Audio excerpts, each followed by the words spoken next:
Judge, do you need this for anything? We'll just need to file it. I'm gonna sign it. I think it's.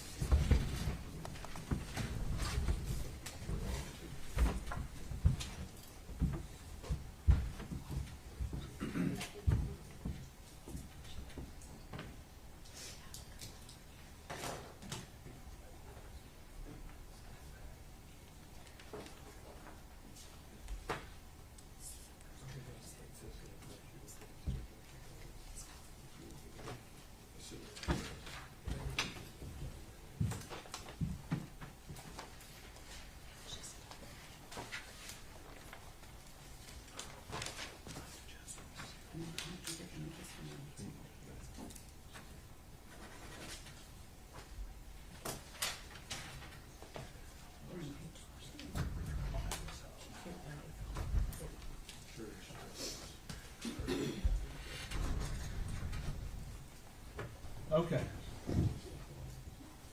We're returning to day 4. Started Monday. Day 4, State versus Megan Boswell, S72869. When we left yesterday, I was provided with the video interview of Ms. Boswell that Special Agent Fraley testified about, which I believe took place on February 25th of 2020. I was able to multitask. I watched it and listened to it all at the same time. So, over the break, I reviewed the case law, I reviewed the rules,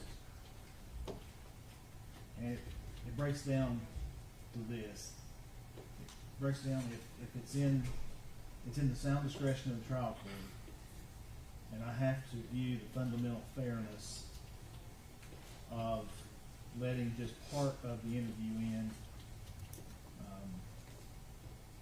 versus letting the whole interview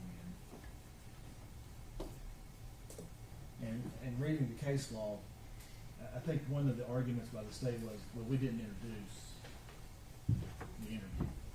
We didn't introduce the video, the transcript thereof. But the case law is clear that examination of the witness by a party is tantamount to introduction. So, for the fundamental fairness issue, I'm going to find that the entire video is going to be allowed. Now, what that means is that the jury is going to see and hear from 17 minutes and 50 seconds to 41 minutes and 44 seconds. That's when Special Agent Fraley came into the room. They're going to hear, of course, then they leave. They come back at 55:15, and they're there until 1:05:28. And then after that, the officers leave, and she's either sitting there by herself or it's just an empty room. So my ruling, my decision is, Mr. Scott, when you cross-examine Special Agent Fraley, you're allowed to play that video to comply with the rule of completeness. All right. Would you mind give me those times again so I don't mess it up? 17:50 to 41:44. 55:15 to 1:05:28.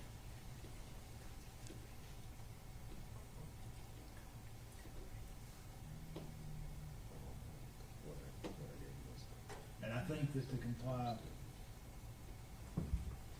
completely with that Rule 106 is not because just asking questions about what happened during those time periods. They need to see the video. I think that is the case law says that where certain aspects are brought out by one party, the other party has the right, to put the whole in. And that's what I want done. So, All right? Well, okay. well, go ahead. I'm probably gonna ask the same question, Judge, but I mean, do you want me to clip the video to just show that portion, or are you just gonna have Mr. Scott start and stop at this particular?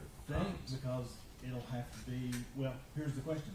Are you gonna move, if you're not gonna move it into evidence, you can just play it, skip ahead and play it. I'll have to move If it you in. wanna move it into evidence, then it needs to be clipped. So, I'm not so the parts that aren't played don't go back to the jury for there's no reason that jury needs to see her and her mama sitting there talking. Because there's nothing of value. They want to see that part at this point. Does that change your opinion? So now the question is, who's gonna clip it and I don't know how. Not like that. do what? She asked me if we'd clipped it already, but we don't have a clip like that. So we have software to do it. It's just gonna And Mr. Felton, Would you do that? take a moment, so. do you want this back? Yes, that might You help. can reuse it. There.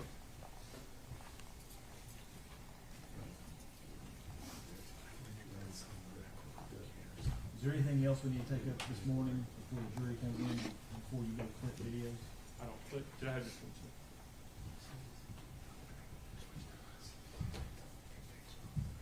No, I'm good. Yeah, I'm good. I think that's enough. No, nothing. I'm sorry. Jim, is there anything we need to take up? Nothing else for the state. We'll be in recess till 9 o'clock. The jury's here, they're ordering their lunch, and then we'll get started. All right, I'll try to get this done as quick as I can. Thank you. Okay, Thank you. thank you. I'm gonna do the. Court stands in recess. I'm gonna do.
Do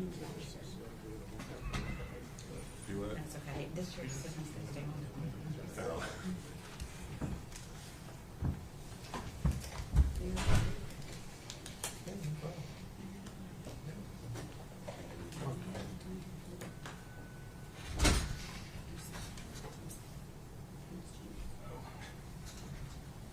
You do, and it's okay. When have you seen her? Not Jordan. No, it's like a chip. She can put it on the kitchen. We'll have some because she works on Saturdays, right? So they have 4 hours.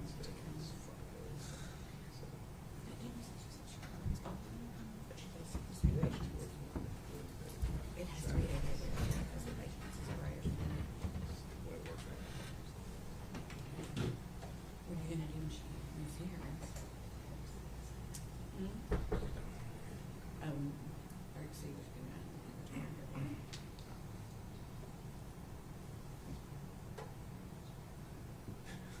No, I mean. All right, is the state ready to proceed? Yes, sir. Defense ready to proceed? Yes, sir. We need to get this off. I'm gonna double check these to make sure. I'm gonna double check them on this to make sure.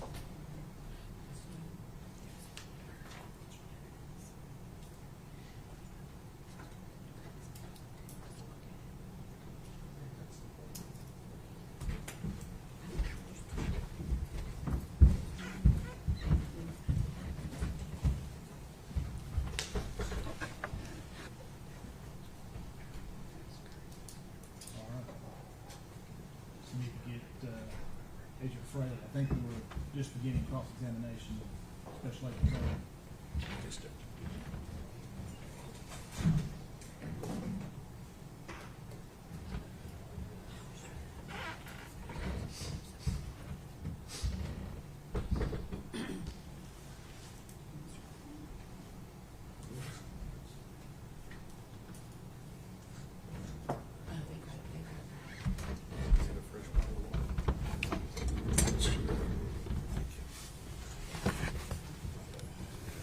All right. Bring your jury.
Everyone stand, please.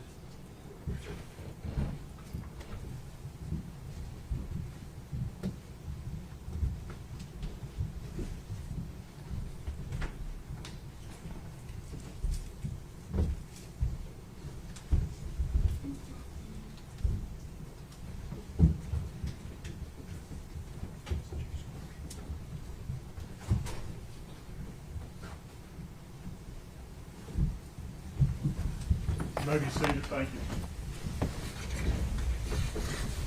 Good morning, ladies and gentlemen. I gave you certain admonitions yesterday before you left for the day. Does any juror have anything to report? If you do, raise your right hand. Does the record reflect that none of the jurors have raised their right hand? I believe we were beginning cross-examination. Mr. Scott? Yes, sir. You're up. Good morning, Mr. Fraley. How are you? Good morning, sir. Fine, thank you. I want to start where General Harper left off yesterday. Okay. You were asked, you conducted an interview of Megan on February the 25th of 2000. Yes, sir. Myself and Detective Licklider from the Sheriff's Department. And in that interview, you talked with her about the child being dead Yes, sir. and some other things. Yes, sir. Judge, this time would ask to show that video.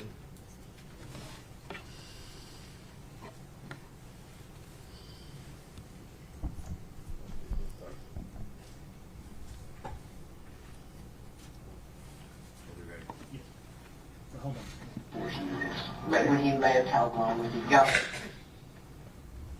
No, Oh, not day you went. You know this, okay. You know like this is the last day. If you If I had, tell you where I think you will, I will. And we'll work it out. Yeah, but don't let me bring her on, man. Don't let us know why this is going too long. Okay? This is for your baby. This is to give her the proper education. Where's she at? there's only two places I can think of where she would be. Where's she He at? said they put her somewhere close to, I think she's somewhere at Dad's or at his house. At his house? Maybe somewhere like, you know, that like the dog store. I think she's either there or she's somewhere at Dad's. So she's somewhere close. Underneath the dock at Hunter's. I don't know if she's underneath there. I'm just, Is that what you're trying to tell me? I'm not putting words in your mouth. that is just my theory. She has to be in No, two places. I don't want to, we're not looking at theory side. You need to bring her home. He said that she was somewhere close to the only two places I can think that he would take her. You were honest with you? Okay, but you know this part. I don't know for sure. I'm trying to help you all. I swear I am at this point in time. This is the ending, okay? Let's bring her home, let's bring her home. There's a bunch of places I think that he would even have time to take her. It was not very long. Well, regardless of time, there has to be a reason that you would know that, okay? Because that, He said she was somewhere close. in that time, there's only X amount of places she could be, okay? But you're specifically narrowing down those two places, right? You know that. I think she was somewhere close. Help me with this, Megan. When he took her out with the driver, how was she dressed? You know that picture I have of her? She's in her old penguin suit. She's in the penguin suit. She was wrapped up in her blanket. She was wrapped up in Did you give her to him? a picture You picked her up, where was she? on the bed. I held her for hours because I didn't want to let her go. And that's okay. We need to bring her home. Okay? We need to bring her home today. Just tell us where we can go get her. I don't know for sure how old you are. I think she's at. Okay, hold on. You held her for hours. Yeah. She was in what? How was she dressed? You know that picture of me and her were sitting outside the trailer and she was Yes. smiling and she had that little purple thing on. Yes. She was sitting And she was wrapped up in a blanket. like a dark colored blanket. A thick fleece blanket. And he took her from you? Where did he put her? What car was he driving? I read the car. The red car? Did he put her in the trunk? I don't know. I didn't go out Did there. you go outside with him? No. What time of day was it? It was close to the dark. Was it close to dark or was it It was dark? close to the dark. What day was it? I don't know what day it was for sure, to be honest with you. So, how long was he gone? Less than an hour. Was it 15 minutes or 30 minutes or 45 minutes? Maybe like 45. And he kept saying she's somewhere close by. Did he ever take you back to where it was? Between then and now? And this was in December, early December. Was it after you started working at the It was chicken? after summer. How long after? Not too long. You started on Monday, right? Right? Was it Tuesday? No, it was a Wednesday? week or two after. It was a week or two after. Closer to 2 weeks. So about December 10th. What do you remember about that day? Did you wake up or what happened? I don't know. I rolled over on her. I don't think I did. I think he did. It was an accident. So he was sleeping in bed with you? Was the three of y'all together? In the She's bed? in between us. Okay. I should have put her just on my side. I slept with her almost every night of her life before that, and I never once rolled over on her. But when you woke up, she wasn't breathing. Is that what you're telling us? Her head was like buried in her pillow. She wasn't breathing. Okay. So, there. So do you tell him, hey, I was panicking. He was like, well, you can't even call anyone. We're both going to go why to can't you jail. call someone Because he said we were both going to go to jail if he didn't care of it. for her just rolling over, or you roll over on him or on her? I don't think I rolled over on her though. I don't know if he did an accident or what. Like I said, I slept with her like her whole life before that. With her up against me right next to me, I never rolled over on her. We need to bring her home, baby. You need that peace. Mom needs that peace. Everybody needs that peace. We need that peace. Help us bring her home. You're the only one that I knows. told you all the only places I know he could have went. Where? Name it. My dad's in his house. When you say your dad's, where are you talking about your dad? I'm Lady Creek. Because he wouldn't have taken her inside the house and said, hey, Tommy. Well, I don't know. I just know there's Why only... would he take her back to Tommy's? He said he was going to take her somewhere close. See, I don't think he would have taken her to Tommy's. That's too much of a risk. Why would he do that? I don't know. What if your dad would have caught him? I don't think she went there. But can you all just please check and then We're check going to check everything? everywhere we believe she may be. Okay. But again, we need to understand where she's at. I don't know for sure where she's at. When you say for sure, I just have guesses and I've told you two what they are. and why has Hunter never spoke to you about this? I didn't want to When know. he came back, what did he say? I'll put her somewhere close. Did he say how he put her? No, I Did he didn't throw want her in to the know. trash can? Did he throw her in the lake? Did he bury her? I didn't want to know. What did he say? Just that she was somewhere close and not to worry about it.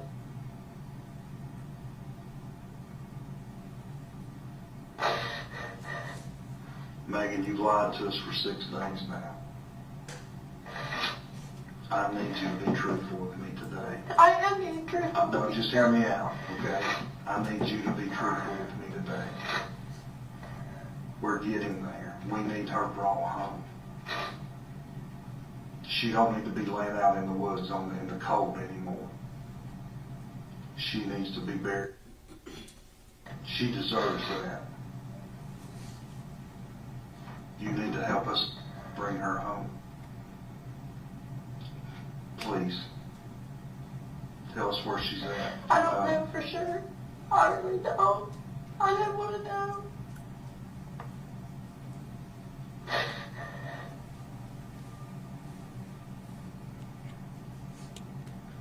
I think you do, Maggie. I think you're scared to tell them. I don't. I told you the only two places I think she could be. When you say the boat dock, what do you mean by the boat dock?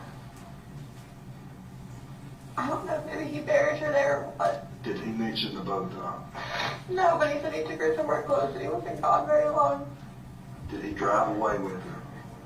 Was she placed in the trunk? I don't know for sure. You didn't look out the window. No, I didn't want to. Who did you call? Nobody. I was scared to call anybody. Did he call you while he was gone? No. And it was dark. Close to getting dark. It was dark by the time he got back. It was light when he left and dark when he got back.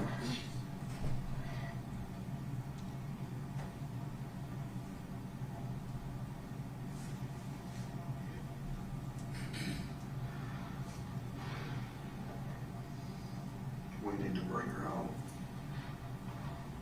If she's laying out there somewhere, she deserves better than that. I don't know. I told you the only two places I could think he would take her.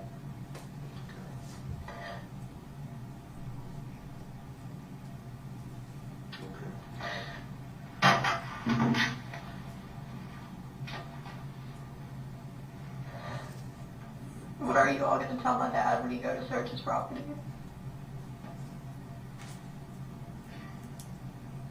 What should we tell him? I don't know.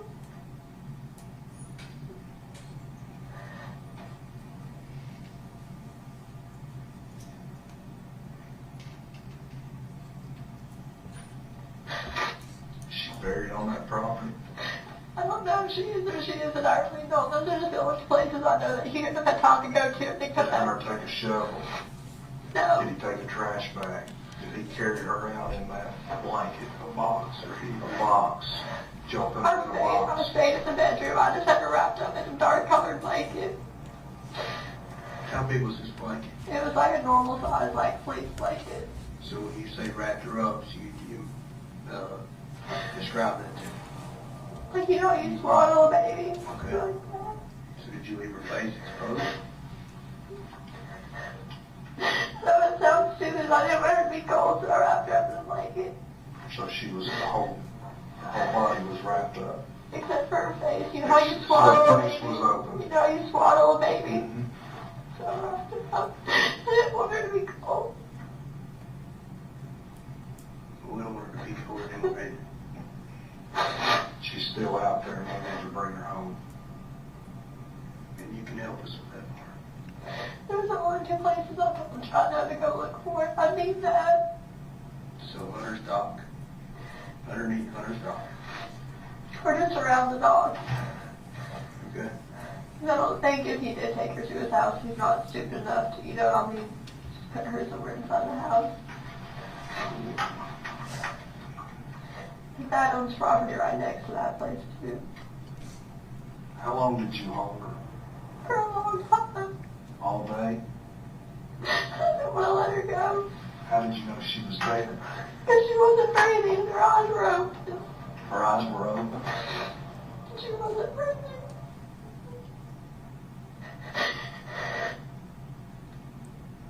I tried to give her CPR, but it didn't like.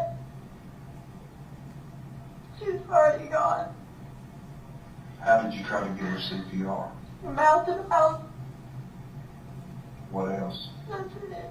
I just held her to lay. Did she gag or anything while you were trying to give CPR to her? No. How did she feel? What do you mean? Was she cold? No. She's still warm? What about the color? She was still Was she blue? No, not really. What did she look like? Just like her. As the day went on, she got colder, and that's when I put her in the blanket because I didn't want her to cold.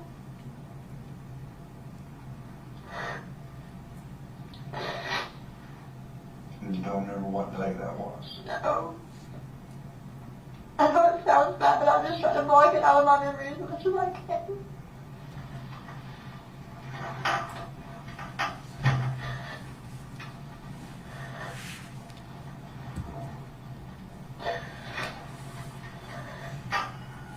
Where would you look at your dad?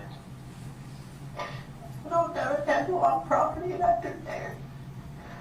Back behind his house? So where does that connect to? Where does the back of his property connect to? I don't know. I don't know. So you, Yeah, that's what's there. And then that creek is like right up to the asphalt, stuff like that. you're shooting one of those asphalt piles. I don't know. I really don't. Is there a lot of asphalt piles on his property? I don't know if there is any or not. So I've not been out there, I don't know, I'm asking.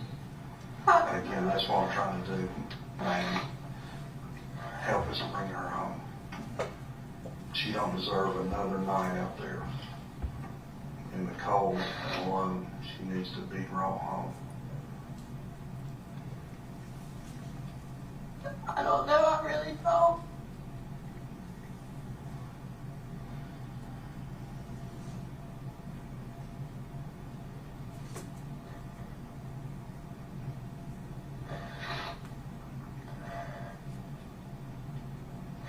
I don't know if he took her in the trash can or not. When he came back, it was gone. I didn't want to ask.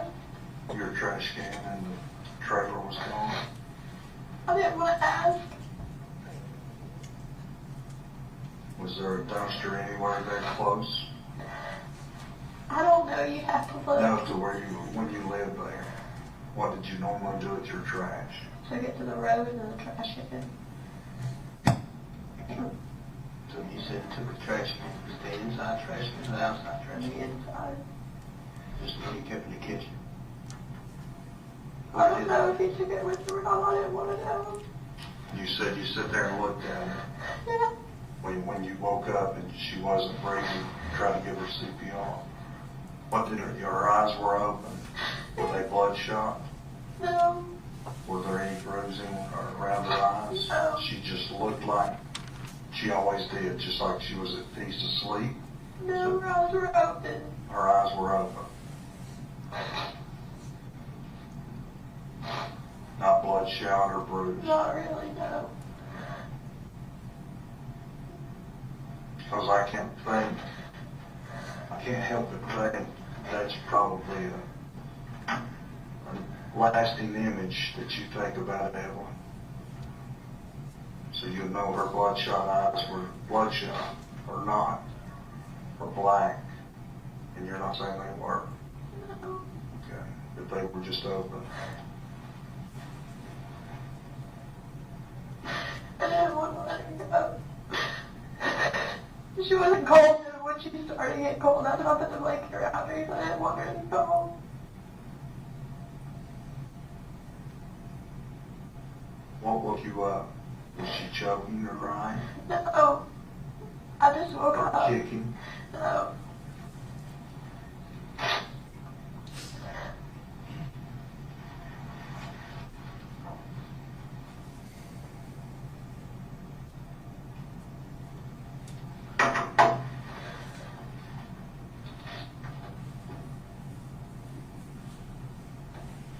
If we talk to Hunter, what will he tell us? The same thing he's been telling you, that he's never met Evelyn, because he told me not to tell anybody that he would go back to jail. If he has never met Evelyn, how do we make that connection that he has? I don't know. Was he ever out in public with her? During this time, how long had you all started dating? Not long. Talking about not long, like a week, Yeah. a couple of weeks, a A week. month? So prior to you starting at the chicken shack, No, I didn't know him. you didn't know him. No. So the first day you met him was an interview for that job? Yeah. When was that? I don't know. You started on Monday. Right. I think it was a couple of The days day before. before, like on Friday or Saturday? It was probably like a day or two before. Did you go there in person and fill out an application? Yeah. Evelyn said the And that's car the was first going time? through Bailey. Okay, and that's the first time you ever saw him. Mm-hmm. What happened? I just filled out an application, that's it. Did he ask you out on a date? When I'm No, not until I started working there. So you started working, he said, okay, you're hired. You started working on December 2nd, on a Monday, correct? And then start farting at work. And tell me what happened. Y'all got on a date, Monday night, Tuesday? I Tell me don't about it. remember the day, I really don't. Whatever day, whenever you say the first day after the application, that you, that was the first time you met him, you started working, which that, we know that's on a Monday, that's easy. Y'all started flirting at work. Did y'all go out Monday night, that first night? No, I don't remember what night we went out. I'm just being honest, I really don't. Okay. But at some point, he started staying with you at the camp, or at the trailer. Just one night. He stayed one night. And then you said he stayed a couple of nights. I didn't say that. You said he had slept together. Just the one time. Said y'all slept together in the bed with her between. Me and him. Not with her. She slept in between us. And so I'm saying, you said you'd done that a couple of nights and No, I said I've done it 1,000 times where she slept with me. Like her whole life, she slept with me in bed. And then the one night he stayed was the first night he met her, correct? I mean, no, he'd seen her like in the car with me at the chicken shack. Okay. Like a couple days when you went to get the application, when you applied with Bailey. Mm-hmm. And I came to measure the parking lot, they wanted it redone, and I had her in the car with me. when was that? I don't know a day. But you told these guys the other day, y'all went through a timeline. I think y'all wasn't in there. But y'all went through a timeline. I don't remember what day I measured the parking lot, I really don't. The day they opened, I came back to the drive-thru after I left, and she was in the car with me too. In the back seat, her car seat. The pink and gray one you all have. Mhm.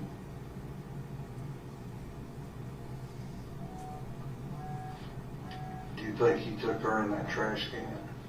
I don't know, but it was gone. I never wanted to know.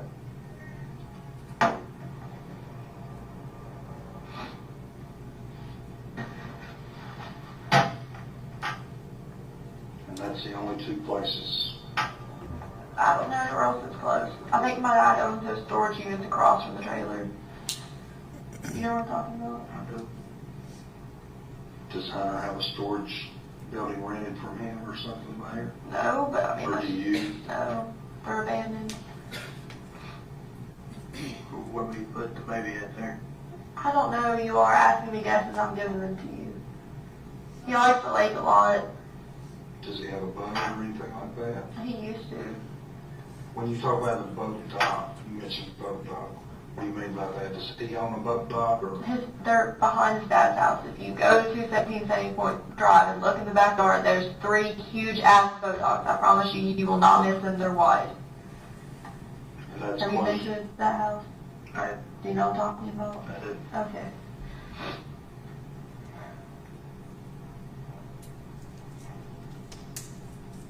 But of those 3 huge ones that you have, which, I don't know. where would you think? I really don't know, to be honest with you. The only thing I think of is maybe put her in the lake or something. You think you would walk in from there and walk down to the lake? What do you mean? What do you? There's no water there right now. Well, that's what I'm saying. You would have to walk down the dock and walk to the lake. Well, you can get to the lake not too far from my trailer. Because it was Lakeview Mobile Home Park before my dad. Is there a place you can drive down from there? I really don't know, to be honest. Isn't there like an access, something on Sugar That's Hall? what I'm asking. I don't know. There is. You're talking about the ramp, the new ramp they built down there? There is. You talking about the one on Sugar Hall, or you talking about the one on the Ball Bridge? Just before the bridge. They built a new ramp down there. Oh, I didn't know that. Okay. Which one are you talking about on Sugar Hall? Well, I just passed the one that says Sugar Hall access part. Okay.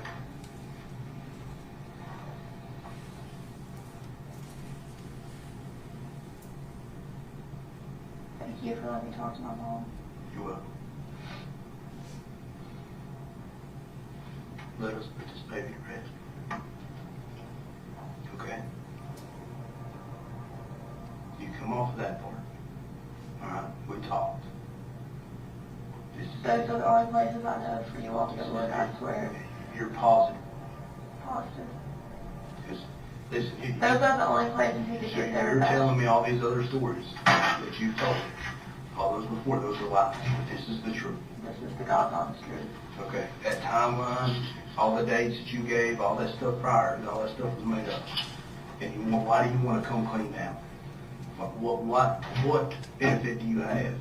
I don't, but you talk to me. To be honest with me. Is it for me or is it for your baby? I'm not baby, but you're the one who were like, hey, like it's been going on long enough, you know what I'm saying? And it's time to put an end to it. You have no idea. I told you the only places I think you could have went in that short time frame.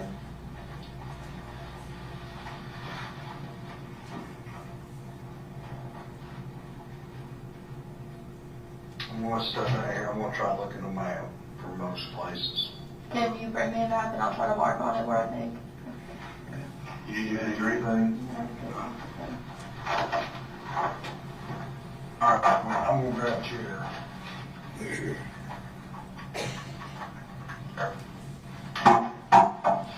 Here we got some maps. Let's see. I got that one.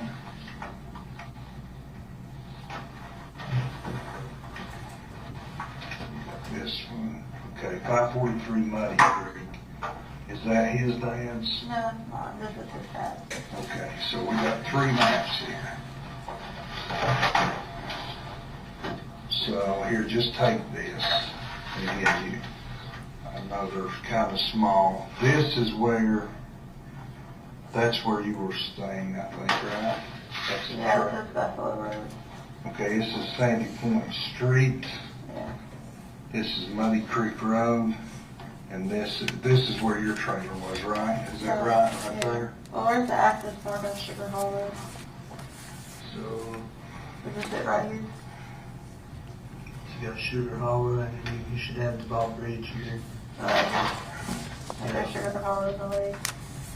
Okay, so right across from here, there's like a storage building, like going back up towards that, whatchamacallit. But you said those are empty, right? Or, It's and on those, I don't know. okay. I thought my dad might have gone to the trailer. You just mark wherever you think, like I said, you mentioned that he had just a limited amount of time, Well, those are the right? only places I came on this map. Okay, that but really then was you just in. mark where, This is like the storage unit.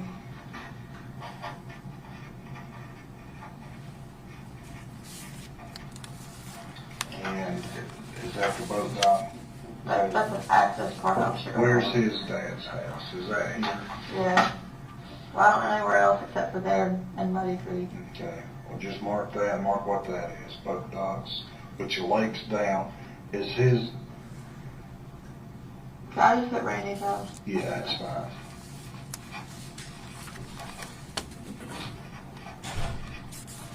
Okay. Anything else you can think of?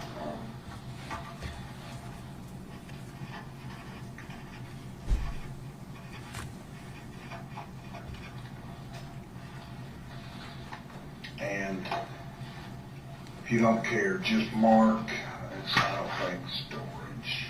I think from what you're telling me, if she's in one of these 2 places, so just write what she was wearing if you don't care. And that, just whatever, what'd you say her clothing was? Was it her little jumpsuit, Yeah, purple it's really fleece, sleepy. and a sleeper? Was she wrapped up in a blanket?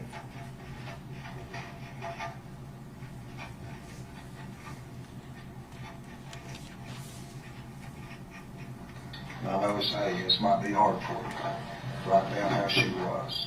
Her eyes open.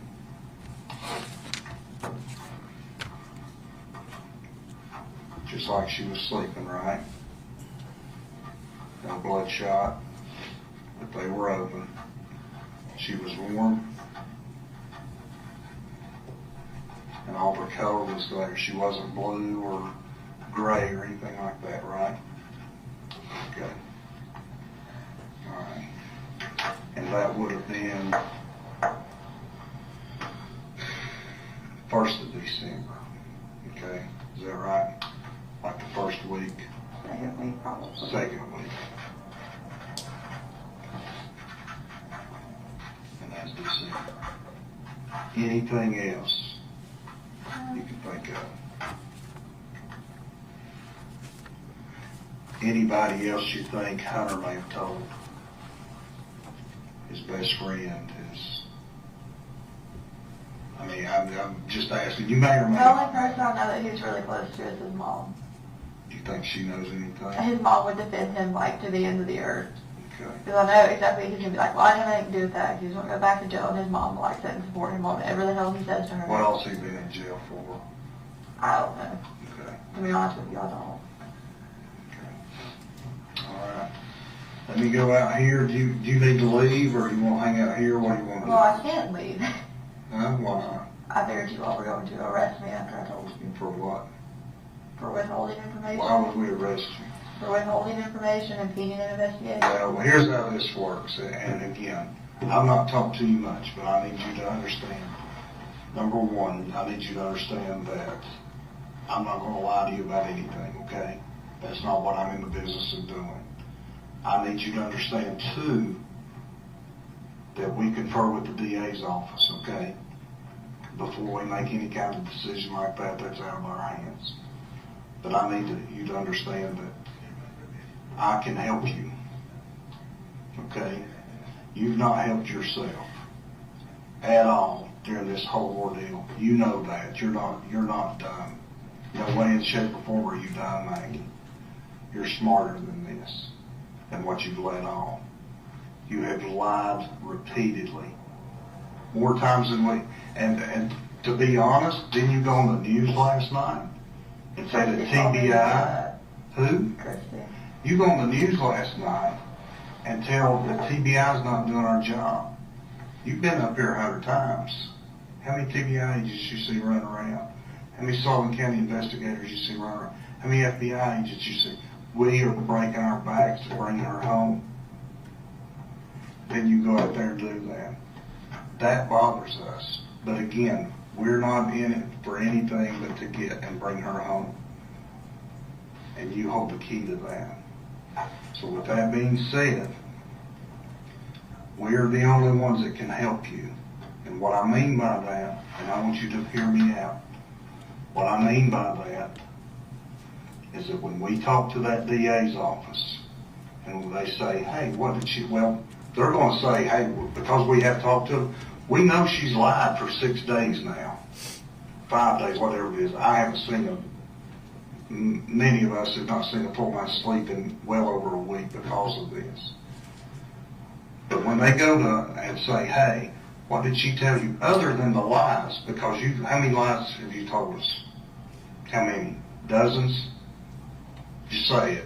Let me help you. I'm here to help you. How many lies have you told us? A lot. A lot. Every day you talk to us, right? I need to go to him, the DA, and say, look, I get it, she lied. She was a scared mother who didn't know what to do. Okay? But today, when he and I were in here and talked to us, when you first talked to him, she started to tell us the truth. That truth is what's going to be able for me and him to go to the DA and say, hey, we know she told all these lies. She's telling the truth now. We can help her. We'll go to bat for her. And that's what we're willing to do, is to go to bat for her. Regardless of how many lies you told, we can start over right now. And I can go back and you say, hey, look, she was scared. We just need to bring her home. Like, you need to help us do that. This is a start. But you should, again, you just need to understand my perspective. You ever been lied to before? How did it make you feel? Bad. And that was over probably something trivial. A boyfriend lied to you about going out with a girl or something like that. We're trying to bring her home. Dozens of guys out here and women out here, and in Quantico, Virginia, Nashville, Tennessee, and Atlanta, Georgia, are all working this thing. That's all we're working right now. To bring her home. Help me tell the DA she was finally the key that brought Evelyn home. I need you to be honest with us. Can you be honest with us? I am being honest with you. Is there any place other than here that she is that you know of? Not that I can think of. Okay. Anything else you think might be important? Anything else you want to tell us? Okay. Where do you want to go? What do you want to do? I mean, I can't go. You're not under arrest. I say all that to say that to be clear. You're free to go. Just you tell us if you want to hang out here, that's fine. Okay. We'll continue to help you out. But again, the lies are over. They are. We can't help you unless you tell the truth. I am telling the truth. Okay. You want to go outside? Can I just stay here? Yes, if you need anything, you don't come in the door. Is Angie here? Who? Angie? She is. Can I sit with her? You want to sit with her in here? Can I sit with her in her office, or will I have to sit here? You'll be fine. Just sit tight. You got food here, okay? Is that right? Thank you.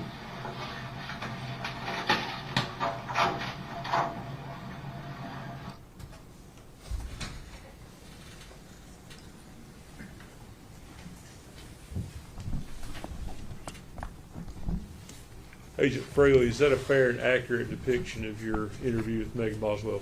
Yes, sir, it is. Judge, I would move that as the next exhibit.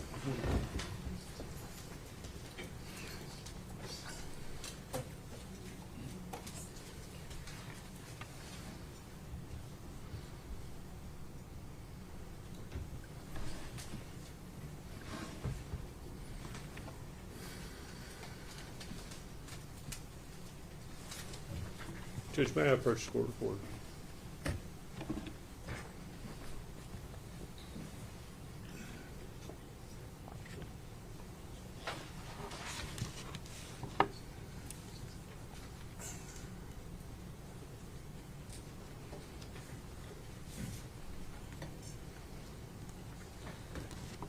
Agent Fraley, I want to, I guess, go back over some of the things she told you. You testified on your direct examination that she had told you she knew the baby was dead, not missing. Correct. Now, I didn't really see that initial thing in the video. Was that somewhere else? I mean, it's obvious from the context of what you all are talking about, but had that happened before that video? Yeah, and in my notes, she'd also talked to other investigators, and that was the first day of the 6 days or whatever day we were on that she told us that she was dead instead of missing. Okay, do you know when did she tell you or did she tell someone else? It was in other interviews, and again, we were all working together. Okay. And it, you know, she'd, like I said, she'd talked with other investigators, but that was the first day. And then after that was revealed, that's when Detective Licklider and I brought her into this room and started talking to her again, trying to clarify. Just so we can clarify a few things for the jury, I think it becomes apparent, but there's a lady in a jail uniform as this video starts. Yes, sir. That's Angela Boswell. That's her, Megan's mother. And yes, sir. You all had arranged for her to be brought to the sheriff's department to meet with Megan? Yes, sir. She asked to meet with her, and was able to do that. Okay. And then as the video starts out, you start talking about he back a lot, and later the name Preston or Hunter Wood comes. Is that the he you all are talking about throughout that video? Yes, sir, it is Hunter Wood that we referred to as her boyfriend. And at some point, I guess the other thing I noticed in the, just so for the jury's context, in the video you all refer to her as Maggie. Yes, sir. Her name's Megan, but she was called Maggie. I think she told us that's what her nickname was from her real name. That's what her family called her. Yes, sir, that's correct. Fair. So she provided you with several locations that she thought the baby could be in. Yes, sir. And one of those was Tommy's property. Yes, sir. Okay. And ultimately, Evelyn was found on Tommy's property. That's correct. Now, this interview occurred on the 25th of February, 2020, correct? That's correct. Okay. When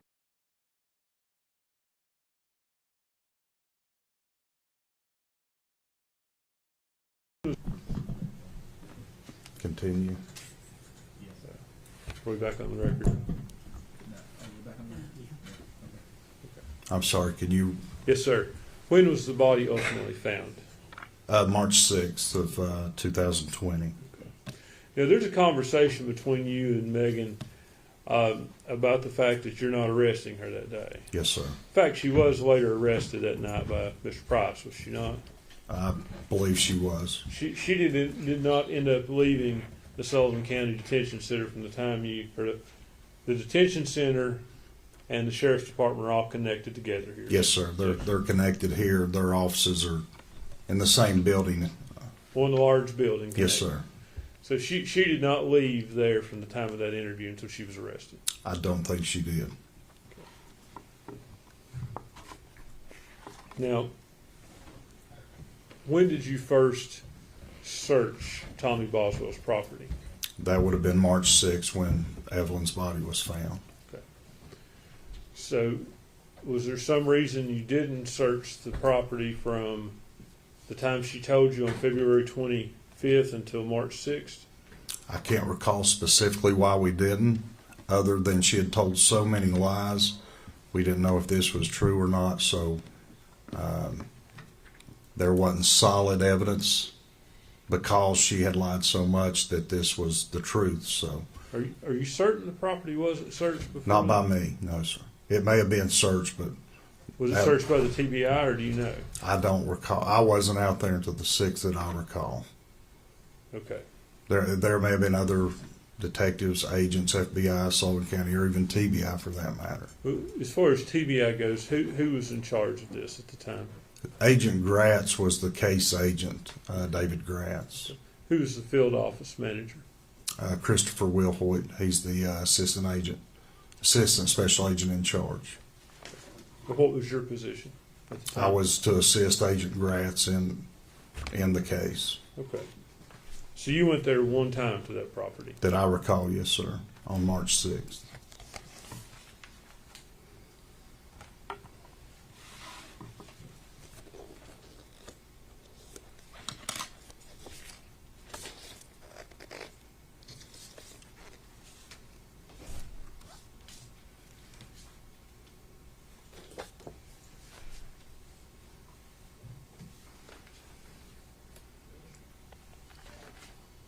I'll be showing you what's been previously admitted as Exhibit 17.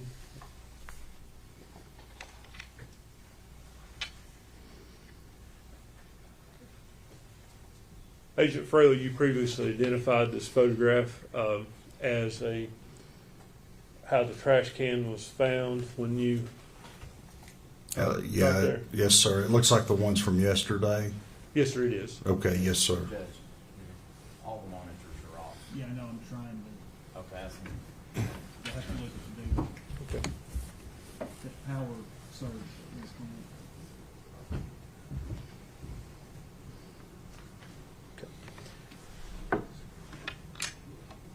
And I believe is this the position the trash can was in when you found it? That's representative of, like I said, once the door was open, on how the trash can and the bags were there. When you say it's representative, was the trash can moved and put back in place, or is that exactly how it was? In this particular picture, I think that my best recollection is that's how it was. It wasn't. At some point in time, I did remove these and we stopped because of the weight of the trash can, believing that Evelyn might be in that trash can. But like I said, my best recollection is that was the way it was when the door was open and we first saw that. Okay. At some point after picking the trash can up, was it placed back in the same position for more photos? I believe, yes, sir, it was. Okay, so some of the photos we saw yesterday, the trash can was not exactly as you found it. It was to the best of your ability to put it back. Is that fair? Yes, and this probably, well, I don't want to probably, but yes, that is correct. It was moved and then replaced. And then, like I said yesterday, we stopped and made some phone calls after we confirmed or believed that to be Evelyn's body. And the trash bag, the black trash bag, that's ultimately where Evelyn's body is found. Underneath, it looks like, yes, there was a black trash bag on top of the one that's in there. Okay. Where did you find the body? And what I mean by that is, did you find the body in the trash can after you had removed it? They're giving you a pointer, so if you okay. need that. After you Thank had you. removed the trash can from the building, or were you still in the building when you found the body? Best I can remember, sir, was, like I said, we opened that door and we saw those items. Now we had the knowledge of, she had said that there was maybe to look for a trash can. So that alerted us. Red flag went off, if you will. That time I think I removed some items on top of that and maybe moved the can, but like I said, once I felt the can, it had some significant weight to it, more so than a regular trash can has household trash in it. Removed some items off the top of that, and then that's when I first saw the leg of Evelyn's body. Like I said, May replaced it or resituated best I can, stopped what we were doing, and made the appropriate phone calls. So you say you replaced it. Set it back, yes, close to. Set the trash can back in. Did you set the stuff back in the trash can that was on top of the body? I don't recall putting those items back on top. I think once those items were removed, and some of the items I remember specifically, there was a bread bag, an empty bread bag that was in that top portion of the trash, and I recall it having a September 2019 expiration date, which again alerted us that, hey, this wasn't there like the rest of that stuff I testified to was obvious to me. It had been there for years, and now you had these couple bags of trash in this can that looked out of place or looked more recent. And I think, after seeing that, opening that bread bag with that date, obviously that date gave us an idea that this was a window of time that was recent, that fit close to the proximity that Evelyn was reported missing. Okay. So the black trash bag in Exhibit 17, it appears to be pressed down in the trash can. Is that correct? Yes, sir. So at some point you took it out of the trash can. Yes, sir. That was, as I best recall, that was the first thing removed from that can.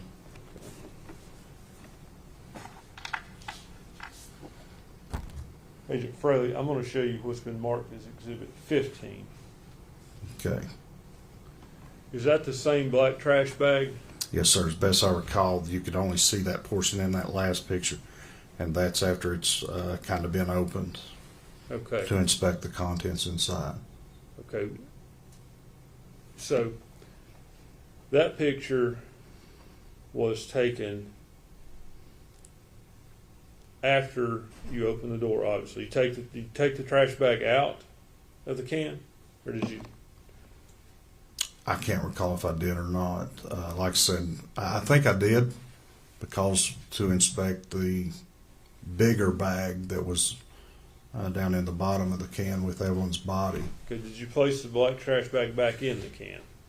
I can't recall if I did or not. Like I said, once we confirmed that was Evelyn's body or what we believed to be, we stopped.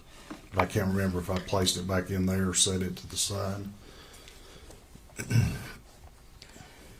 Now, I assume there's a protocol to how you all would handle a scene like this. Could you Yes. walk me through that? Well, typically, like I said, this was a looking for Evelyn's body, because based off of what the phone call had come in to come there to search for items that he had said had been brought there and placed in the yard barn. We found those items. I think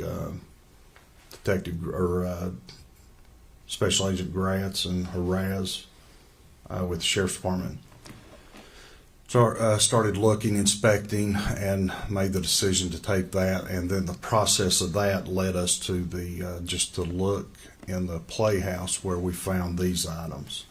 So for protocol, I guess there's not a checklist to start looking, but once items are found, the protocol is to photograph those,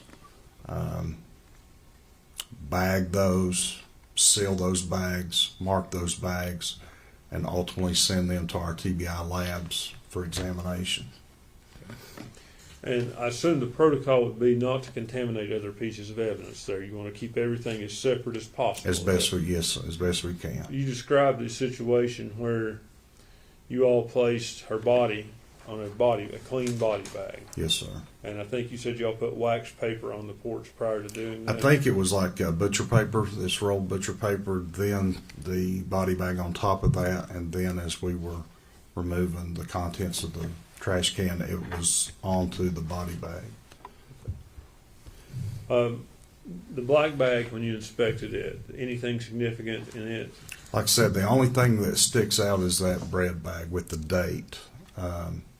Kind of, like I said, that other stuff had been there for years, it appeared to me, and the others. and this appeared to be recent, and that date on that bag I recall. Okay. If I could approach the court reporter, Judge.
Agent Fraley,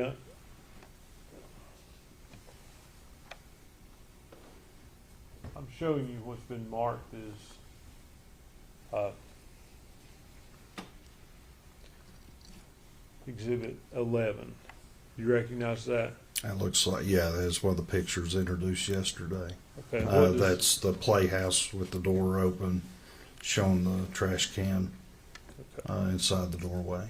And that's the front porch of the where you ultimately place the body bag, correct? Yes, sir. Okay, if you could, do you have that pointer still? Yes, sir. Could you point for the jury and show them where you placed the paper, where you placed the bag? Can you raise that? Does that raise up anymore? Okay, yeah, Is that that's, better? yeah, it was on this porch right here.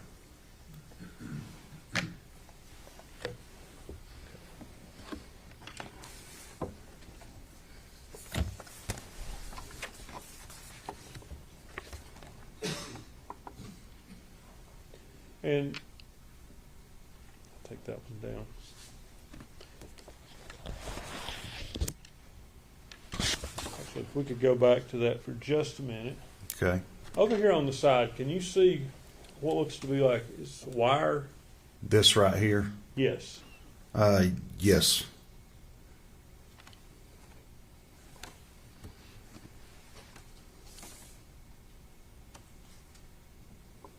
I'm going to show you another picture. Okay.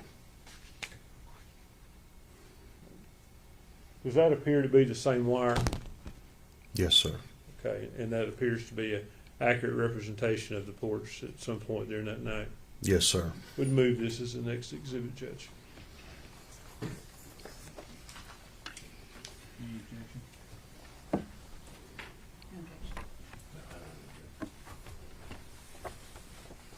46.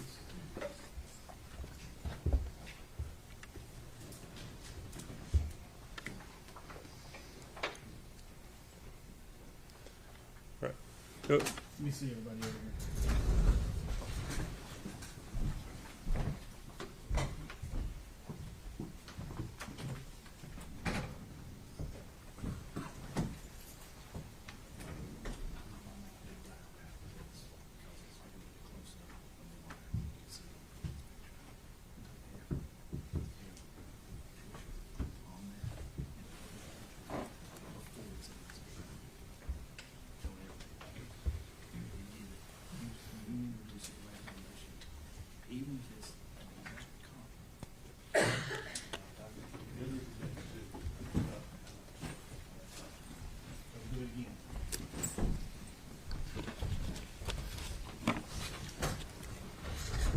ahead, Mr. Scott.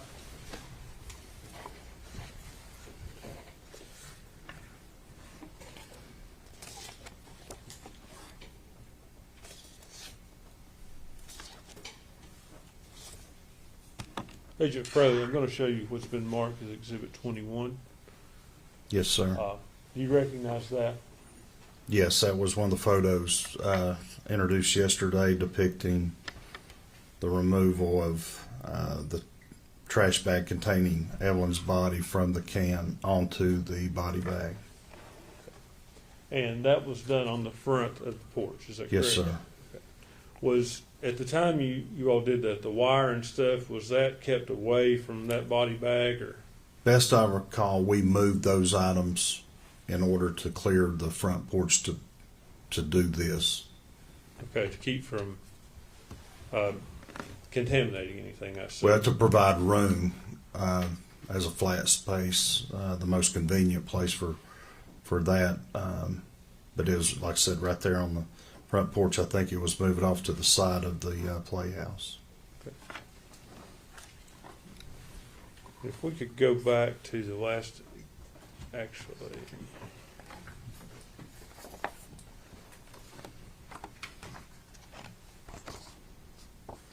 We'll put back up Exhibit 46.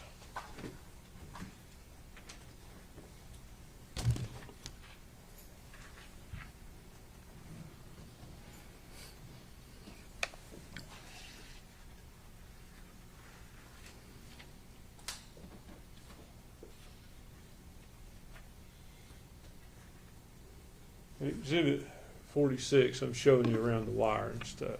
Yes, sir. Does it appear to you that there are some leaves and debris under the wire? I can't make out. I'm sorry, I can't make out exactly what that is. Okay. Now, purchase witness.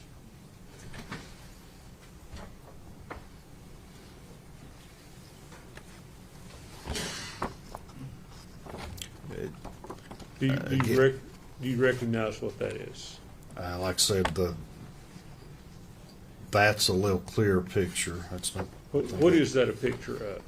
It looks to be a portion of that picture.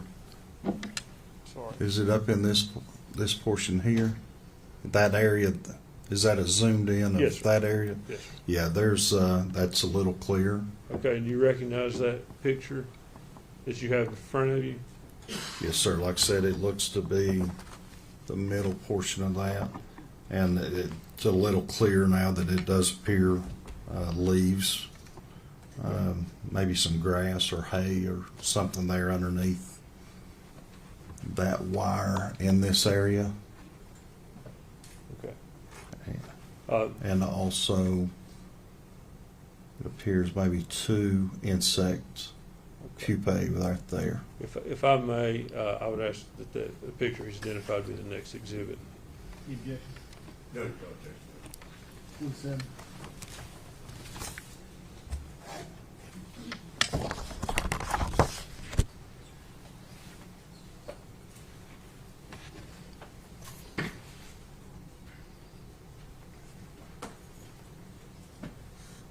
We'd ask to publish this at this time. Agent Fraley, is that a better Yes, sir. picture for you to Yes, describe sir. to the jury? It is. I believe you said you saw some leaves. Yes, sir. It looks like maybe right there. Uh-huh. And that might, that area right there is on what I said looked like grass or hay, possibly. Okay. And then, I'm sorry, Oh, those go two, those two right there is what it said looked like insect. So you described those as pupae. Yes, that's, You talked about pupae yesterday. What's pupae? it's just where an insect, once an egg is formed, it's formed as larva. In the middle of that stage before it fully develops into an adult, that's the stage of that. Okay, so the egg would be laid and then it forms into this. Is that what you're saying? That's correct. Yes, sir. Okay. That pupae, those do they move on their own?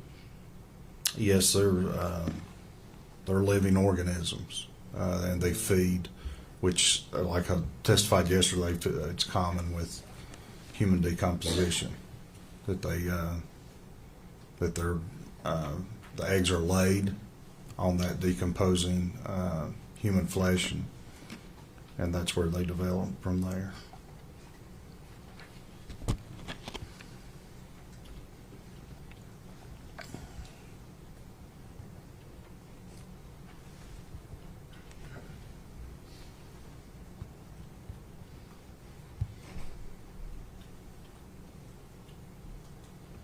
Okay. You say they're living organisms, but in fact, a pupae is an insect in its inactive, immature form between larva and adult. It's in the middle. It's an inactive form. Okay. Would you agree with that? Yes, sir. So they don't crawl around, do they? Like I said, the eggs are laid, and then they develop into an adult. Okay, that's the stage before they become larvae, which would move around. Yes, sir.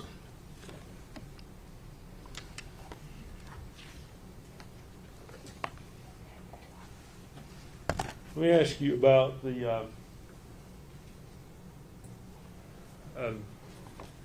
so when you found the body in the trash can,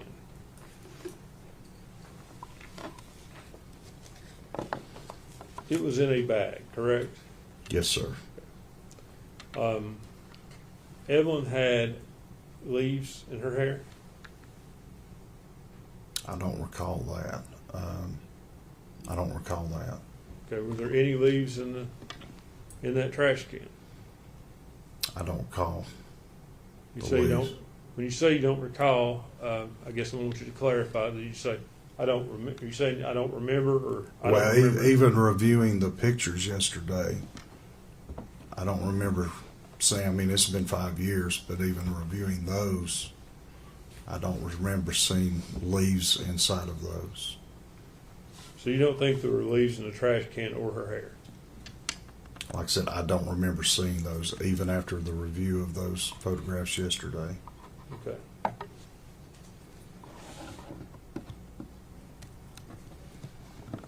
I want to talk about the body.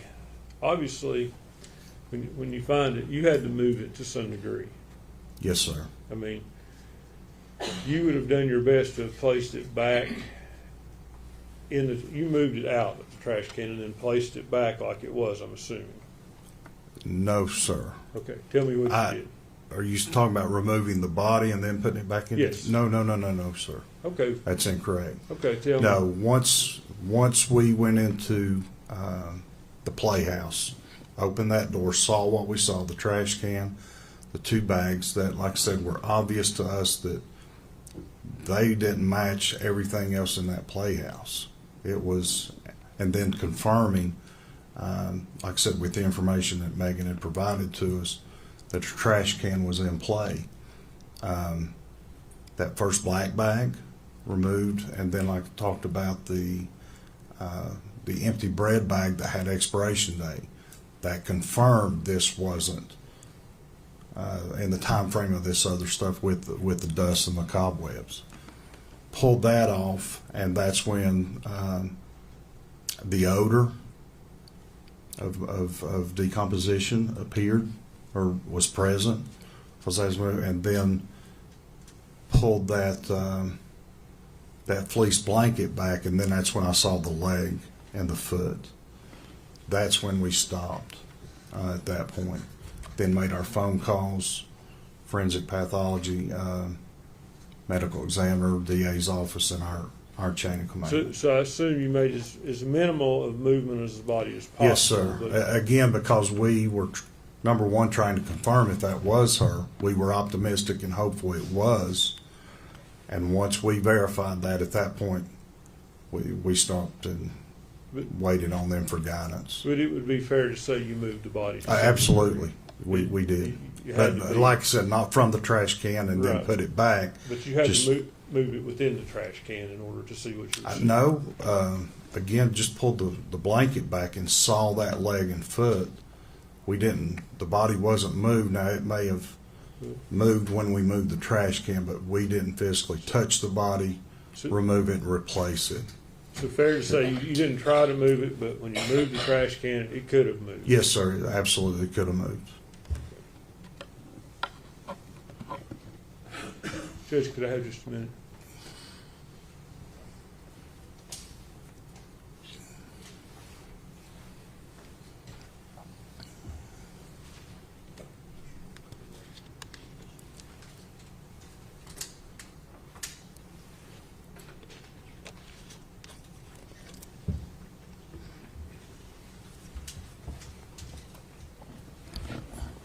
Did you collect any evidence there yourself? I know, and what I'm saying is typically, at least for the jury, I'll explain the question. I know you know what I'm asking you, but typically a lot of law enforcement people are there. One person may collect this, one person may collect that. Did you collect any of the evidence there? I recall when we first got there and we were in that yard barn where all that evidence was. I think Gratz wanted, Special Agent David Gratz wanted all of that taken. I think I assisted in that. And then, like I said, then went to the playhouse, found Evelyn's body, was active in processing that. Those bags, what wasn't sent to the forensic center for autopsy, which included Megan's body and the clothing and the blanket, those other items were collected. They were transferred from that scene over to the Sullivan County Sheriff's Department, where we continued to process. But I think I was party to that as well. So I think to answer your question, what you're getting at, if I collected evidence items, and yes, I did. Do you know which items? I'd have to look at those lists because they were, it was voluminous in the items that were collected. It was dozens, I believe. I'd have to see that list to refresh my memory.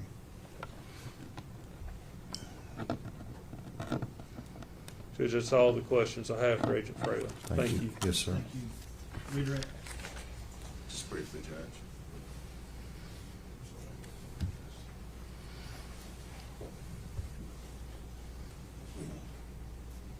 Agent Fraley, Mr. Scott asked you some questions about the moving of the body after you located it in the trash can. When you first saw the trash can and the black bag that was in there, how would you describe them as far as where they were positioned in the trash can? Like I said, trash can, as we've seen in these photographs, the black bag was on top. Then you see it kind of opened. That's where the bread bag was. After that was removed, then was the white trash bag. After that is opened, then the next thing visible was the gray and white fleece blanket. Pulled that back, and that's when I first saw the legs. So, if that answers your question. Well, let me ask you this. I mean, was the black trash bag just sitting on the top, or had it been pushed down inside, or did you have? In other words, did you have to pull it out of? I pulled it out. Yes, sir. Okay. And the white trash bag again, was it pushed down in there? Or did you? Yes, it was compressed almost to a degree of compression that it created like a vacuum coming out when we removed the bag from the can. Okay, so it wasn't just gently placed. No, on top of absolutely not. All right. And to the extent that you have already testified, you did not in any way, once you located the body in the trash can, manipulate it, pull it out. You didn't pull the trash bag up to look and see what else was in there. You all didn't do anything else with that until the medical examiner arrived. No, like I said, we stopped, and even once it was removed, it was a gentle process where it was removing the bag containing the body, tilting that can onto the body bag on the. Thank you, Agent Fraley. That's all I have, Judge. Thank you, John. Recross one question. The trash can, you all moved it outside of the building before the medical examiner got there? I can't remember exactly, but that we could have moved that to the front porch to remove that black bag with the bread bag and then placed it back. I can't say 100% if that was done, but it could have been. Thank you. Yes, sir.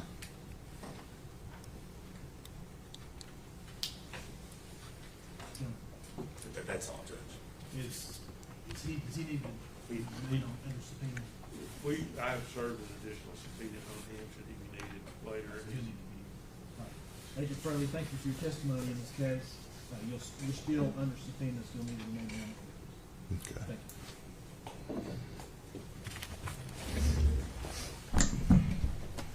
You ready for this witness? Yeah, Statement called Tommy Boswell. unless anyone, do any of the jurors need a brace?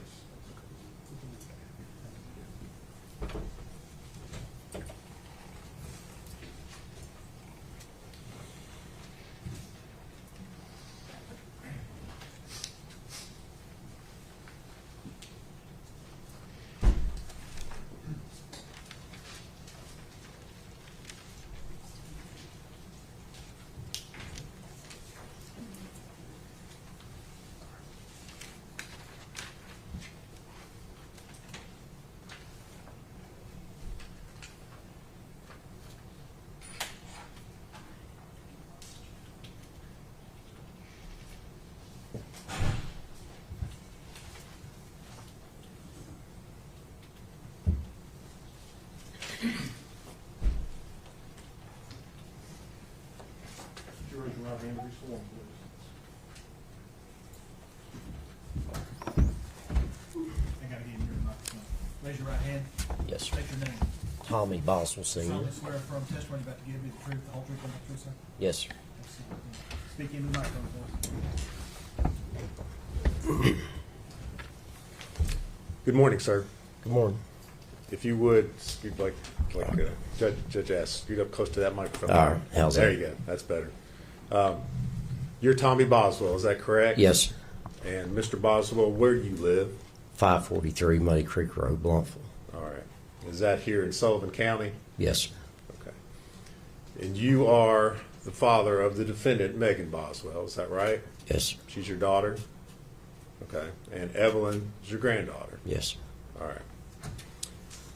Now, Megan's mother, who was she? Angel Boswell, All right. or Jones. Okay. And two of you, are you still married? No, we've been divorced since 16. 2016? Yes, sir. How long were you all married? 17, 18 years, something like that. Okay. Megan lived with the two of you while she was growing up? Mainly lived with my mom and dad. Okay.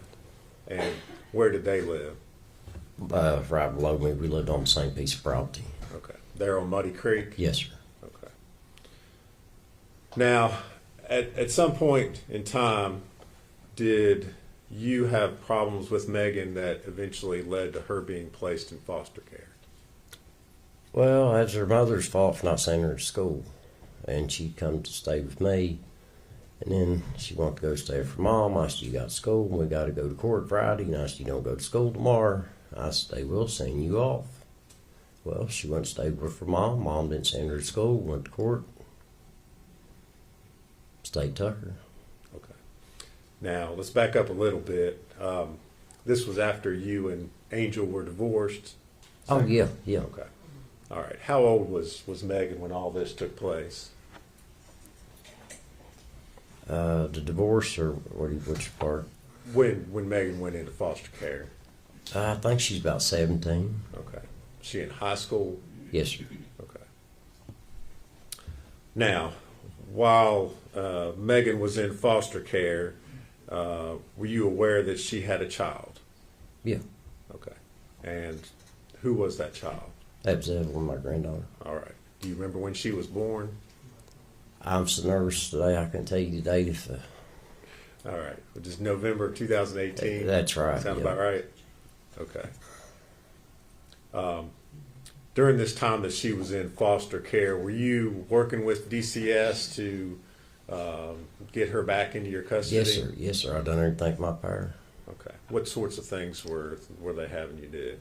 I'd meet the foster care parents on different weekends. We went to church events, different things like that, and then they finally let me get her on the weekends, and then she'd come over and stay. All right. And she had Evelyn during this time with her? No, Evelyn wasn't born then. Okay. Did you do that after Evelyn was born? Yeah. Okay. Because Evelyn was born while she was in foster Foster care, care, right? yeah. Uh-huh. Okay.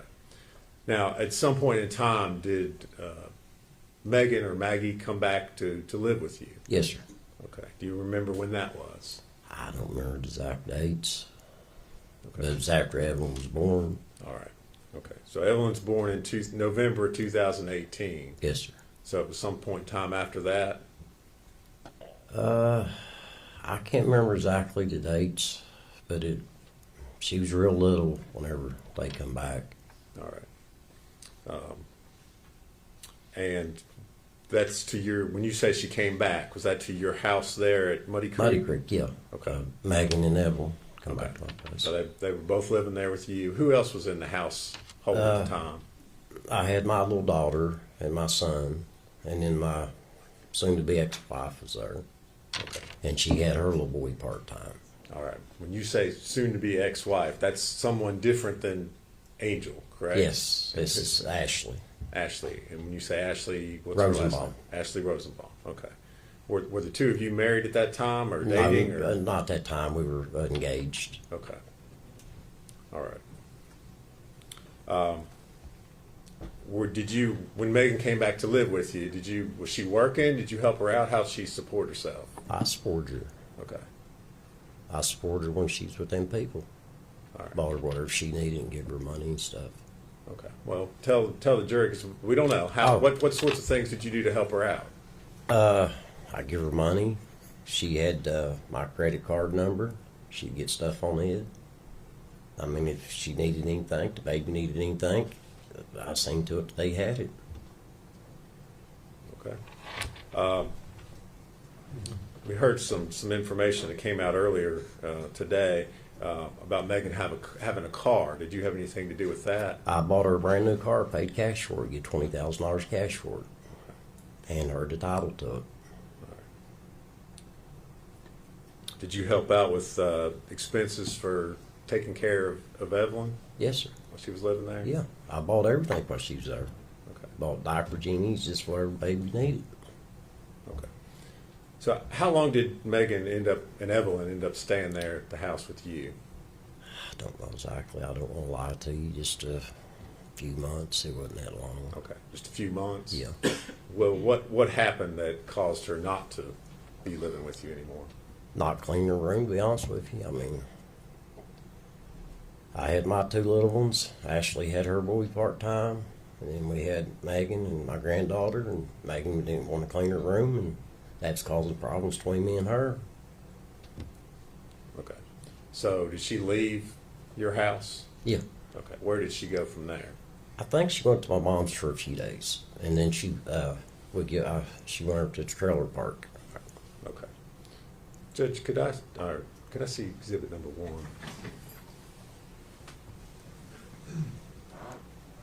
Should be diagram.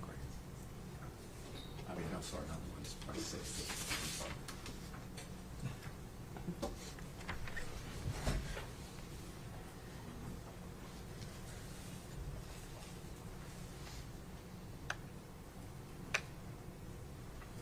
Mr. Boswell, I'm going to show you what's been admitted as exhibit number 6. Do you see that on the screen in front of you? Yes, sir. All right. Does that look like an accurate diagram of your property where you live out there on Muddy Creek? You recognize that? Yeah, yes, sir. Uh-huh. Okay. And if you're looking at the diagram up there at the top, it says Tommy Boswell trailer. Yeah. Is that where you were living? Is that Yeah, where you live? that's a house. It's not Okay. a trailer. Okay. And then down below that, what's labeled as residence, is that the trailer where your mom was Yeah, living? that's where my mom lives. Okay. So she left your place up at the top there, Tommy Boswell, Mhm. and then she moved just down, same piece of property, but there to where it shows as a residence. Until her and Ashley got the trailer cleaned up and ready for her to move into it. Okay. All right. Thank you.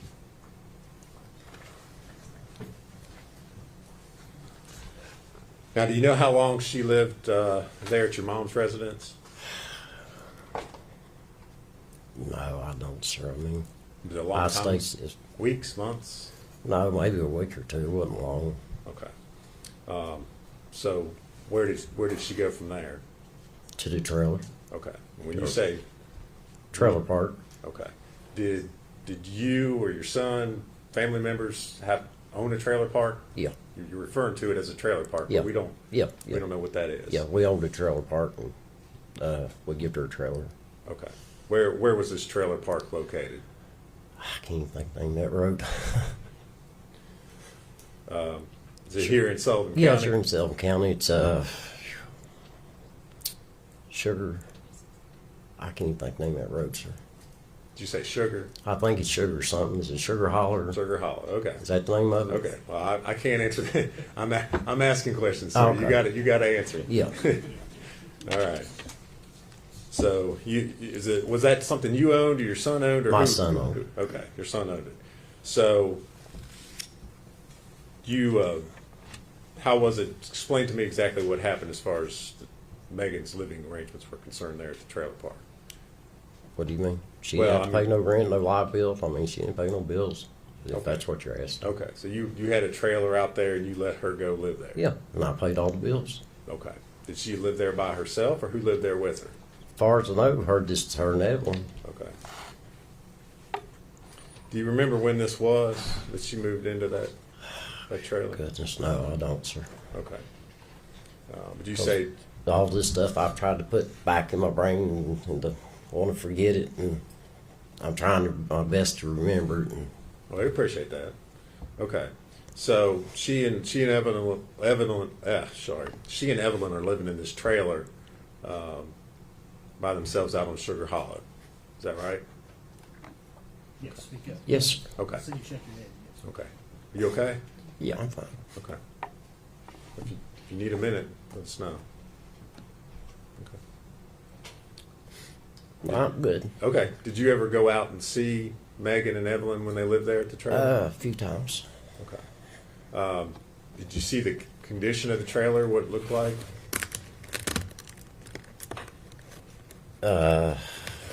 Most of the time I'd stay outside. She'd come outside to be pretty because I'd look around, pick up garbage and stuff. Okay. So But a couple times I went in, but not that much. okay.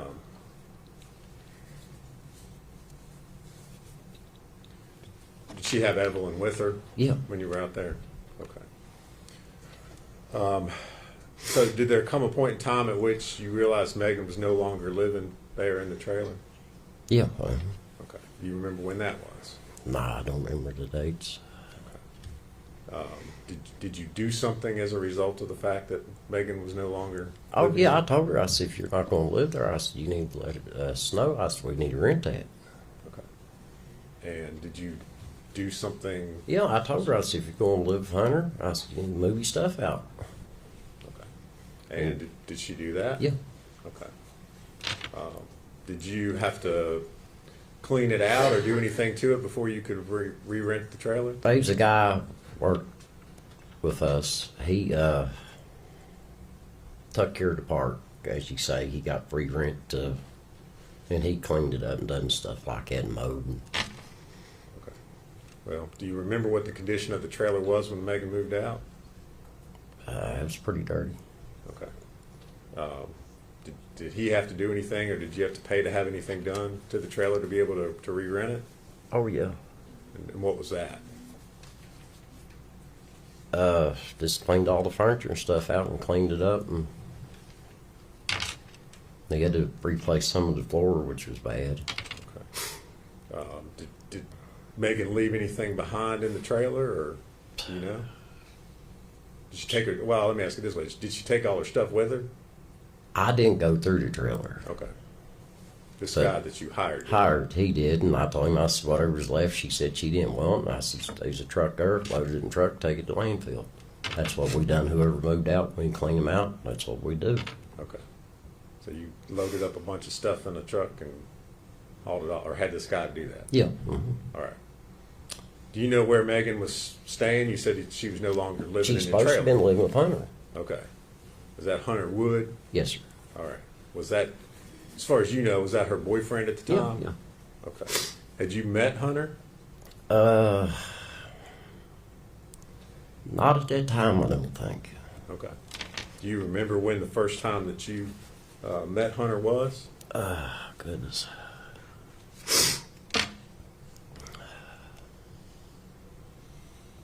It was either when she come up Earth Angel to get my two little ones, or when we went to Gatlinburg for Christmas, or Pigeon Fords. Okay. So you went with, well, let me ask you this. Who did you go to Pigeon Forge with? Hunter and my son and his family, and me and my family, and Megan and Hunter went. Okay. And when was that again? That was the day after Christmas or the day before Christmas. I can't remember exactly. All right. So it's around Christmas. Mm-hmm. You met Hunter. Yep. Who was he there with Megan? Yeah. All right. I could have met him before that and don't remember it now. I don't want to lie to you, but Okay. that's the best of my knowledge. Okay. Did your trip there at Pigeon Forge, did Megan have Evelyn with her at the time? No, sir. Did that seem unusual to you? Yes, I asked her Okay. You asked her what? where Evelyn's at. Okay. Did she tell you? Said that Ethan had her. Okay. Do you know who Ethan was? Yeah, I met Ethan. He's a nice young man. I thought a lot of Ethan. Okay. And who did you think Ethan was at that time? Or who did she say Ethan was?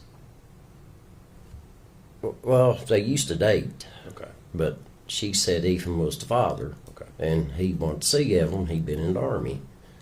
So I said, I'm going to stand back. If he's going to man up and want to see his child, I'm going to let him see her for a while. You know, and then after a while, I said, enough's enough. It's my turn. Okay. So at that time, when you went on this trip, she told you Evelyn's with Ethan. Yes, sir. Okay. And you thought that was a good thing. Yeah, I mean, Okay. After this trip to Pigeon Forge, did you see Megan after Christmas? here or there, very rarely. I'm sorry. Could you Just repeat what here or there, not that much. Here, there. Okay. Did you see Evelyn? No, last time I seen Evelyn was on Thanksgiving. Okay. Did you ever, in those times that you saw Megan after Christmas, did you ever ask her, hey? Yes, I asked her numerous times. Okay. And what did she tell you? She kept coming up with different stories and different lies. Okay. Well, what was she telling you? First, it was Ethan had her. No. First, let me back up. I'm sorry. Hunter's mom was watching her, and then she come off with Ethan had her. And after it went on for a while, I said, I'm gonna do something about this. Well, she told me that Ethan wouldn't give her back. I said, hey, let's go get an attorney. I said, he can see his daughter, but I said, he's not taking her. Okay. What did she say when you told her that? I can't remember exact words. She said, Dad, give me a day or two or something. She said, I'll get her or something. And it just lie after lie. Okay. Any point in time did you ever see Evelyn? No. Last time I seen her was on Thanksgiving, sir. Okay. So, at some point, did you make an ultimatum to Megan about seeing your granddaughter? Yeah. I told her and I told her mom. Okay. What did you tell her? It was on a weekend. Oh, excuse me. I said, come Monday morning, which I told this to her mom. I said, come high hell water. I said, I'm going to get on the phone. I said, I'm going to find my granddaughter. I said, I don't care what I got to do. I said, I want to know what's going on. I said, enough's enough. And that's when I got on the phone and made the phone call. All right. That Monday morning. All right. And did you talk with, who did you talk with? I don't know. I can't remember all of their names. Okay. Was it somebody at DCS? Yes, sir. Department of Children's Services? Mm-hmm. Okay. And what did you tell them? I just told them I told you I hadn't seen my granddaughter and I was worried about her. Okay. Did you tell them how long it had been since you'd seen Yeah. your granddaughter? Okay. And then I think they got me in touch with that Miss Constance. Said her name. Okay. Well, I can't answer questions from you, Mr. Oh, well, I'm Boswell. sorry, So but I if you can't remember that's everybody's fine. name. If you don't, that's fine as But well. I think that's her name, Miss Constance. If I'm saying it right. And Constance, does she work at DCS? Yes, sir. Okay. And you talked to her about, again, Yeah. the fact that you had not seen Evelyn? Mm-hmm. Okay. What happened after you made this report to the Department of Children's Services? It wasn't long. Detectives was up there, best Okay. I can remember. All right. So after you report it, then you start meeting law enforcement officers Yes, sir. come to talk to you. Yep. Okay. Did you cooperate with them? 100%. All right. 100%. Whatever they needed done or searched or done, I'd give them permission to do anything. All right. Did they come out there to your place, your property out there on Yes, Muddy sir. Creek? Hmm. All right. Now, this was sometime in February of 2020. Does that sound right? That sounds about right. Okay.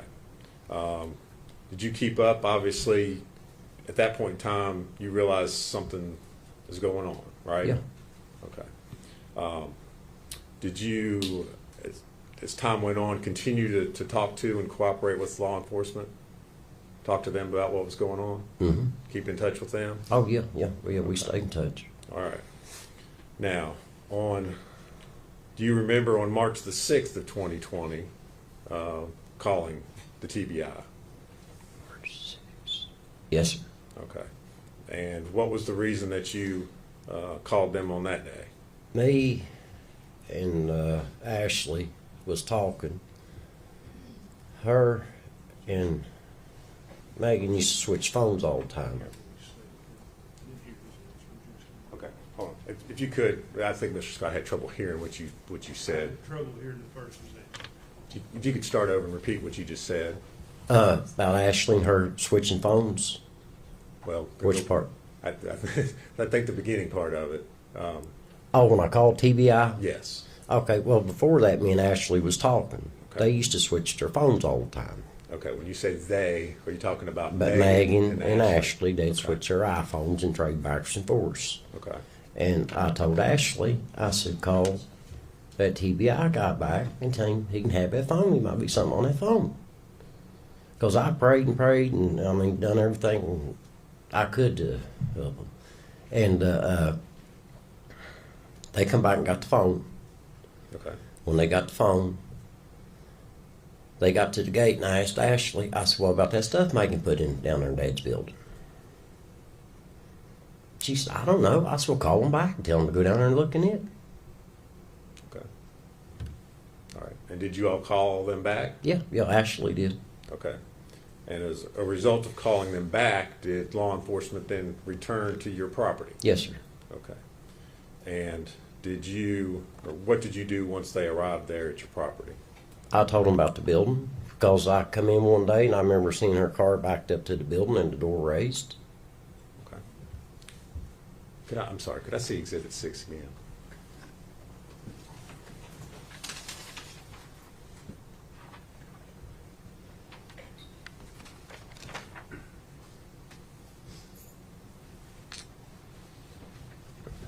Sorry, Judge. All right. Mr. Boswell, you see Exhibit 6, what's been previously introduced as Exhibit 6 again? Yes, sir. All right. There's a laser pointer right there when you're standing up on your witness stand right there. This? Yes. Mm-hmm. All right. And if you push the button, you described a vehicle being backed up next to the shed. Can you on there Let's see. point where? This one right here. Okay.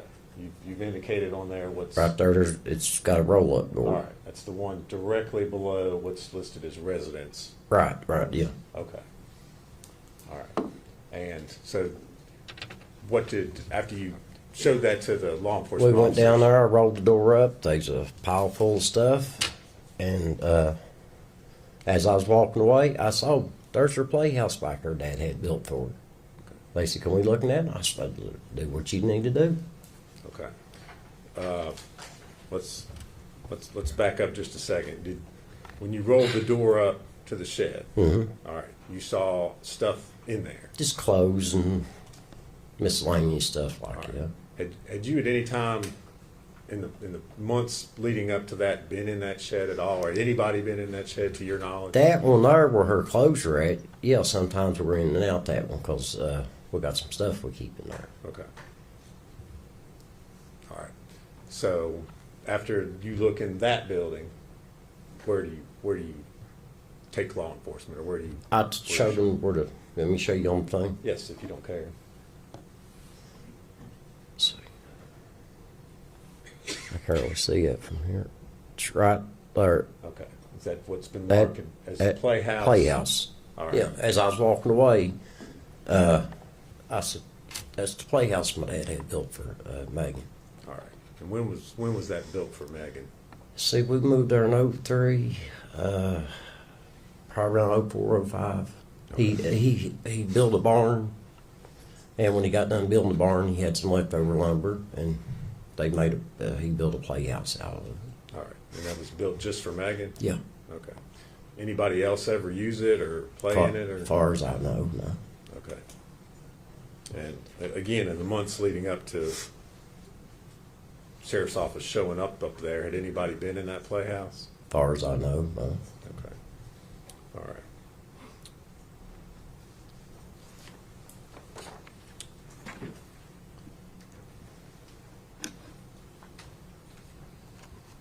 Your property, Mr. Boswell, in order to get onto the property, is there any gates or anything? Yeah, I got a for- fence and a gate. Okay. And what do you have to do in order to get past that It's gate? like a key fob, remote control. You just push it and the gate opens. Okay. And if you don't have the key fob, you can't open the gate. No, but you can walk around it. Okay. You can't drive. You can't No, drive. no. There's no way you get on my property. Okay. No, Did gate ain't open. did Megan have a key fob? Yes, sir. Okay. So she could get onto the property if she wanted to. Yes, sir. Okay. Did you ever give a key fob to Hunter? No, Okay. Did you ever see Hunter up on your property without Megan? no.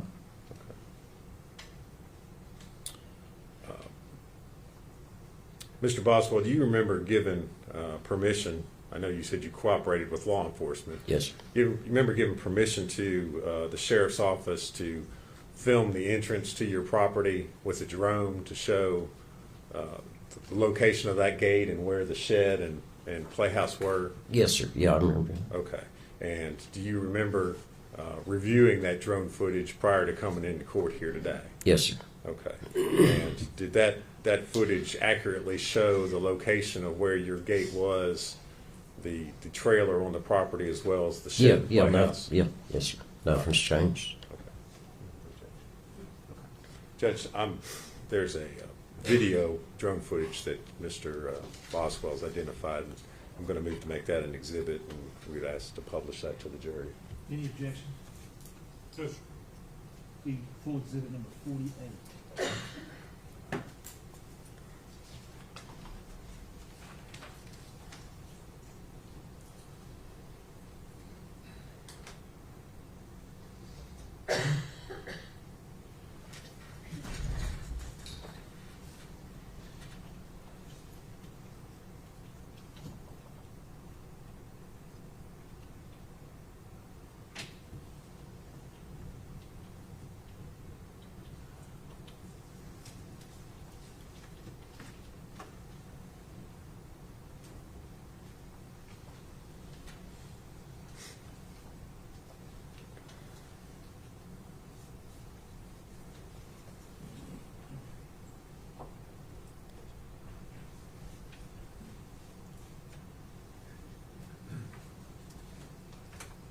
Okay.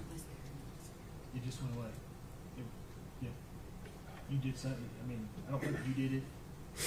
Just before you stood up, it went away.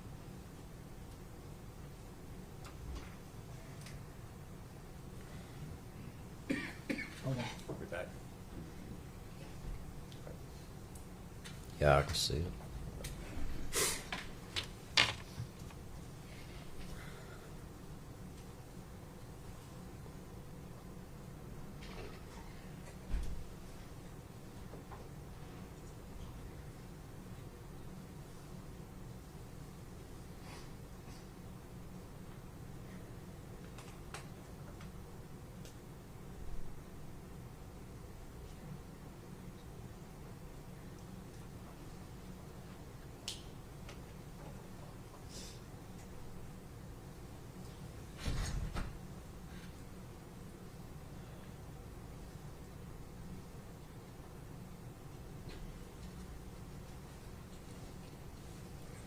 tell them what to do. Judge, I think I'm just gonna, Tell them, I'm gonna turn the Zoom on. Let's see if that helps. Hold on just a second.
Mr. Boswell, in the video that was shown, the trailer was labeled Omami's residence. Yeah, that's right. Just so we're clear and the jury doesn't get confused. Yeah, Omami, yeah.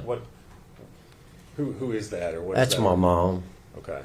Is that a nickname that? Yeah, Megan it's a had? nickname Okay. we always start calling her. Okay. And so that's where she lived. Yeah. Okay. Mr. Boswell, at any point in time, did you ever see, or did Megan ever come up to your property with Hunter and have Evelyn with her? No. Not that I can remember of, no. Okay. Because the last time I seen Evelyn was on Thanksgiving.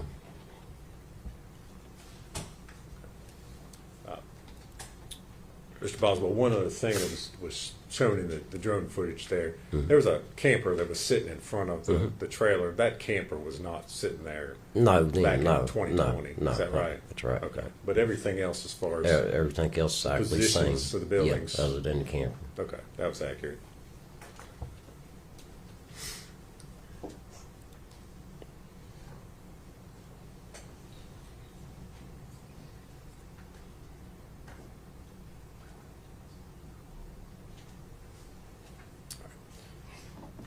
Thank you, Mr. Boswell. If you would, answer Okay, any you're questions Mr. Scott has for you. Can I get some water, please? Something to drink. Tell you what, before you start, let's take our little morning break. We'll take about 15 minutes. Okay, thank you. One stand, please. Okay.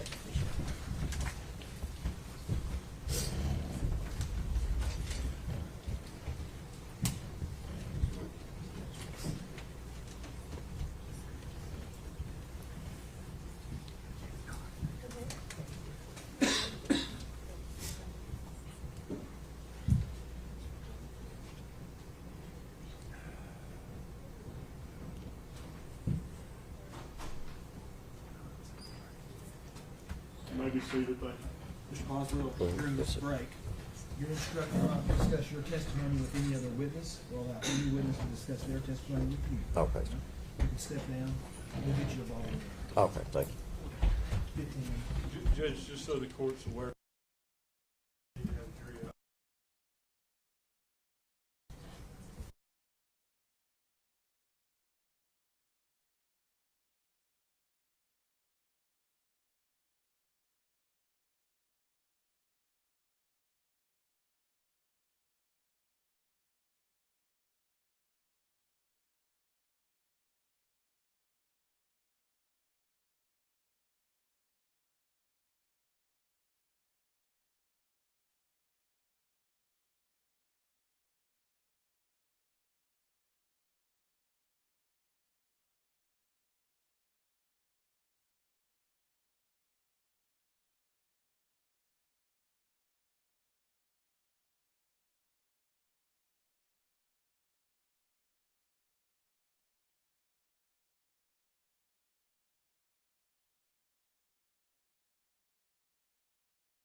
Boswell, 2 felony convictions. They are dated,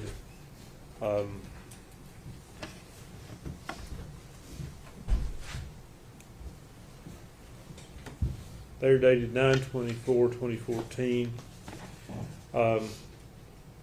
They're entered, I guess, 10/1/14, so that would be the working date the judgments were entered against him.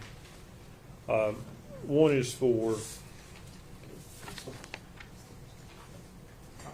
sorry, I had the wrong judgments. I separated. Let me start over with that. I propose to impeach him with 2 felony convictions, one from aggravated assault, judgment entered 12/11/14, and one for kidnapping, entered 10/1/14. Obviously, those are over the 10-year time limit, but I would suggest that the court, given that the delay in this trial caused in large part because of COVID. This started in COVID, and if you'll remember, when this started, I think the court was trying no cases. And I think the docket really, nothing was being tried for several months there afterward. Ms. Boswell did have a counsel change, but as I recall, I came in on the first date. I set this trial date and never asked for another continuance. My approach? Yeah.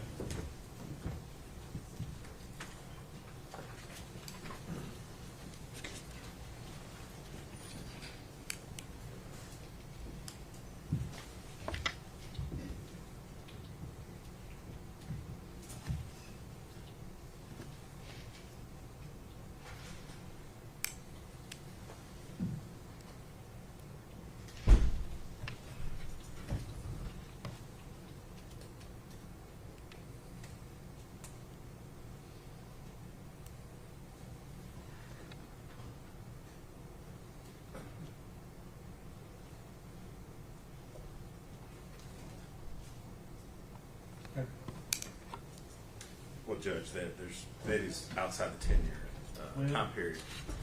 Here's the time period. Evidence of the conviction under this rule is not admissible if a period of more than 10 years has elapsed between the date of release from confinement and commencement of the action or prosecution. If the witness was not confined, the 10-year period is measured from the day of conviction rather than release.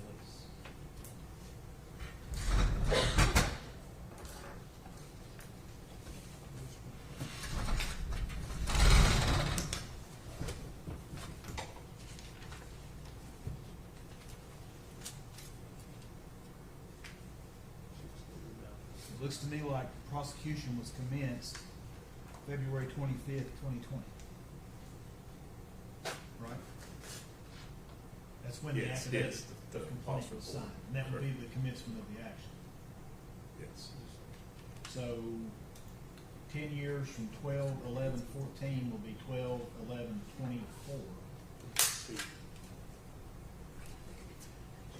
Yes. Basic math. That means that for purposes of Rule 609, it's within the 10-year period. Because it says he got straight probation, so there was no period of confinement. So you go from the date of conviction.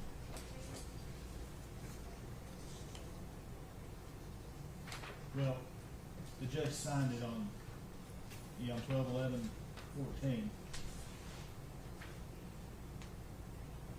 Sentence was imposed on 12/9/14. So 2/25/2020 is within the 10 years.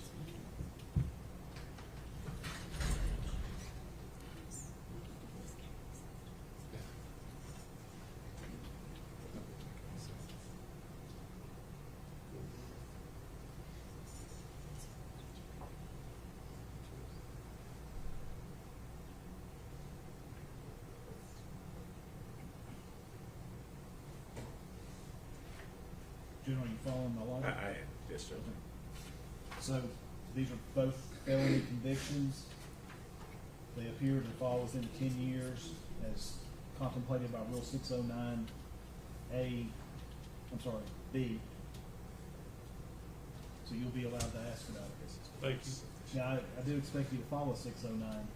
You ask him, if he says yes, that's the end of it. If he says no, then we can move from there. Yes. Justice Shaw, I'm clear. I can ask about each offense. I can ask if you're convicted of kidnapping on this date, and you're convicted of aggravated assault on this date. Yes.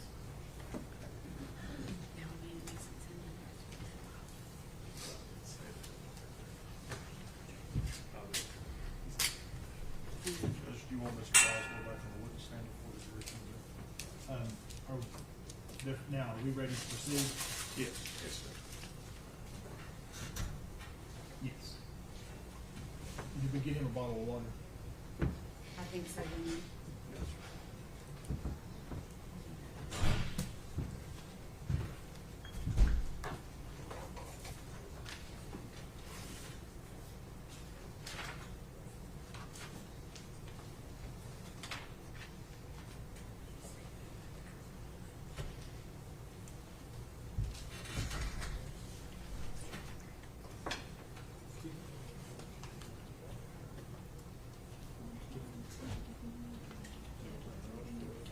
My wife complained last night because I look all hunched over all the time.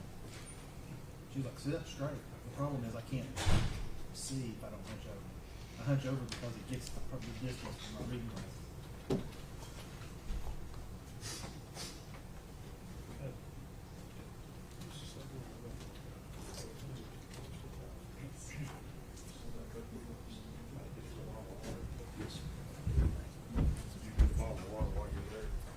Did you get some more?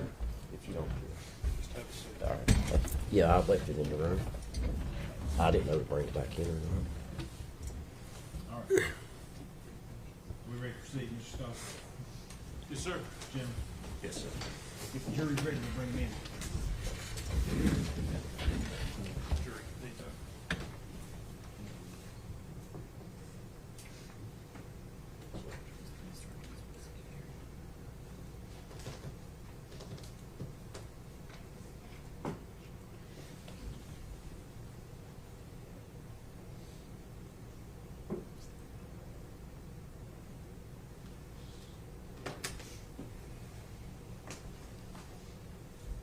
I'm gonna close this if that's okay. That's fine. One stand, please. Thank you, sir.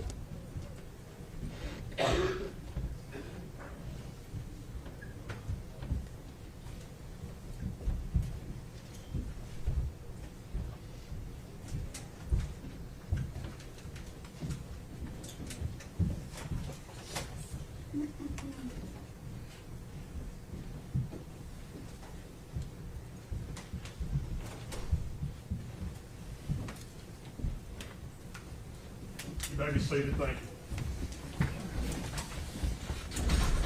Mr. Scott, you may cross.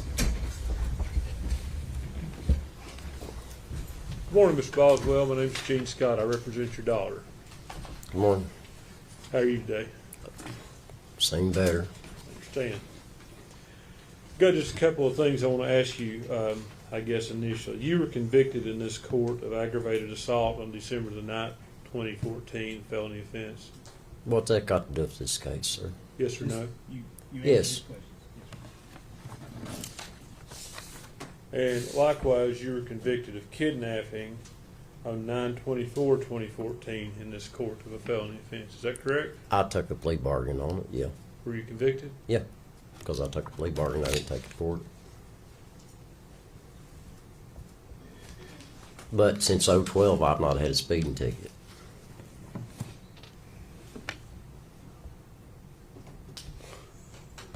Well, Yeah. sir, you were convicted in 2014. You said since 2012 you haven't done anything. 2014. No, that was 2012. I don't think this line of questioning is. I wasn't convicted enough in 14. Right. We're going to move on. Okay. I was not convicted enough in 14.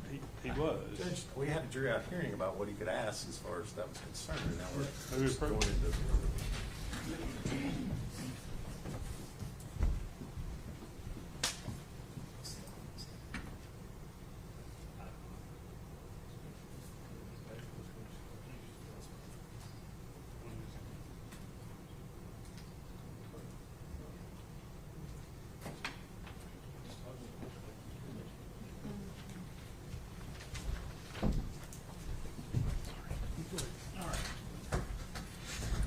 Go ahead, Mr. Scott. You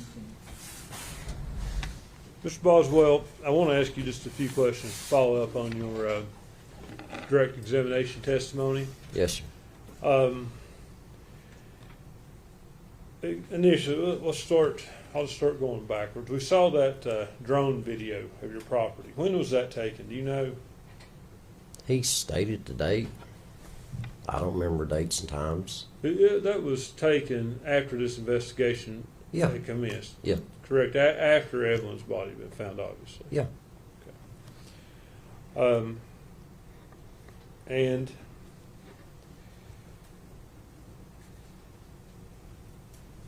talked about you have a gate, Yes, sir.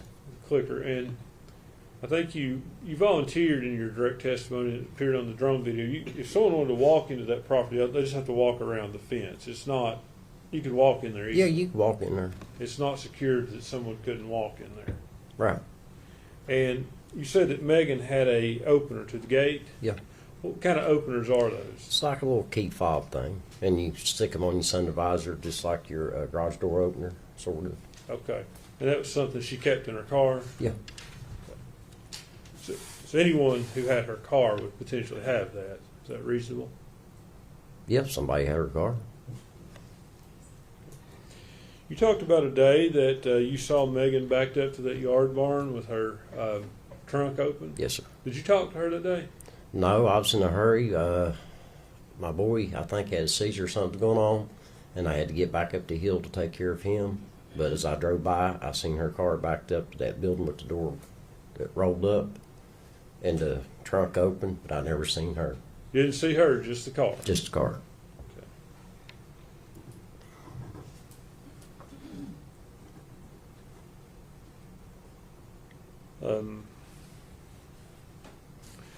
Also, you talked about Megan telling you at some point that Hunter's mom was babysitting Evelyn. Do you remember Yeah. that? Mm-hmm. Was Hunter present for that conversation? No, not that I remember of. It's not that you can remember, or do you know, one way or the other? I don't think so, sir. I don't want to lie to you, but I Appreciate don't think so. Were you present for all the searches conducted by law enforcement on your property? Most time, yeah. How many searches were conducted on your property? Just one, I think. You don't recall a search on February 23rd of 20? That's when they brought the dog out, I think. Okay. Who brought the dog? TBI guy, I guess. I don't know who he was. And that was prior to Evelyn's body being found? Yeah, that's before. Okay. And obviously they didn't find anything that day. No, Did you watch them run the dog? not really. I watched some of it. I mean, Okay. Did you see the dog pass in proximity to the playhouse? they was mainly concerned down in there, in that bottom where it's filled in at, and back, like that farm Mm-hmm. that joins my property, back around in there. They searched the whole property though, didn't they?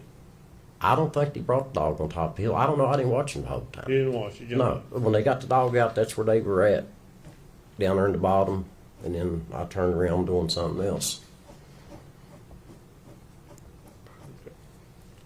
You talked on your direct examination about how Megan come to move out of your home. Mhm. There's some kind of discord, I guess, with you, her, Ashley, about the way she kept her room. Yes, sir. Did you kick her out, basically? No, I didn't kick her out. What'd you do? She went to my mother's, and I had a trailer waiting on her that her and my soon-to-be ex-wife Ashley cleaned up and got ready for her to move into. Okay.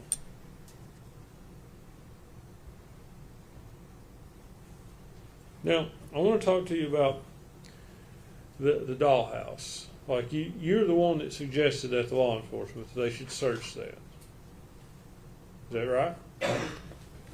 How all I got started was about the phone.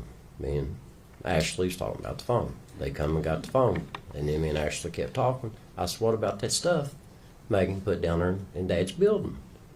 So she called them back. They come back, went down there, and as I was leaving, I said, "Oh, there's the playhouse Dad had built for her too." But just to be clear, you didn't see Megan put anything in the building. You saw her car. I just seen her car, Not and Megan. the trunk was raised. I didn't see nobody. I was more concerned about my son. I had to go get his medicine because he had a seizure. Okay. Oh, the day you saw the car. Yeah, I yeah. understand. So I was getting it up the hill to take care of him. And had you never thought, when did you start to suspect the child could be on your property? I didn't suspect child was on my property. Why did you call him to come down to the yard barn? To see if there's a clue in that stuff she put in the building. Because I worked right hand in hand with law enforcement to try to help them every way I could. When's the last time you were in that dollhouse? I couldn't tell you, sir. It's been years. It's been years since you've been in. I couldn't tell you when's the last time I've been in that dollhouse. Half them buildings down there I don't go in. How big is your property? 11 acres. 10.9 acres to be exact. How close is that dollhouse to your house? It's about 600 feet away, 700. It's close to your mother's house. Yeah, You go see your mother often? yeah. But when I go to my mom's, she could go into the back because she can't get down her steps, so I cut her spot out around the back so she'd go in the back, not to climb the steps, so we're going out the back. But you were down there at your mom's during that time frame, weren't you? Not that much sometimes. I could have 1 second, Judge.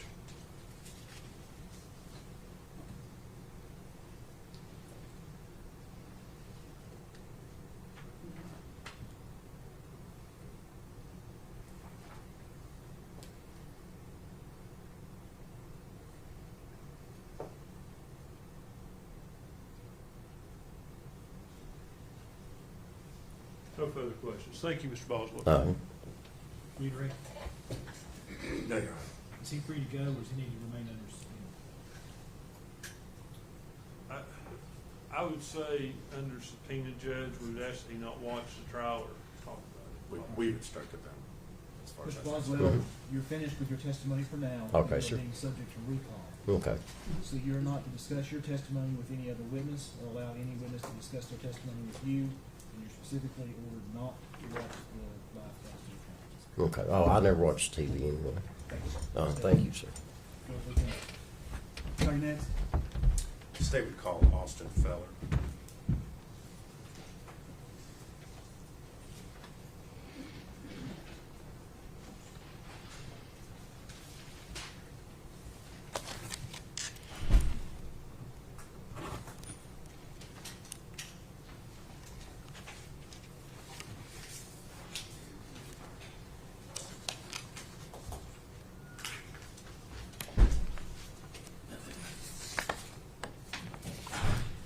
Mr. Boswell, sit back after a while.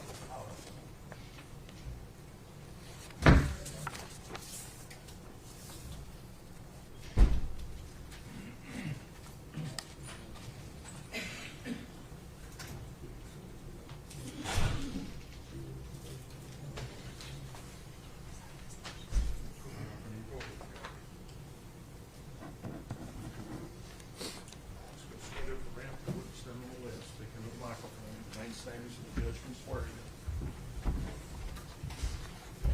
Raise your right hand, sir. State your name. Austin Feller? You solemnly swear or affirm testimony you're about to give be the truth, the whole truth, and nothing but the truth, sir. Yes, sir. Have a seat right here. Speak in the microphone for us. Good morning, sir. Morning.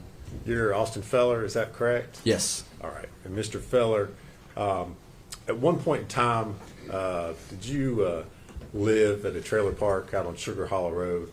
Yes. And is that in Sullivan County? Yes. All right. And why were you living there at that particular location? Because at the time I was working for Tommy & Sons Paving, and they said I could live there for free if I were to do maintenance on the trailer park. Okay. And was that back in 2019? Yes. Okay. I'm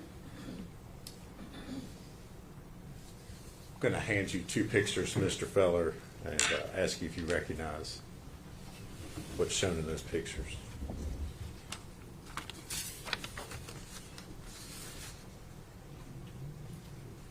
Yeah, I recognize him. Okay, and what are they? What is it? The pictures of the trailer that she lived in? Okay. And when you say she, you're referring to Megan Boswell? Yes, sir.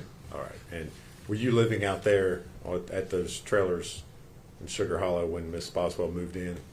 I never met her in person. Okay.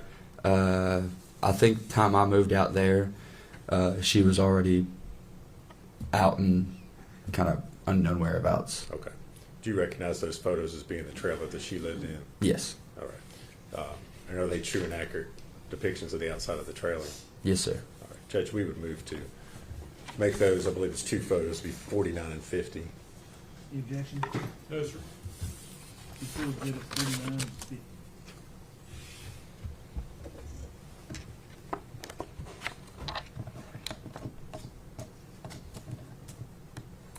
And I'm going to publish those to the jury.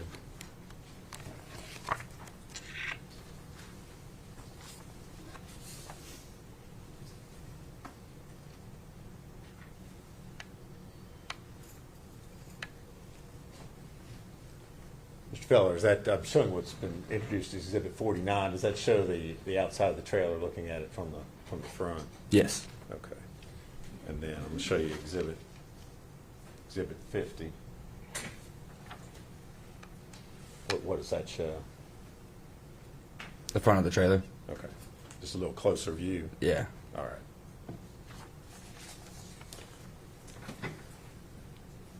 Now, at some point in time while you were working out there, living in those trailers for Mr. Boswell, were you asked to clean out that particular trailer? Yes, sir.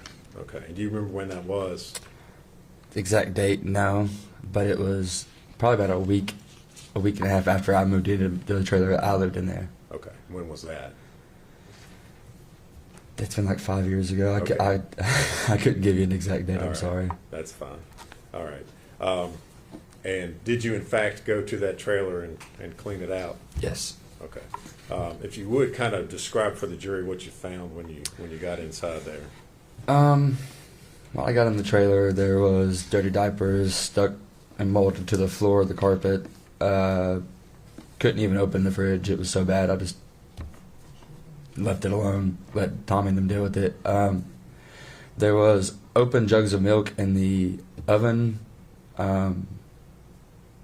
Food on the ground, just feces on the ground, just very nasty. Just not clean at all. Bad. All right. And did you take photos of what it looked like? I did, but I don't have those photos of that phone anymore. Okay, that's fine.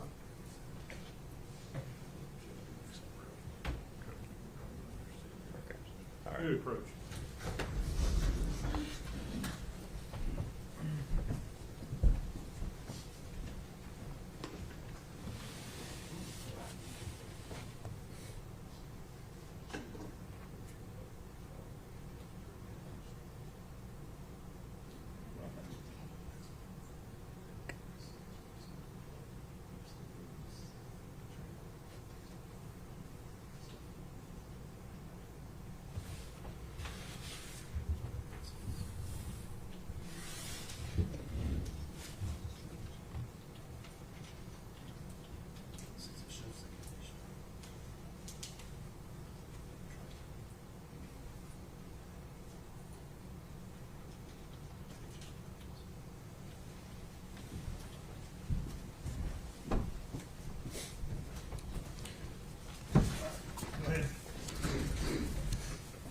Mr. Feller, I'm going to hand you 6 photographs and ask you if you can identify what's shown in those photos. Okay.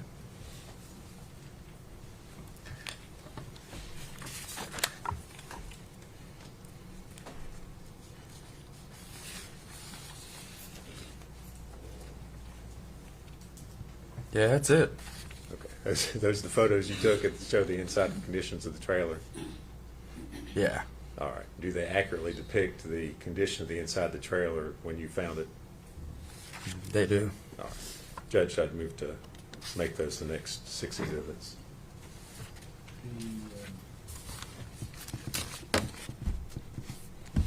The, 51 through 56. 51 through 56.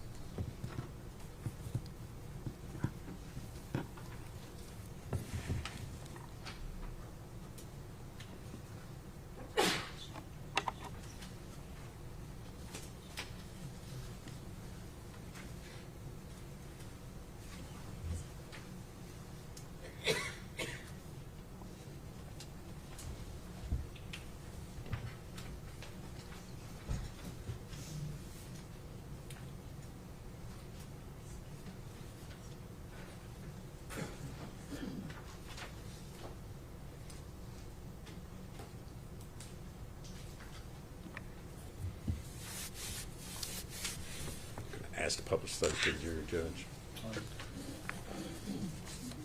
Mr.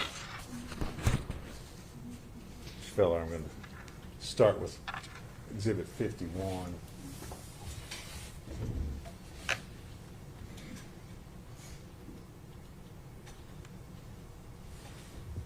Can you tell us what we're seeing in this particular photo? The bedroom. Okay. And that's the condition in the state you found it in when you Yes. entered. You did not move or toss anything or otherwise? Everything you see is exactly what I walked into. All right. Now I'm going to show Exhibit 52.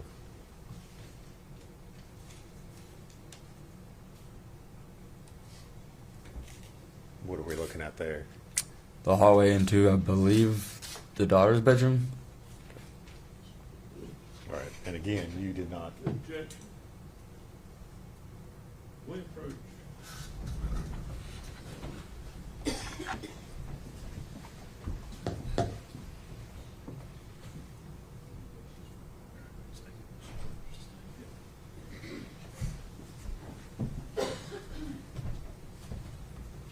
Ladies and gentlemen, I'm going to sustain that objection.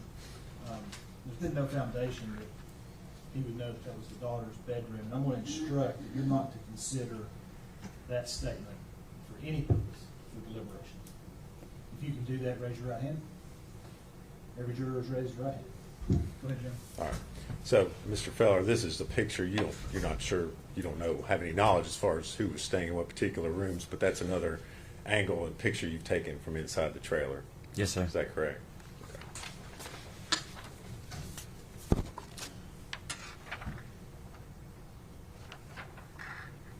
Now showing Exhibit 53. I think that was the walking into her room, Megan's room. Well, don't speculate as to whose rooms. Gotcha. Okay. Same instruction. Lady. Okay. So you've taken a photo looking into another bedroom. Is that Yes. correct? Okay.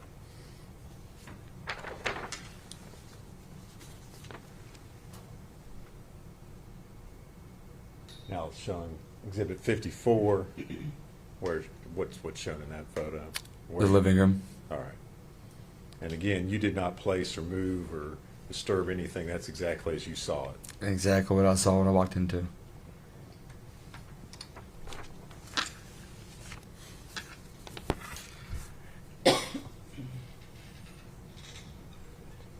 From the kitchen going into the living room. All right. This is Exhibit 55. All right. You're standing in the kitchen. Yeah. Is that where that's taken from? Yes.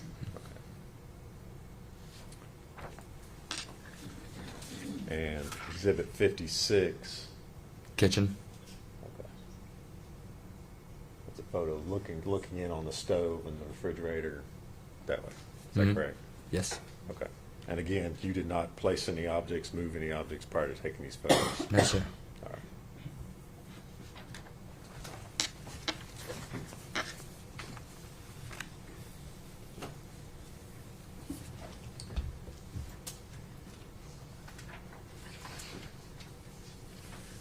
After you removed all these items from, or what did you do with the stuff after you took these photos? I was instructed to take it to the back of the driveway where the Tommy and Sons had a big dump truck, and they just used equipment and put most of it in there. Okay. Did you remove all that, lack of a better term, trash and stuff that we saw? Everything, trash, carpet. I mean, completely remodeled the whole entire thing. Okay. What was the condition? I mean, was it like inside after you got all that stuff out of there? After I got everything out, I mean, I had to rip up subflooring and put down new subflooring and linoleum, and I mean, it was bad. Okay. Was there any sort of odor or anything in the trailer? I had to use respirators to enter the house.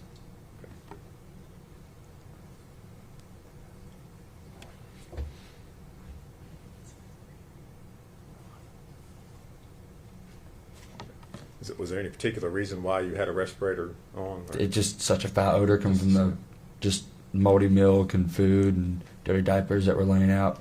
Just bad smell. Okay. All right. Thank you, sir. If you would answer any questions Mr. Scott has for you. Morning, Mr. Fellers. Morning. When you don't know when you moved in out of the trailer park? It's been so long, I couldn't really give you an exact date. Without giving me an exact date, was it before or after Christmas of 2019? I think after. I think so. Do you remember what the weather was like when you were cleaning out the trailer? It was warm. It was warm. Yes. So probably February. Probably before Christmas, then if it was warm. Before Christmas, if it was warm. How much before Christmas?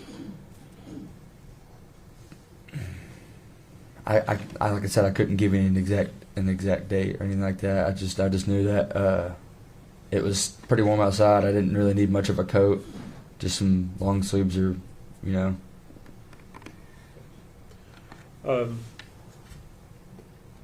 You never met Megan? No, sir.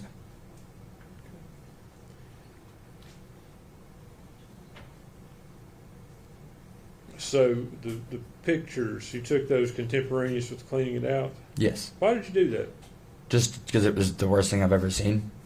I've never cleaned out a place like that, looked like that. Just wanted to show people what it looked like? Well, to show Tommy and them, because they didn't step inside or go inside. They just wanted it cleaned.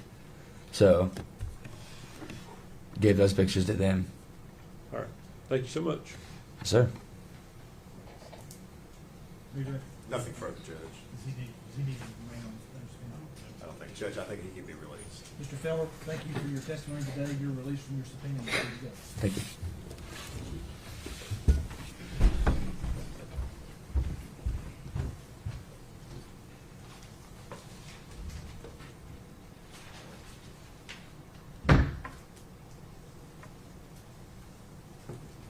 Statement called James Lewis.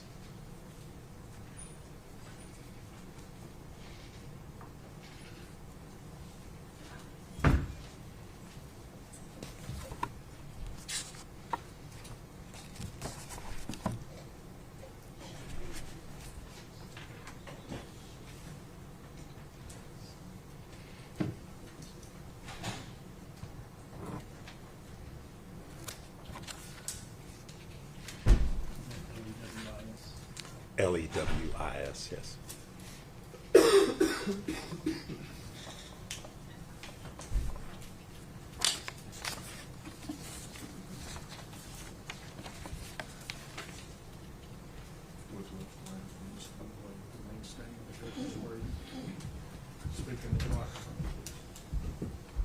Raise your right hand, sir. State your name. James Lewis. You solemnly swear affirm testimony you're about to give you the truth, the whole truth, and the truth, sir? Yes. Proceed. Good morning. Morning. You are James Lewis, is that correct? Yes. And Mr. Lewis, where are you employed? With the Department of Children's Services. All right. What is your current assignment there? Currently, I'm a supervisor for the department in the Division of Child Protective Services. Okay. How long have you been employed by, we call it DCS for short? Yeah. All right. How long have you been employed there? I've been with DCS for 6.5 years now. All right. Back in February, specifically February 18th of 2020, what was your assignment with the department at that time? Yeah, so my role with the department during that time was an investigator to investigate reports that we received in Child Protective Services. Okay. So in other words, well, maybe explain for the jury how that process works as far as you're referring to allegations of child abuse. Yes, is that correct. right? Okay, so if you Yes. would kind of educate the jury a little bit about how that process works. So the department receives referrals of reports of abuse or neglect. We receive a report from our Nashville office that receives the intake, then it gets sent over to the worker. And then from there, we review the report, the allegations that came into the report, and then we start following our policy and procedures that can be found, outlined in 14.6 of our policy and procedures, and start investigating, doing internet checks and background searches, and really just start notifying important personnel that need to be involved in the case. For example, like our Child Protective Investigation Team in Sullivan County. All right. Back on February 18th, 2020, did you get a referral that was made on a 15-month-old child by the name of Evelyn Boswell? Yes, All right. And was that particular referral assigned to you? it was. Okay. Purposes only of explaining why you did what you did, what was the nature of the abuse allegation? The allegations in the report, Yes.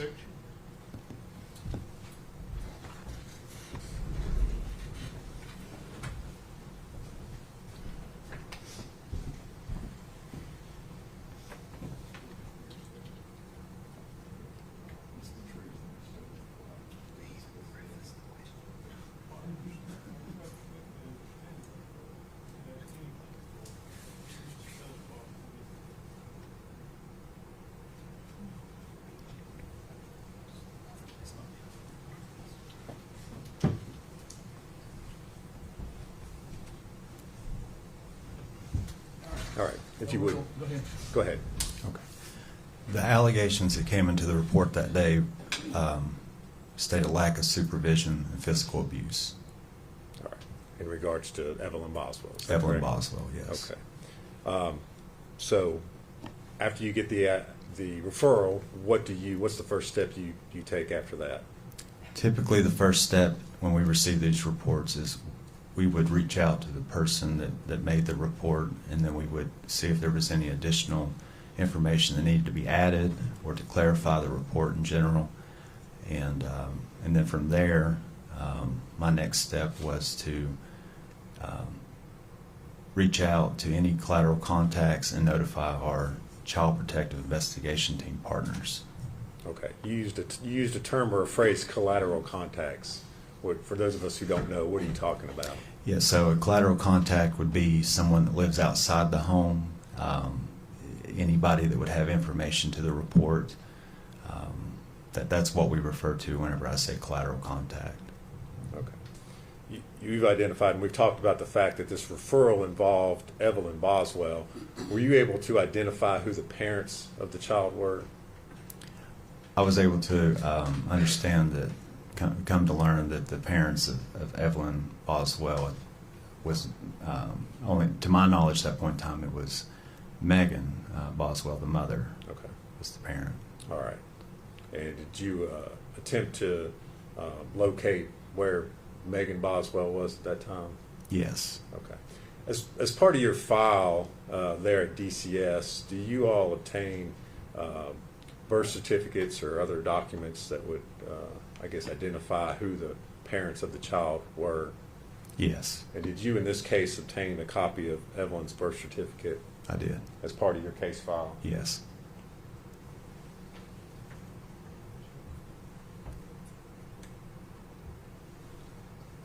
Mr. Lewis, I'm going to hand you a document and ask you if you can identify it.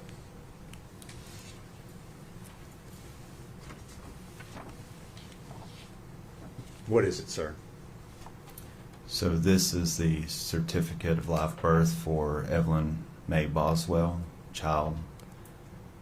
Okay. And is that the birth certificate that you obtained of Evelyn for this Yes. particular case? It is. All right. Judge, we would move to make that exhibit. I believe it's 57. No objection. 57.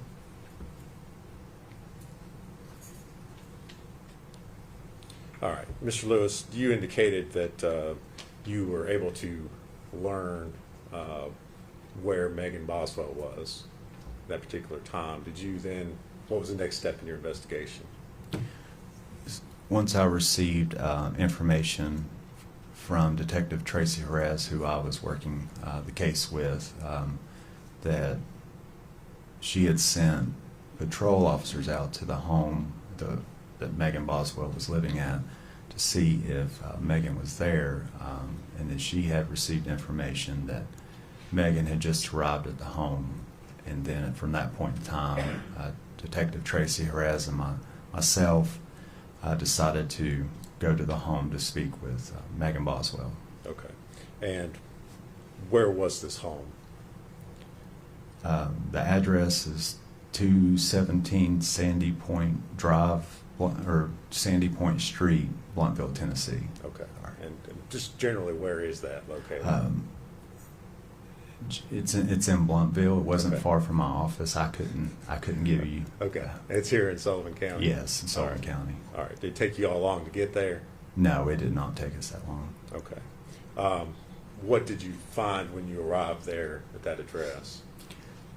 So when we pulled into the address, we saw the patrol officers with Megan Boswell in the garage of the home. All right. Just generally describe what kind of home this is for the jury.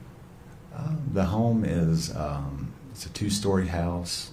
It had a basement, larger, more of a typical subdivision type home. From the outside, the appearance, it was very well kept. It was a typical home that you would find in maybe one of your more newer built subdivisions, is the way I would describe it. All right. So you arrive, Miss Boswell is there at the residence, is that correct? Yes. Anybody else there present with her? Outside of myself, Detective Tracy Jerez, and the patrol officers, no.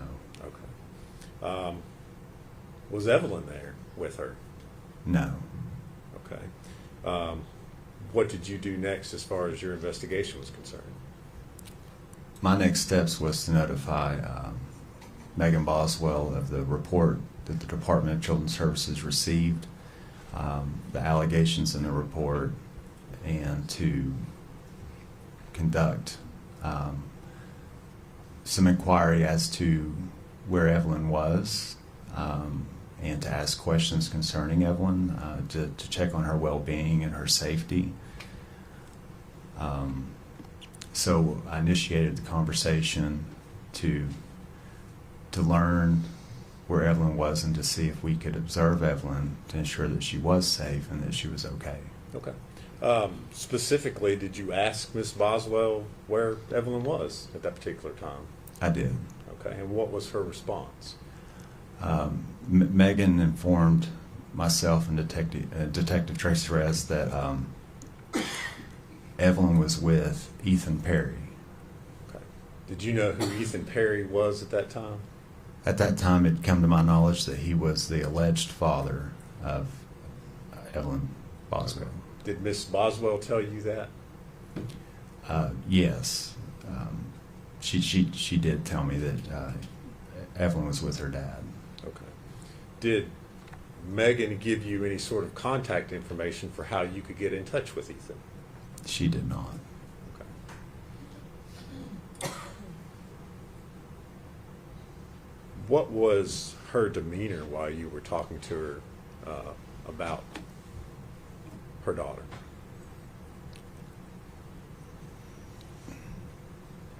The way I would describe Megan's demeanor, it wasn't much affect. When I say that, I would say there wasn't much emotion as concern. I didn't notice any concern when speaking with Megan. She just stuck at that point in time to telling us that Evelyn was with Ethan, and then from there I asked her to show me, of course, evidence that a child had been with her. Okay. All right. So did you go inside the house with her? How did you do that? She invited me into the home and walked me through the home. Nothing at that point in time appeared to be observable to be outside of a typical home. I didn't see any safety concerns as far as what we may consider a safety concern for a child at that age. She walked me. I asked to see a crib or a pack and play.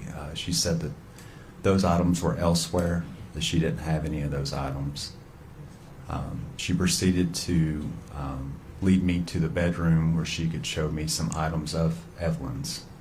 And so I followed her to the bedroom. Okay.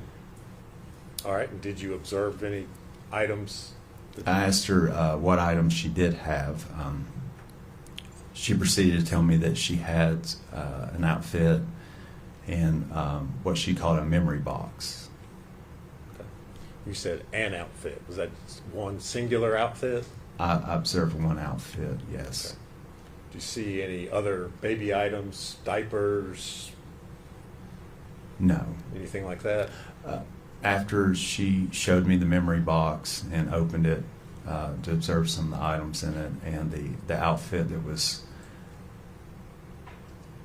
still on the hanger, it was new and it hadn't been worn. And she took me downstairs to show me a sippy cup. Okay. And did you take a photograph or a picture of these items that she showed you? I did. All right.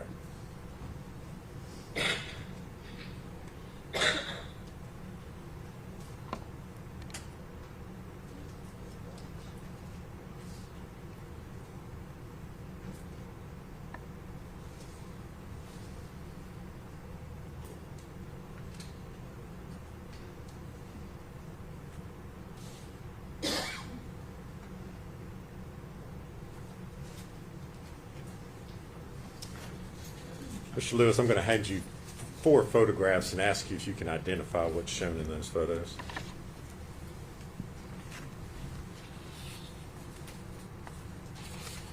Do you recognize those? Yes. What are they photos of? This first photo is the photograph of what she described as the sippy cup. Okay. That's fine. Go to the next one. And then the next photo I'm looking at is the bedroom that she reported to be staying in with Preston Wood. Okay. All right. And the next one. The next photo is the photo of the what she described as the memory box. Okay. Is there one more? And the next photo is the outfit that she showed to me All right. on the hanger. And do you recognize those as being the photos that you took that day while you were in the residence? Yes. And are they true and accurate photos of what you saw? Yes. Judge, we've moved to make those exhibits 58 through 61. No objection. We did full exhibits, 58 through 61.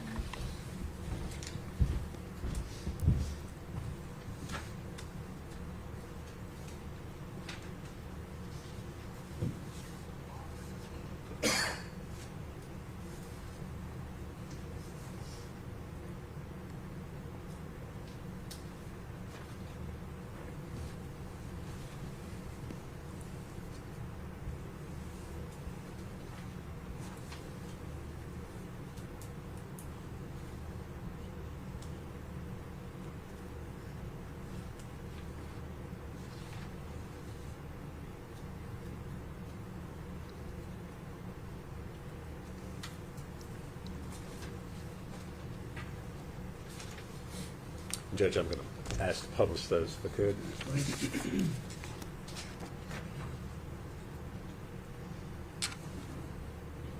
Mr. Lewis, I'm showing what's Exhibit 58. What is that photo of? This is a photo of the cup that Megan Boswell informed me that Evelyn Boswell would drink from. Is that the only kind of dish or spoon or item of silverware that she showed you that Yes. belonged to Evelyn?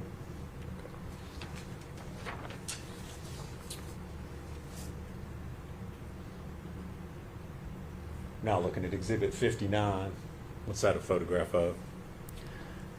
That's a photograph of Megan Boswell standing in the room where she reported to be living with Preston Wood. Okay. Did you observe any items, any baby items, toys, clothing, anything else in that room? No.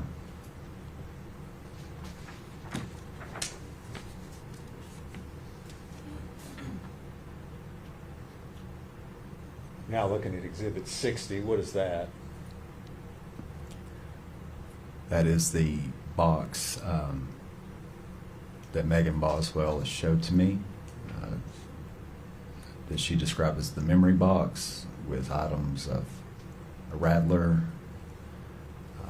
handprint, and footprints of Evelyn. Okay. Did you take any of these items at this time, or did you just take photographs of it? I just took photographs.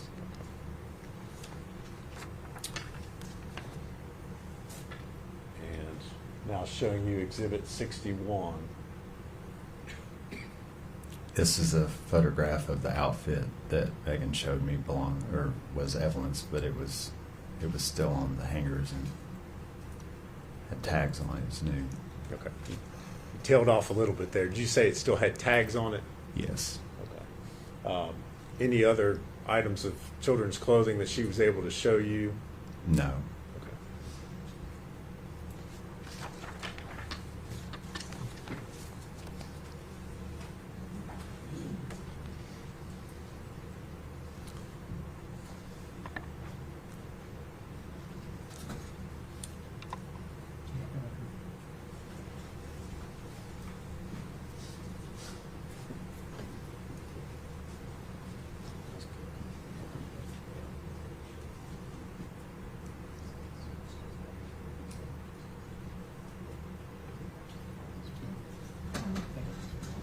Ladies and gentlemen, I've just been informed your lunch is here, so we're gonna stop.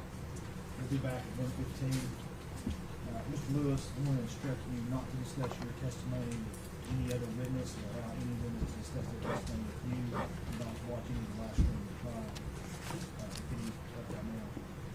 And, come back at 1:15. Yes, sir. So we'll stand for it.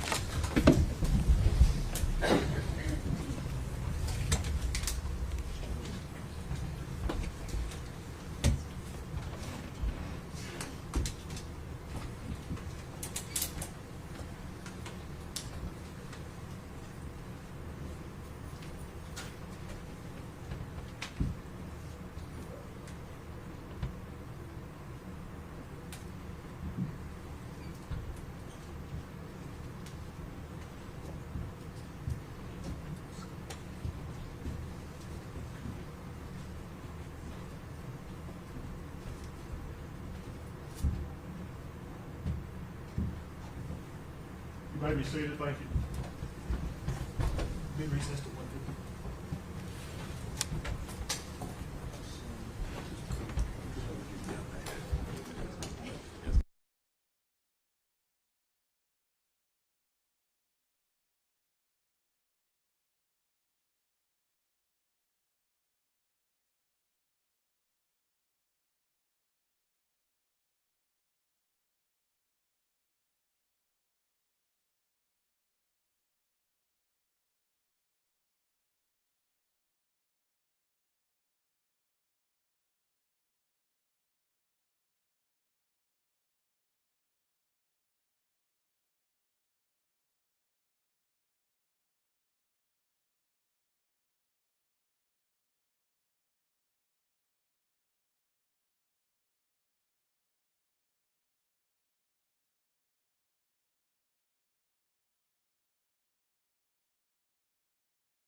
You may be seated. Thank you.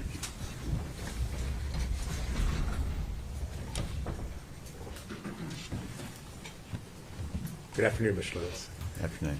I think where we left off, we had just talked about the photos of the items that you took pictures of at the residence where you located Miss Boswell.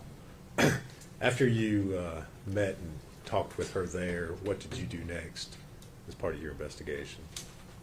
So after we spoke with Megan Boswell, we had received information of the address of Ethan Perry, where he would maybe be staying, and so Detective Haraz and I proceeded to go to the home of his address. And what did you find when you arrived there?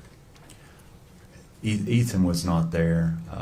We spoke to his parents and tried to inquire more information to the whereabouts of Evelyn Boswell. Did you find Evelyn there? No. Okay. All right. So what did you do after that? From there, after we spoke to Ethan's parents, we proceeded to go back to the Sullivan County Sheriff's Office, where we met with Megan Boswell to talk to her. Okay. more. And who was present there at the sheriff's office when you spoke to Miss Boswell? It was myself and Detective Haraz. All right. And where did you talk with her? There's an interview room at the Sullivan County Sheriff's Office, and we spoke to her in the interview room. Okay. And is that here in Blounteville, Sullivan Yes, County? Sullivan County. All right. Prior to coming to court today, did you have an opportunity to watch that interview that you did with Detective Haraz? Yes. And what you reviewed, was that a true and accurate depiction of the interview that you had with Ms. Boswell back on February 18th? Yes. All right. Judge, I would move to introduce that as Exhibit 62.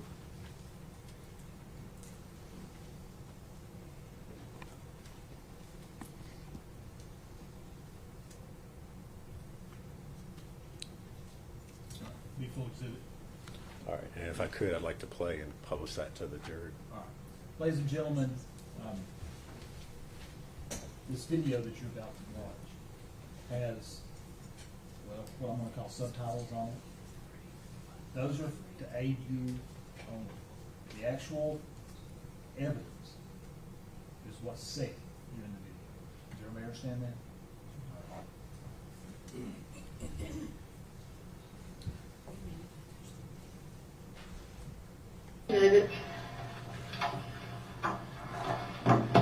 Well, we're back. Hello. Ethan does not have the baby. But I don't know where she's at if she's home yet or left. He has not seen that baby since he was down here for Christmas. He has seen her. I promise you, yeah. And he went back to wherever. Where is he at? Fort Polk, Louisiana. Are you sure he didn't take her with him? Well, then I don't know what he did with her. Does that not concern you? I mean, yeah, but like, you all not know at all where she is? No. Well, what can we do?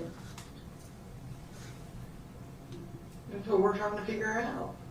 Can you put out like an Amber Alert or something? When is the last time you've seen her?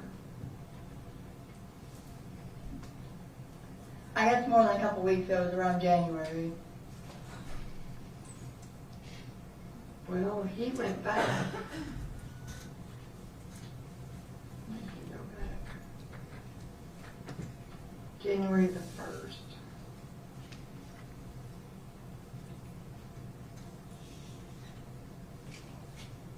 And he did not take her with him. Well, then I don't know. I really don't. Like, what do you do when your child's missing? And you told us you were going to meet him tomorrow in Colonial Heights. Now, what was that about? I was gonna try to contact him and get him to meet me. You said you lived in Memorial Boulevard. That's where the last time that I, like, went to go see her was. How was you in contact? You said that you didn't have a phone number. I was gonna try to message him from Hunter's stuff, get a hold of him.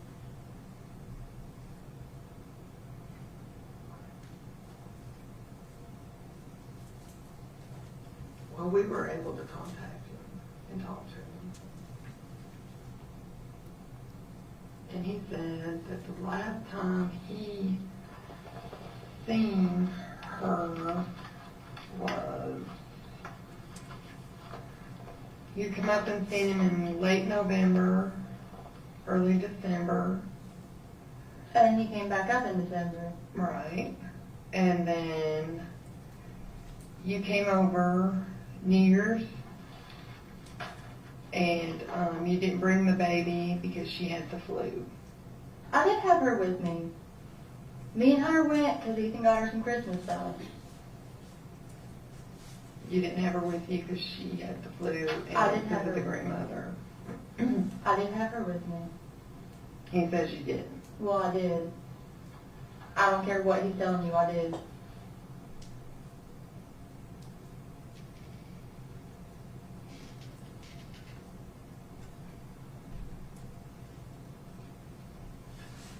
So when did the exchange happen? Where did you drop Evelyn off of Ethan? That you're saying it was happening? It must have been a couple days after that. New Year's. It was before New Year's because me and Hunter didn't have her on New Year's. 'Cause me and Hunter went to a party on New Year's.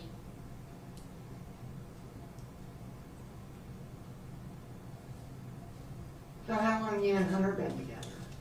A couple months.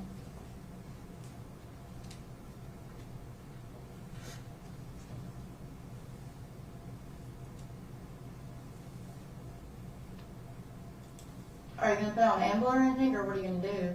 Yeah, my supervisors are on their way. Okay.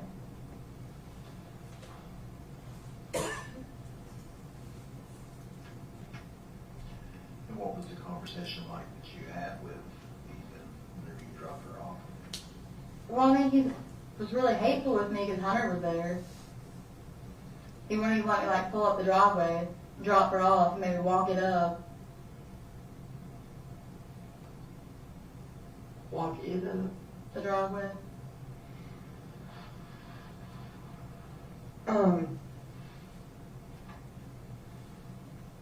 What kind of relationship do you and Ethan have now, as far as, What do you mean? are you able to communicate, are you? I mean, no, not really. He does not want to talk to me about anything ever.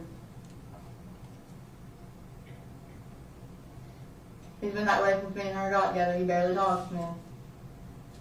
Have you communicated through text messages or anything like that? You've not sent him any text messages? I've tried to call him and he doesn't answer me. Have you tried through text messages to contact him? Yeah, but he's not responding. I mean, I believe him off on his phone. I'm not going to lie to you. I'm just asking. Yeah. I mean, I've tried to text him. He's not responding. I've left his voicemails and stuff. He just does not answer. Does not call back. And what do you ask him in these text messages or voicemails you're leaving? Well, I've been like, hey, can you call me? I want to see her. He just does not call back. And do you see your real mom? My real mom? Yeah. Yeah, well. I was just wondering if she's still living in West Carter's Valley. She's not there right now. I really don't know where she's at. She's going to go to the hotel for the night.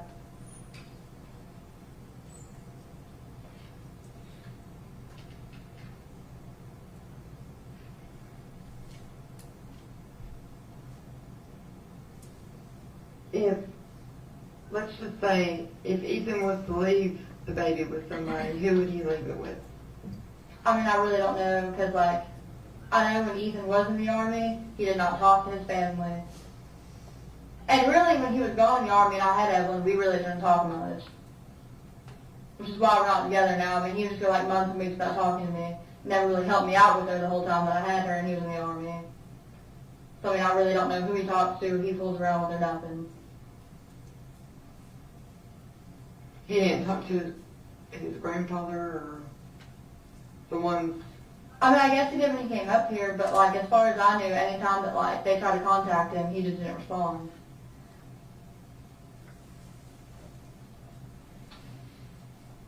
This guy named Paul is not his grandfather, but it's like his step-grandfather, and he would like all the time ask me about Ethan, and Ethan wouldn't talk to him. How come? I don't know. I really could not tell you. He just kind of like stopped talking to his family because they didn't really help him out while he was here, or went to the Army.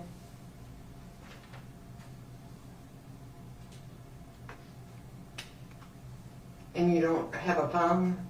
No, I'll use others. You need to get your phone. Okay.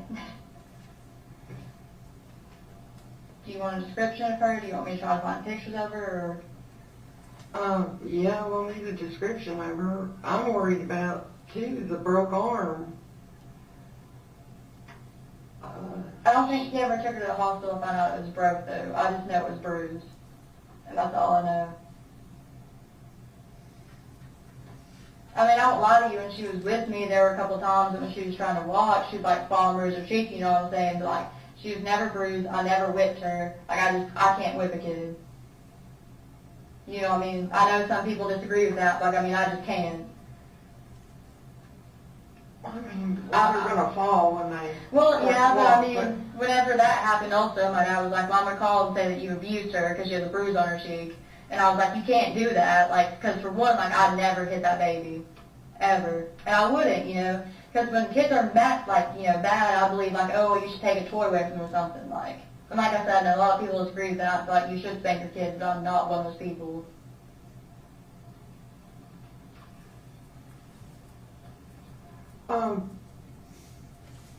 Now when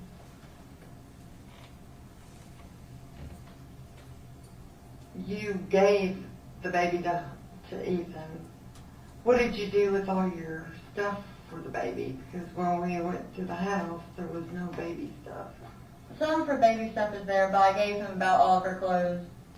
And the only, like, bottles I had for her was just, like, one sippy cup.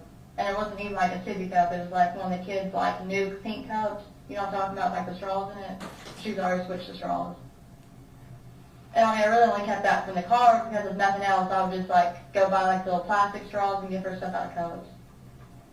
And then I had baby stuff at, like, a mommy's and stuff like that. My grandma's. And the car seat's in Hunter's truck. Her car seat. Is that what you were going to use to pick her up tomorrow with? Yeah, the car seat's in the truck. Well, I was going to take the Lexus to go get her, don't get me wrong, but the car seat is in the truck.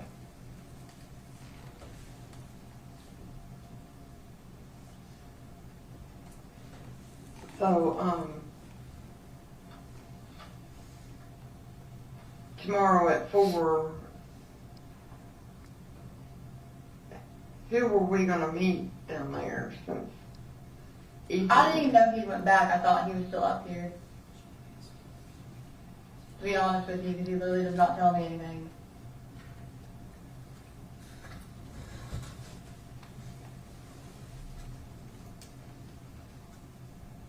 And when did you make the arrangement to meet him tomorrow? Yeah, like when was that discussed with you? I mean, it's been a long time ago. Okay. Tomorrow's the 19th, right? The 18th, yeah, the date's right.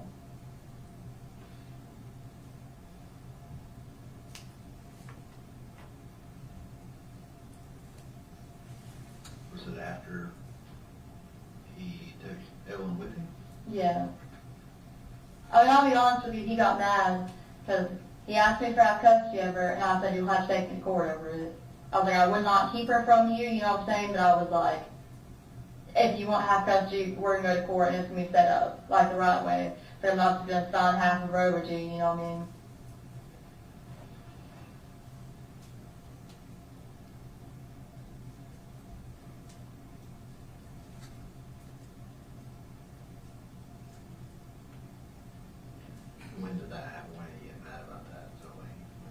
It was like the day of Christmas. When did you all officially break up?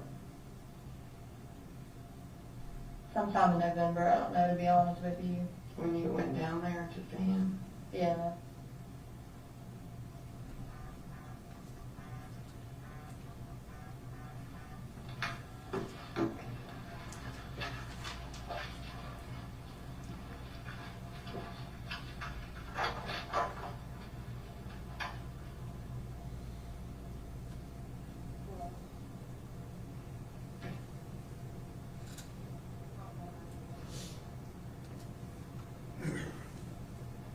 Whenever you and Ethan went to that party, whose house was that party at? Me and Hunter went, and it was at this guy named Clint's house that Hunter's friend with. You and Hunter went to a New Year's Eve party? Yeah. Hunter's first name is Preston. I'm sorry if that confuses you. I've always called him Hunter. It's fine. Went to a New Year's Eve party. And where was that at? It's in Piney Flat at Clint's house.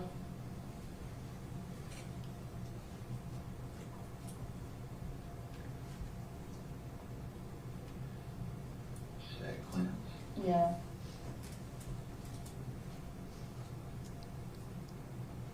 Who is Clint? Just a friend? It's one of Hunter's friends.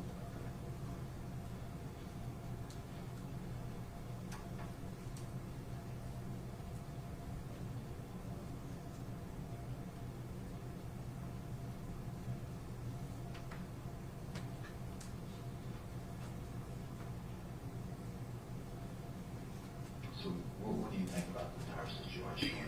Well, I mean, I don't know what's going on. I want to know what's going on. I mean, like, I'm kind of panicky on the inside.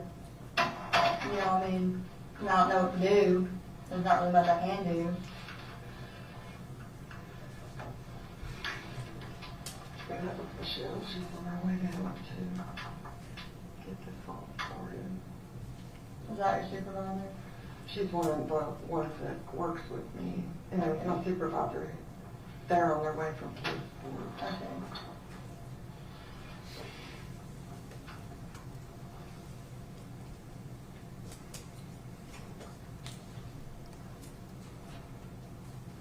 Did you spend any time with Ethan over the years?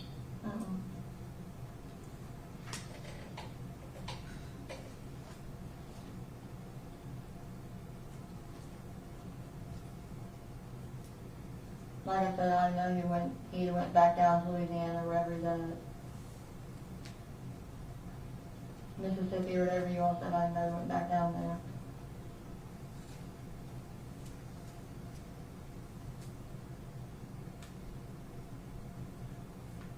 So he told you he was living in Kingsport?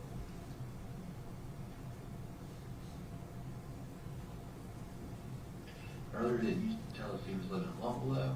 You thought he was living in Lumpville?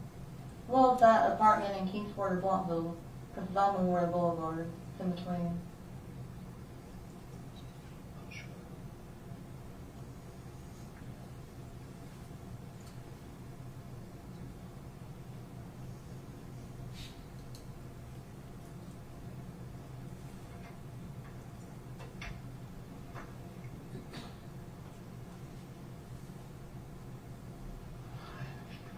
Questions?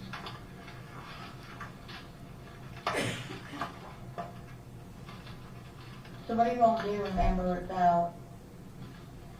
Like, what's the process after Well, that? we're gonna have to find this baby tonight.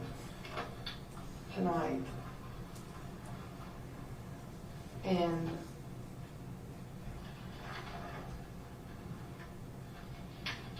I don't know where this baby is, but it's gotta be found. So what happens if we don't find her or not? I don't know. I've never run into this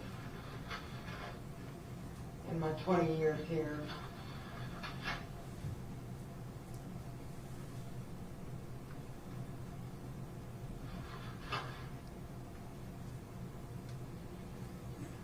But we've got to find her.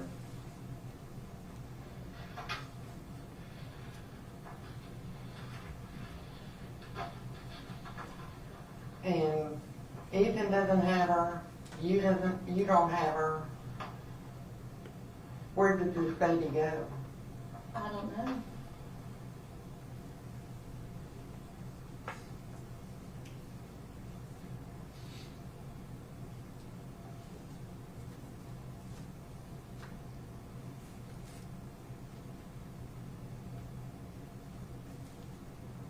What did Preston think about the baby?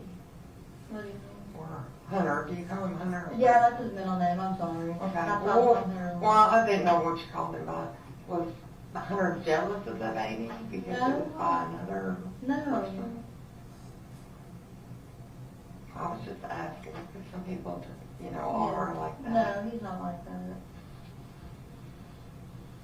You know, maybe one of the questions that popped in my head, maybe he didn't want the baby. Ethan? No, Hunter. No. But Ethan and I used to get into it, and he used to tell me he didn't want Evelyn and that I wasn't his baby. We used to have fights like that all the time, and I'd be like, I'll give you DNA test, I know this child's yours. There's my supervisor.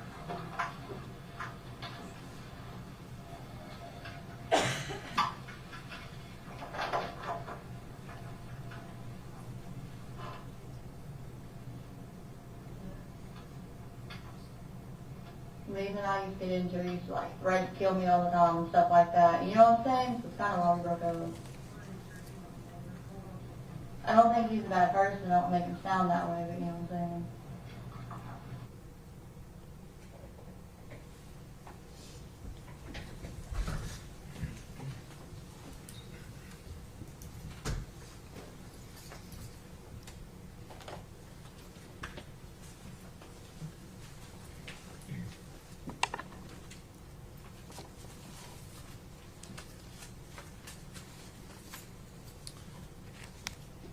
All right, Mr. Lewis, this interview took place February 18th, 2020, is that correct?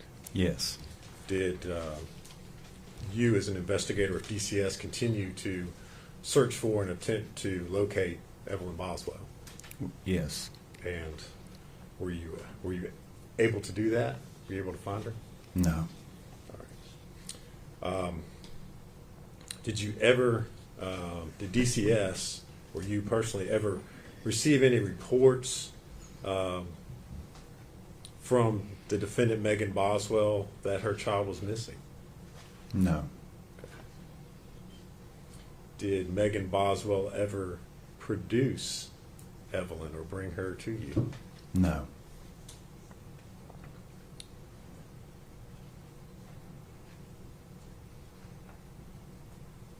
Since DCS was involved in this, since you all had received a referral, if there had been any court proceedings that had been instituted or took place regarding custody of Evelyn, would you all have been notified or made a party to that?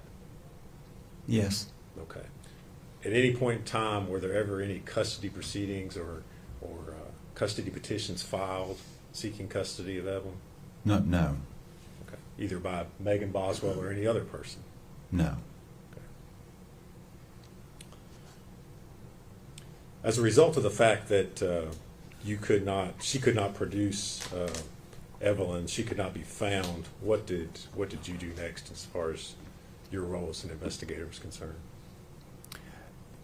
My next step was I consulted with DCS supervision, and we had decided to file a petition for requesting an order to produce the child.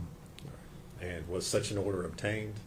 It was. And was that what was that through? Which that court? was through the Sullivan County Juvenile Court. Okay. And as a result of that, was Miss Boswell ordered to produce the child, produce Evelyn Boswell? Yes. And did she ever produce Evelyn Boswell? No.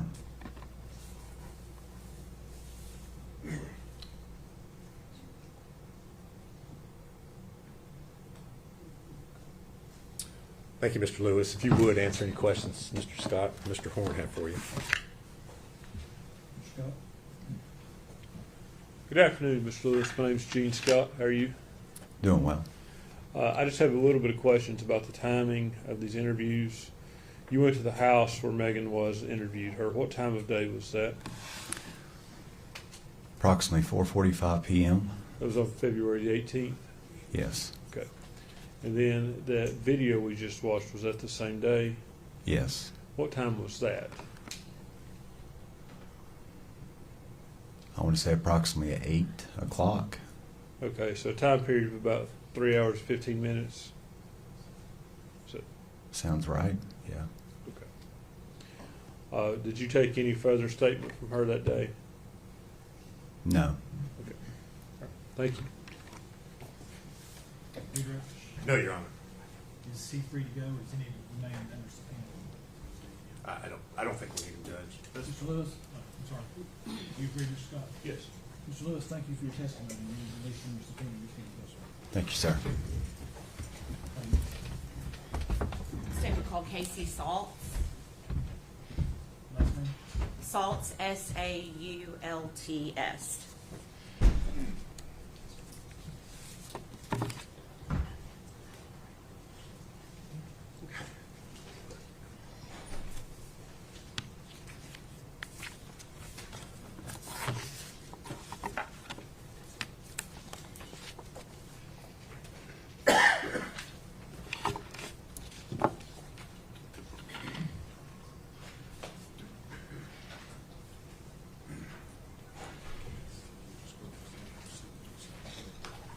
Remain standing, please, sworn to speak.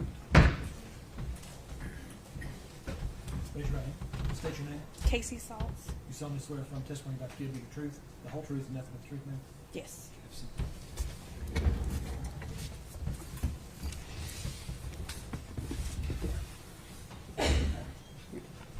Good afternoon. Hi. Your name is Casey Saltz, is that correct? Yes. And where do you live? In Elizabethton? Okay. Do you know the defendant, Megan Boswell? Yes. Can you tell us how, and I'm going to ask you to maybe go just a little bit closer to that microphone so we can catch your voice. Thank you. Tell us how you know Megan Boswell. She was a foster child to my parents. Okay. And what is your mom's name? Gail Kite or Patricia Kite. Okay. And so did Megan Boswell live with your mom, Gail Patricia Yes. Kite, when she was pregnant with Evelyn? Yes. Okay. And did she also have Evelyn while she was living with your mom? Yes. Okay. And do you see Megan Boswell in the courtroom today? Yes. Can you point her out to us, please? She's right there. Okay. Can you describe what she's wearing, please? A blue jacket, navy blue jacket. Okay. Your Honor, we'd ask the court to acknowledge that. She's identified the defendant. Record so reflect. Okay. So during this time frame, are we talking about 2018 and early 2019? Or do you, and you may not know the answer to this, when she was living with your mom? I'm thinking it was just 2019. Okay. Let me ask it this way. Do you remember when Megan gave birth to Evelyn? Yes. And where were you working at the time? Premier Pediatrics. Okay. And obviously we probably know the answer to this, but what is Premier Pediatrics? A pediatrician's office. Okay. And where was Premier Pediatrics located? In Johnson City. Okay. Do you remember how many, is that place still open? No. Okay. That's why I'm asking in kind of in the past tense. It's now closed, is that correct? Yes. Okay. How many pediatricians were working there at the time? 2. Okay. And what were their names? Dr. Pugh and Dr. Trosen. Okay. And what was your job description there? Receptionist, front office. Okay. Can you tell us a little bit about what your job duties were at that pediatrician's office? Scheduling and making appointments, answering phone calls, medical records, all the front duties. Okay. Would you check people in? Yes. Check in, check out. Okay. Okay. And were you able to see the waiting room when people would come in, or would they come up to the window and check in? How would that work? They would come into the waiting room, or no, they would come into the front office to the window and check in, and then we had 2 separate waiting rooms, one for well visits and one for sick visits. You could kind of see in there from where we were from the doors open, but to actually see in there, you had to get up and walk in there. Okay. After Evelyn was born, is this the office that Megan Boswell brought Evelyn to for her well visits? Yes. And when she would bring Evelyn, would you know when they came into the office? Yeah.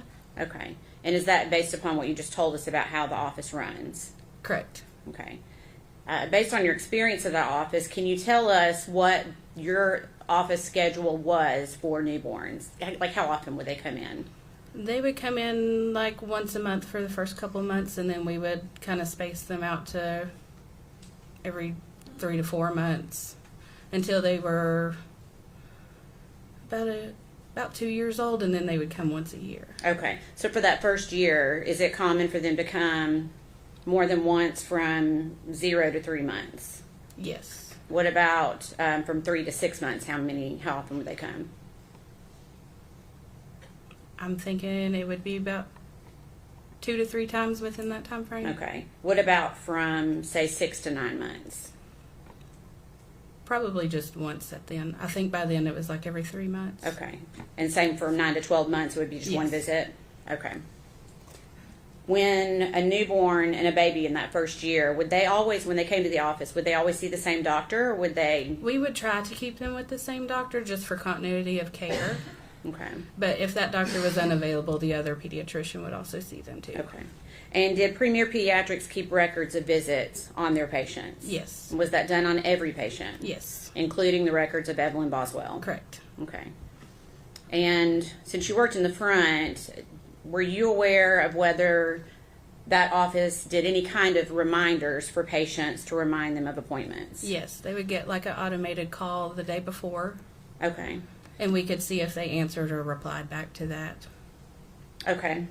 So you could kind of see if they said, yes, I'm coming, or no, I need to Right. reschedule, or whatever. Correct. Okay. Did your office also give appointment cards out? We did. Okay. And when would that be done? Usually when you check out for your previous appointment, we would schedule the next one and Okay. give an appointment card. Okay. And after Evelyn was born, did Megan Boswell bring her to her scheduled appointments? Yes. Your Honor, approach.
Okay. We're just going to ask for some clarification on that. When I asked that last question, did Megan Boswell bring Evelyn, and I'll ask it in a different way maybe, did she bring Evelyn to her normal appointments for, say, the first weeks that she was supposed to bring her? Did she bring Evelyn to those appointments? Yes. Okay. And did she continue to bring her to appointments up until a certain time closer to the end of 2019? Yes. Okay. For her 12-month visit, is that something that would have been scheduled at Evelyn's last appointment, her previous appointment? You're right. Okay. Yes.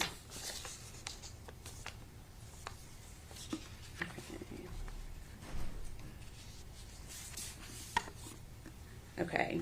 And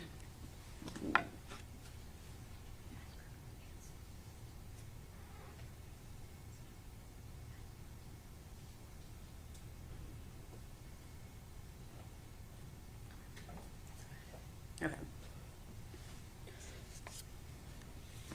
And so we asked about the appointment card. Do you recall anyone babysitting Evelyn during that same time, around early December? Yes. Okay. Who babysat Evelyn?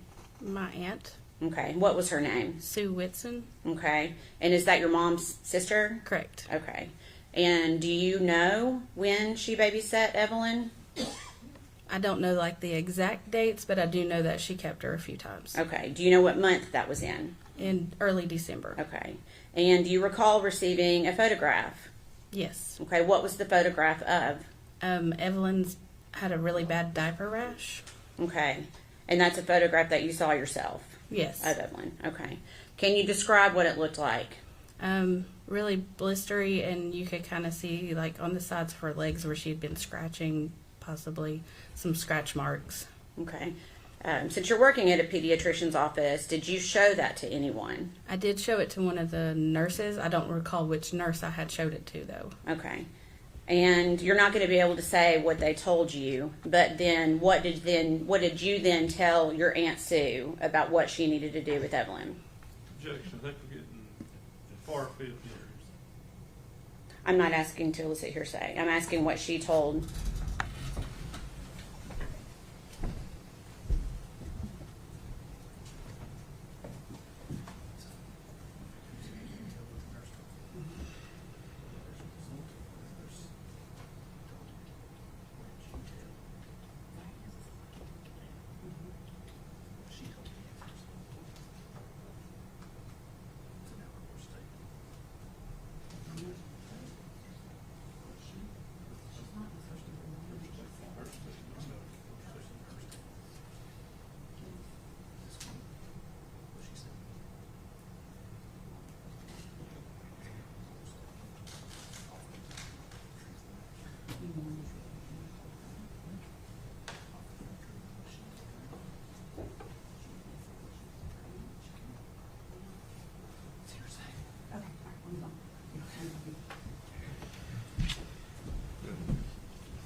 Okay, so we're going to move to Evelyn's 12-month well visit.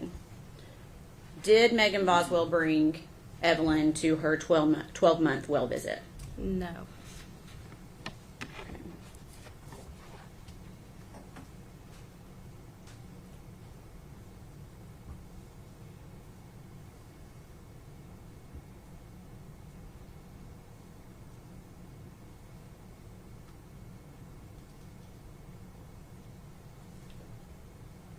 I'm going to pass you a document and see if you can identify it.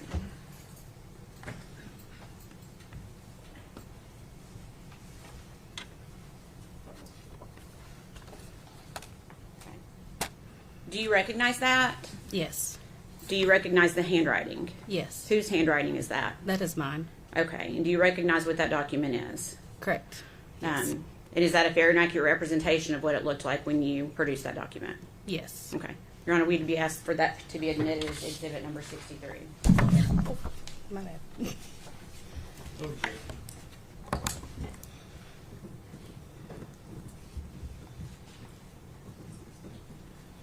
What is it? The reminder card? Yeah.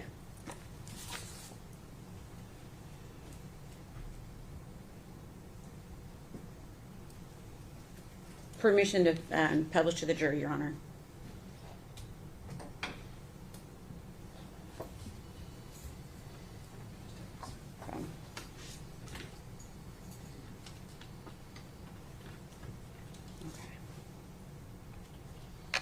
Okay. Can you see that okay? Is that the appointment card that you wrote on for Megan Boswell? Yes. And for the appointment of December 5th, 2019. Is that correct? Yes. Okay.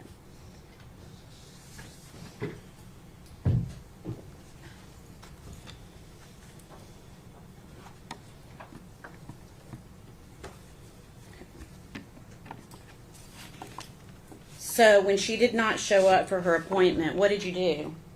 I texted Megan. Okay. So you had her contact information? I did. Okay. Where she was part of the family, we did keep in contact. Okay. And how would you contact her? Through Facebook Messenger, mostly. Okay. And had you communicated with her before on Facebook, or was this the first Yes. time? No, I've communicated with her before. Okay. And is that how you reached out to her that day? Yes. Okay.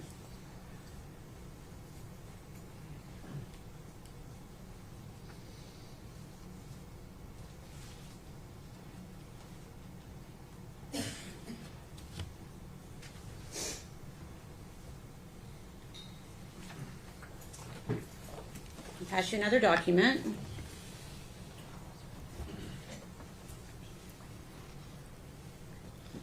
And I'm going to ask if you recognize that. Yes. Okay. Can you without telling me what it says, can you tell me what it is? It's the text thread of off of Messenger where we were talking. Okay. And is that a fair and accurate representation of your conversation via Facebook Messenger with Megan Boswell? Yes. Okay. We'd ask that to be admitted as exhibit number 64, Your Honor. Any objection? No, sir. The full exhibit 64.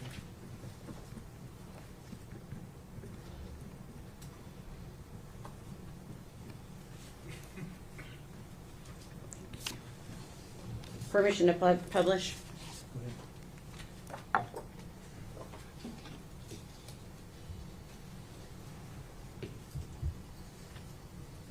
Your Honor, we've got a few more of these. Would you like for me to leave the Elmo up until we're done? Okay. Okay. Okay. So obviously that's your name on the left. Is that correct? Yes. And so then Megan Boswell's is in blue. Is that correct? Correct. Okay. And can you tell us what you said, the message that you sent to Megan that day? That Evelyn had an appointment today. Do you need me to reschedule it? It was for her 1-year baby check. Okay. And then what did Megan Boswell say in response? That she had thought it was the next day. Okay.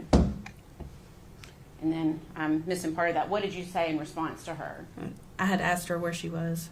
And what was her response? That she was working. Okay. And I meant to ask you, the date is December 5th, 2019? Yes. Okay. And this would have been after her appointment, after she'd already missed the appointment? Right.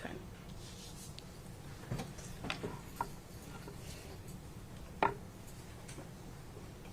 And did you reschedule her appointment? I believe so, yes. Okay. And do you recall when you rescheduled it? I don't recall the date, no. Okay. I'm going to pass you.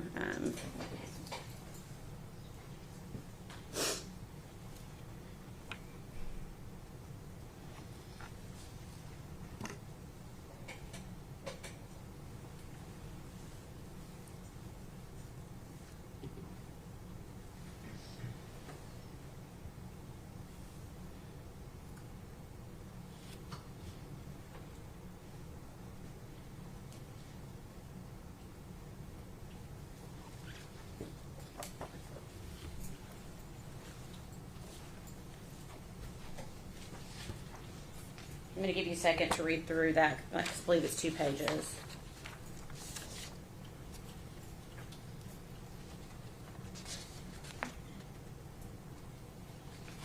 Okay. Do you recognize that? Yes. Is that a fair and accurate representation of an additional conversation that you had with the defendant? Yes. And how did you have that conversation? Through Facebook Messenger. Okay. And what is the date of that conversation? December 6th and December 11th. Okay. And does that December 6th date help refresh your memory on the date that her appointment was rescheduled for? Well, I did ask about the baby's appointment today, so I would say that I did reschedule it for the next day. Okay, so that would have been December 6th? Yes. Okay. Your Honor, we'd ask that be made exhibit number 65, please. Any objection? No, sir. So the December 6th message. Actually, I think I'm going to go ahead and let her look at this one too and keep it together as 1, 6, and 11. Sorry. To keep this is one continuous.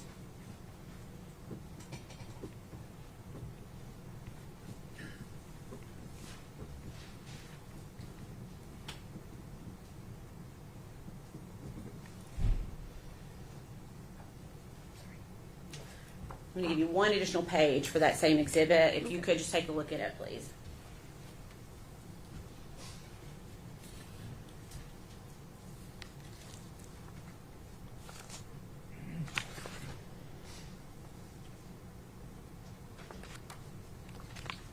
Okay. And do you recognize that as also being part of that conversation? Yes.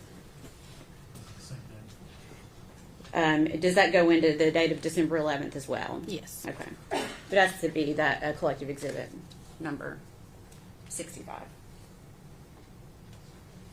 be full exhibit C. Yes, sir. So, Permission to publish?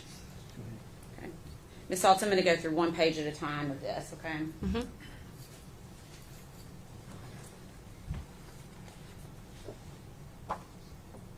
So again, this is the day after that first missed appointment, is that right?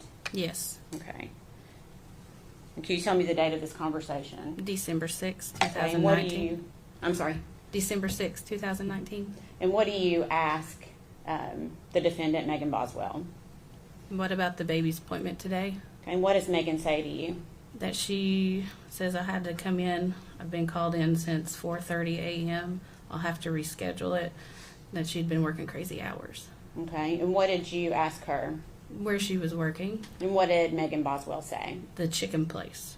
And then what did you tell her in response? To just tell me a day when she can come for sure. Okay.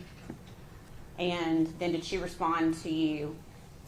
Yeah, she said that she'll figure it out and that she's working all day tomorrow. Okay.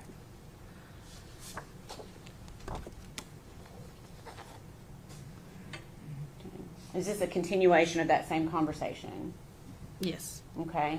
And then what do you say back in response to Megan Boswell? I told her it was okay. I just didn't want her to get too far behind on her shots. Okay. And does the next conversation start on December 11th? Yes. And is that started by Megan Boswell to Yes. you? Okay. What does Megan Boswell say to you? She's asking if her dad or Ashley can bring Evelyn for a doctor's appointment because she had been working really hard from Okay. 4:30 to 6:30. Okay. And does she say that she's staying past 6:30? Oh, yeah, it does say. And then she's staying after to clean, too. Okay. And what is your response to her? I told her that, yeah, it was fine, that they could bring her. Do I need to make an appointment? And then what does Megan Boswell say to you? That when her dad wakes up, she'll ask him if he can. Okay. And the last page of this exhibit. Are we still on December 11th, 2019? Yes. And then what do you say in response to her? I asked her, is she sick or does she need, is it for the well child visit? Well, at the top, I think you responded to her first at the very top. Oh, we Is went that, over was that it. on this slide? Okay, go ahead. So you say to her, is she sick or for her well child check? Yes. And what does she say to you? For her well child. Okay. And then what do you say back to her? I said, okay, I'll look through the schedule and see when I can get her in. Okay.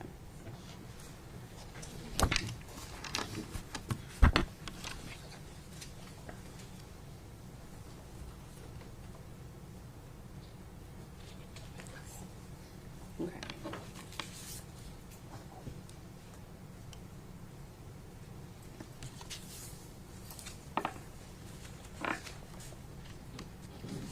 Do you recall if you rescheduled that for a date? I want to say that I did, but I don't remember an exact date. Okay.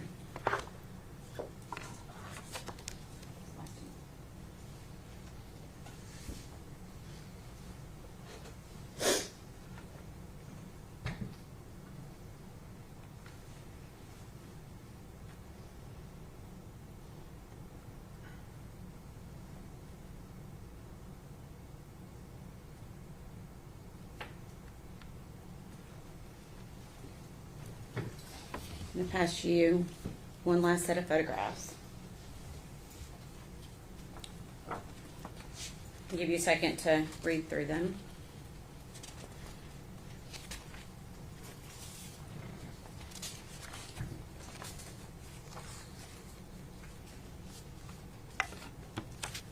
Okay. And are you able to identify that? Yes. Do you recognize it? Yes. Okay, what is it?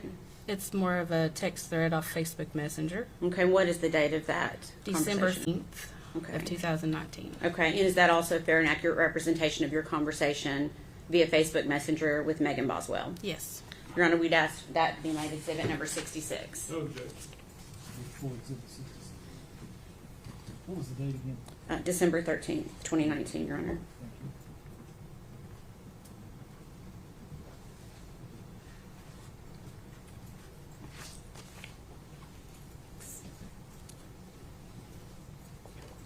Permission to publish.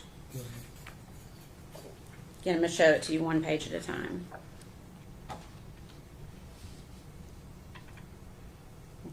You said the date on that was December 13th, 2019. Is that right? Yes. And what do you say to Megan Boswell? Is Evelyn coming today? Okay. Is that because she had an appointment scheduled for that day? Yes. Okay. And then what did you say? I had said Actually, I should ask you this. Did she respond to that message at all? No. Okay. So then what did you say? I said, I need to know, Dr. Pugh was asking, she's not happy about her missing these appointments. Okay. And what did Megan Boswell say in response to you? That she was going to switch her pediatrician to somewhere closer. Okay. And did she say anything else? That she could pay for missed appointments or whatever. Okay. And then what do you say in response? I told her no, it's okay. Dr. Pugh is just worried about y'all. She said it's not like y'all to miss appointments. That was a typo. She was asking me if I knew what was going on. Okay. All right.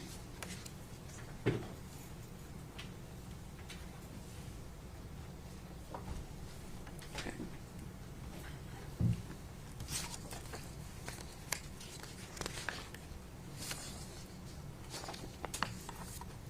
How long did you work at Premier Pediatrics?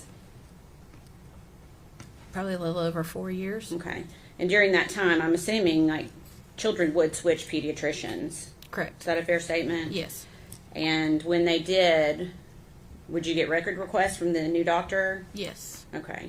Did you get a record request from another pediatrician for Evelyn Boswell? Not to my knowledge. From any other doctor's office for Evelyn Boswell? No.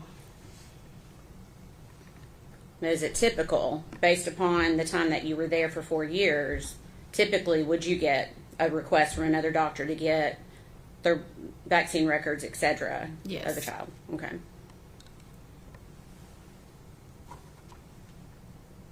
And I'm assuming you personally, you've met Evelyn yourself, is that right? Yes. Do you recall the last time that you saw Evelyn alive?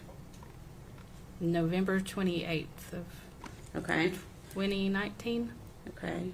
So it had been just a little bit after she turned 1, is that right? Yes. Do you remember where you were? At my home. Okay.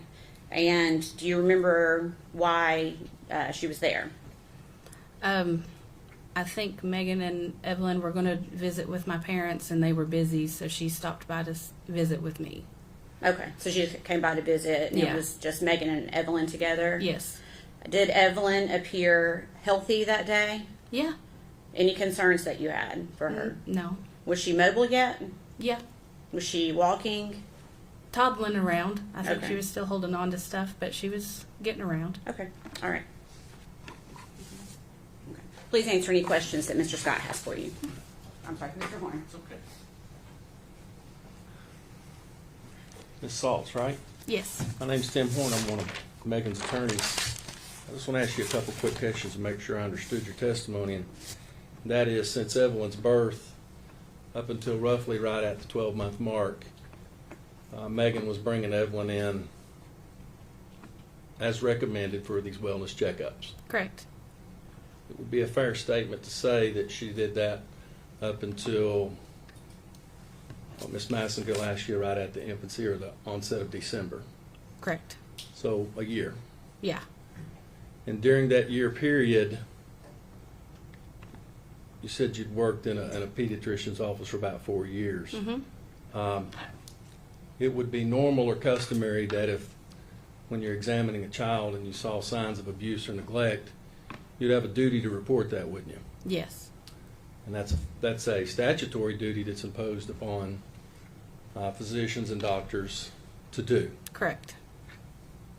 So I'm gleaning from your testimony that Megan was doing everything that a mother should, or that we would want a mother to do for this first year of this child's life. Correct. And to your knowledge, there was nothing documented, or there was no concerns about Evelyn's welfare. Is that correct? As far as I know, that's correct. And so essentially the substance of your testimony here today is that at the end of December, or at the infancy of December there, she just didn't show and never showed from that point on. Right. Okay. That's all the questions I have, Judge. Are you ready? No, Your Honor. Can she be released from stand?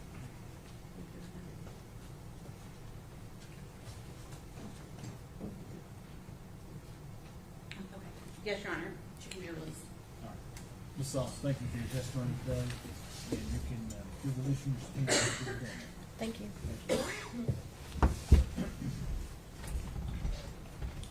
State was called Dr. Barbara Pugh.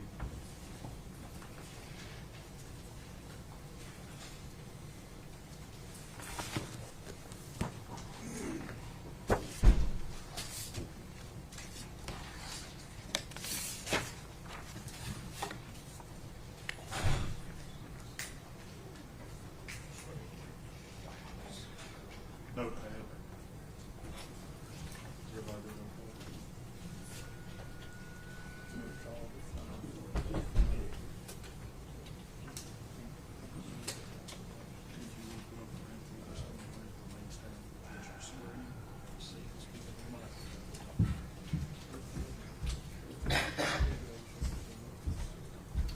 Raise your right hand, state your name. Barbara Elaine Pugh. You solemnly swear or affirm the testimony about you is the truth, the whole truth, and nothing but the truth. I do.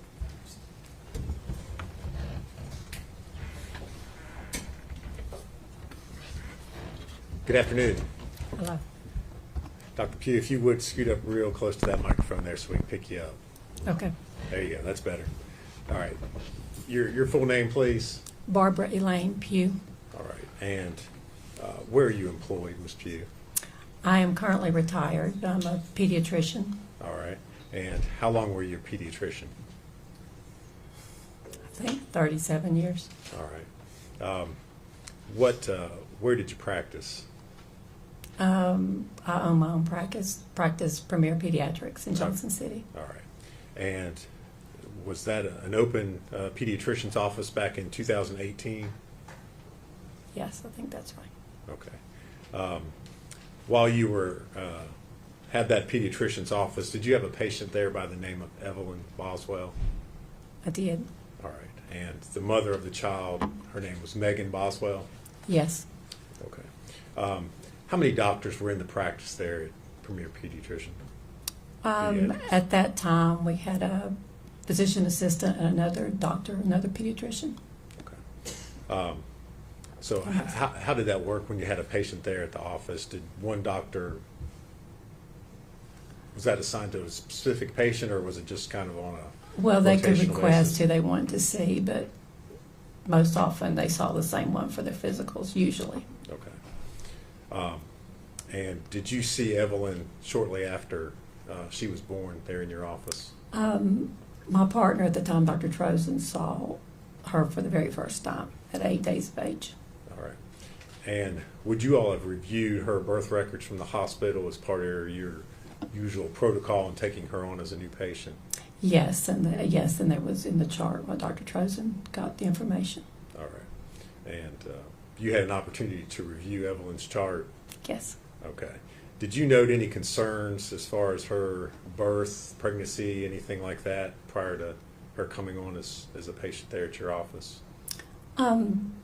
Well, the mother was a teen mother, and in pediatrics we consider that of concern. So she was 17 at the time. The baby had group B strep. Mama was group B strep positive, so the baby got some antibiotics for a couple days, but she went home at 2 days. She was small for gestational age, like 5 pounds and 6 ounces, I think it was. So she was small, but other than that, she was doing well. All right. And did you all see her on a regular basis there at your office? Yes, she came for her physicals 2 weeks or 16 days is how she was, but she came for the second visit, and then 2, 4, 6, and 9 months. And again, you said you had an opportunity to review her records. Anything stand out to you as far as health concerns during that first year? No, the last time we saw her was for a sick visit. She was about 10 and a half months old. So that was the last visit in October of 2019. But her 2, 4, 6, 9 months visits, in 2 weeks, she was doing well. Okay. She had a few little odds and ends, but they're normal. Okay. No. Developing normal like a Yes, a she was newborn growing well, and her developmental skills were very well. She was actually advanced at 9 months, talking some, and she was doing well. Okay, so meeting normal milestones, nothing that Yes. would, as a pediatrician, would give you any sort of concern? No, she was doing well. Okay. You aware that she had a visit scheduled for December the 5th of 2019? That probably would have been her 12, it should have been her 12-month checkup. All right. And you learned that she failed to make that visit, is that correct? Yes, I think she had more than one. I think it may have been rescheduled, but I'm not sure. But she did have, because the front office takes care of that, but she did not come anymore after 10.5 months. All right. And obviously, as a pediatrician, it's important for you to see a child regularly during the early parts of her Yes. life, correct? Yes, Okay. we have a, Okay. So did that concern you when she did not show back up for her year visit? well, yes, but in pediatrics, it's, sometimes people move, they change, so you don't always know as the doctor, you may not know why they don't show up. But all you can do is call and try to find out and follow up. Okay. All right. So you said the last time you saw Evelyn was in October of 2019. Well, actually, Dr. Trozen saw her that day for a sick visit. So the last time your office saw her. Yes. Okay. All right. Does your office maintain medical records as a normal course of treating patients Yes. there? When I sold my practice to when the charts are maintained with Dr. Justin Jones with Ballot Health. Okay. He's a pediatrician. All right. Okay. Okay. Dr. Pugh, I'm going to hand you some records and ask you to take a look at them, see if you can identify them.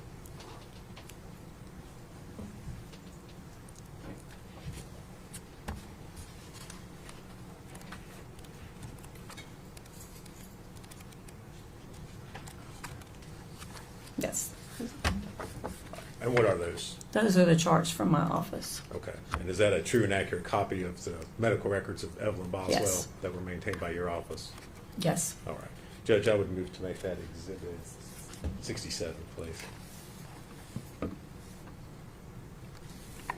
Kind of big, 67.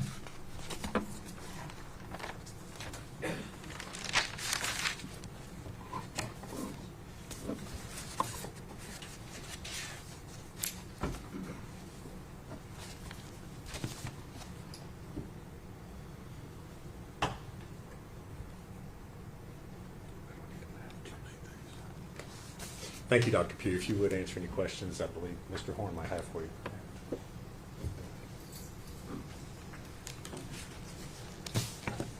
So, all but the first visit you saw Evelyn.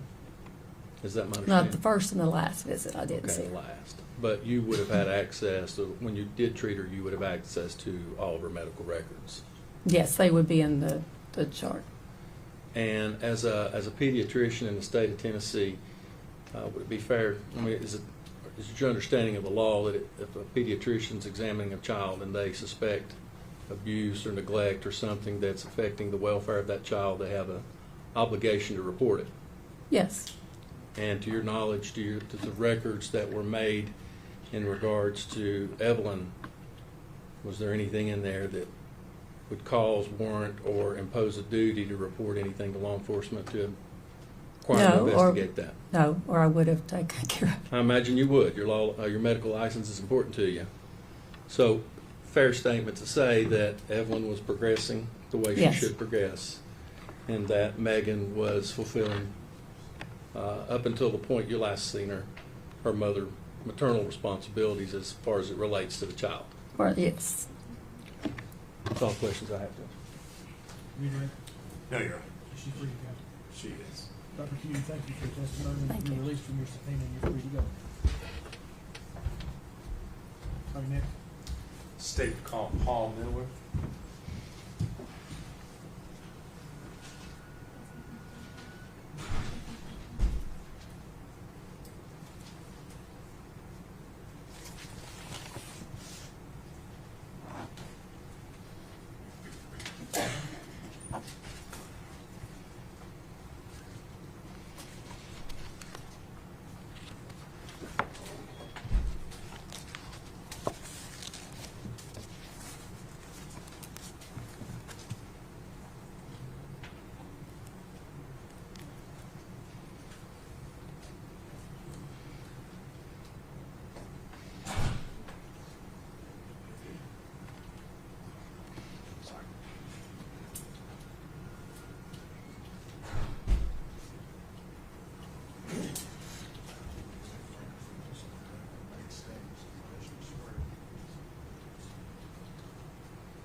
your right hand, sir. State your name. Paul Miller? You solemnly swear the firm testimony you're about to give me the truth, the whole Yes. truth, and nothing but the truth. Yes, sir. Have a seat right there. Speak in your mouth. Good afternoon, Mr. Miller. Good afternoon. If you would scoot up real close to that mic so we can pick you up, okay? You're Paul Miller, is that right? Yes, sir. All right. And Mr. Miller, where do you live? I live in Johnson City. Okay. Now, at one point in time, you were married to Ethan Perry's grandmother. Is that correct? Yes, sir. All right. So, just getting this straight for everybody, you are Ethan Perry's step grandfather. Yes, sir. Is that right? Okay. And at one point in time, you believed that Ethan was the biological father of Evelyn Boswell. Is that Yes, correct? Okay. Did Ethan ever live with you growing up? He did from birth to he was about 11. Okay.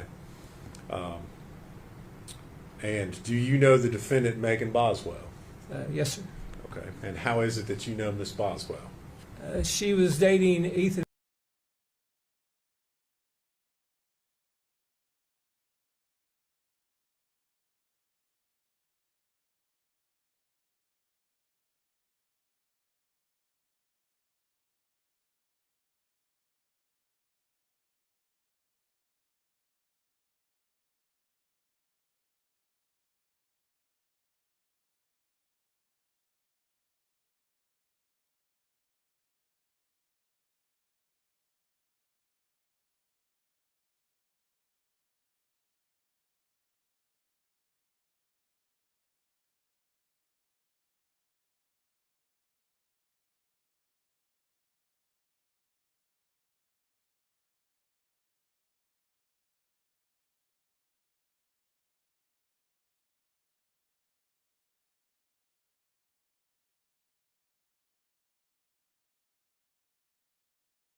Okay.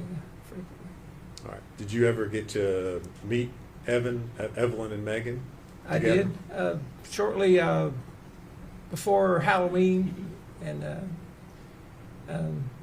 2000. I guess it was 19. I'd called her and we set up a meeting. Told her I would like to meet her, and so she met me and my wife at the Cracker Barrel, and we got to meet her. Okay. So something that was important to you. You get to see your granddaughter, right? It was great granddaughter. Right. Yeah, Great yeah. granddaughter. Sorry. Yeah. Yes. All right. And you said this was late October 2019. Okay. Did you see Ethan at any point in time that year? Not before that. I didn't see him until right before Christmas. Okay. And what happened right before Christmas? I had tried to get Megan to bring Evelyn to the house. I wanted her to give her a gift and get to see her, and so I'd set that up with her, and then I found out Ethan was in also, and anyway, he ended up getting them both to come. I didn't know if they were going to come at the same time, but they did. And Right. They came at the same time in the same car. All right. And so they both came over to your house there in Johnson City Correct. right before Christmas. Correct. Okay. Was Evelyn with Megan? She was not. Okay. Did you inquire where she was? I did. And She told me that Evelyn had the flu and was staying with her grandmother, and that she was sick and didn't want to expose us. okay. All right. So did you go on to visit with Megan and Ethan while they were there? We did. Okay. You mentioned that you had Christmas gifts for Evelyn. Correct. Did you give them to Megan? I did. Okay. After she left, did you ever get any photos or messages or anything that showed Evelyn with the gifts that you'd given her? Oh, I asked her before she left the house. I said, "Please send me a video of her opening her gift," and she said she would, but I did not get that. And then later, I did text her and ask her if Evelyn liked her gift, and she said yes. But you never saw any photos? Never saw any photos. Okay. You testified earlier, mentioned that you got to see Evelyn in late October 2019. Yes, sir. Did you ever see her after that? No, sir.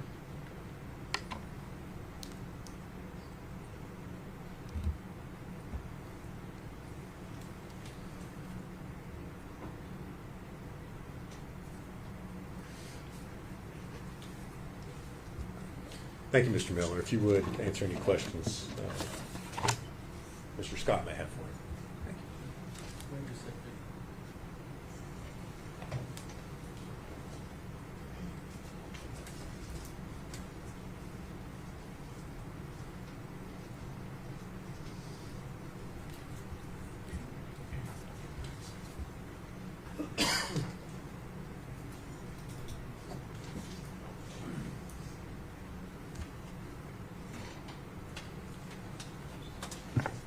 Mr. Miller, you said that Megan made you aware you were a grandparent. Correct. And that y'all were friends on Facebook. Yes, sir.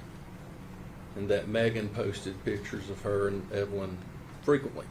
Yes, sir. And I'm not trying to put words in your mouth, but was it fairly regular? Yes, sir. And I imagine you liked or commented on those photos from time to time? Yes, sir. And did it appear from those photos that Megan enjoyed being a mother? It did. And that she loved the child? It did. And that she was enjoying time spending with that child, spending time with that child? It did. And you actually met Evelyn, did I understand you? Yes, sir. And spent some time with her? Yes, sir. And during all of those photographs that you've seen and the time you were with Megan and Evelyn, did you ever have reason to suspect that Megan was maybe abusing this child or neglecting this child? No, sir. It'd be fair to say that she actually loved this child a lot. It appeared to me she did. Okay, that's fair. And that she enjoyed motherhood. Yes, sir. Okay. So other than up until December then, you had no cause or no reason to believe that Evelyn was in danger or wasn't being cared for? Correct. That's all the questions we have. Can he be released? He can't, Judge. Yes, sir.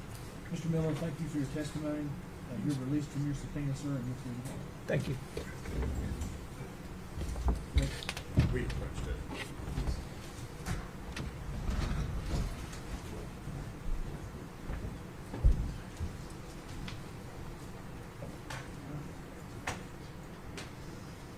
We'll take 15. One stand, please.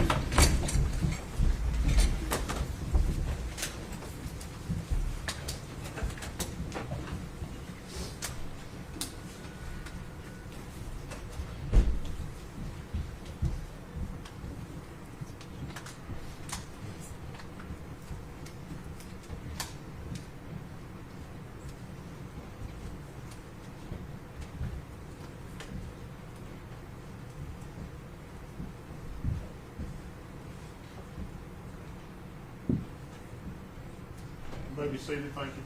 Can we set 15? Stand for recess. Yes, ma'am.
State ready to proceed. State is ready, Judge. Defense ready to proceed. Yes, sir. From the jury. You want to get your next witness on the start on the day? Stephen Lawrence.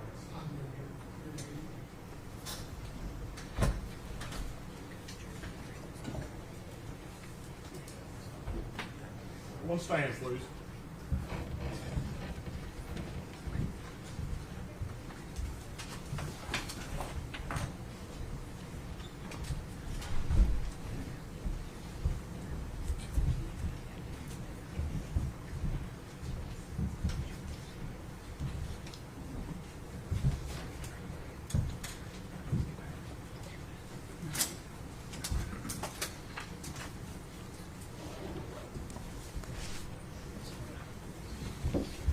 You may be seated, thank you. All right. Pardon me, sir. State would call Stephen Lawrence.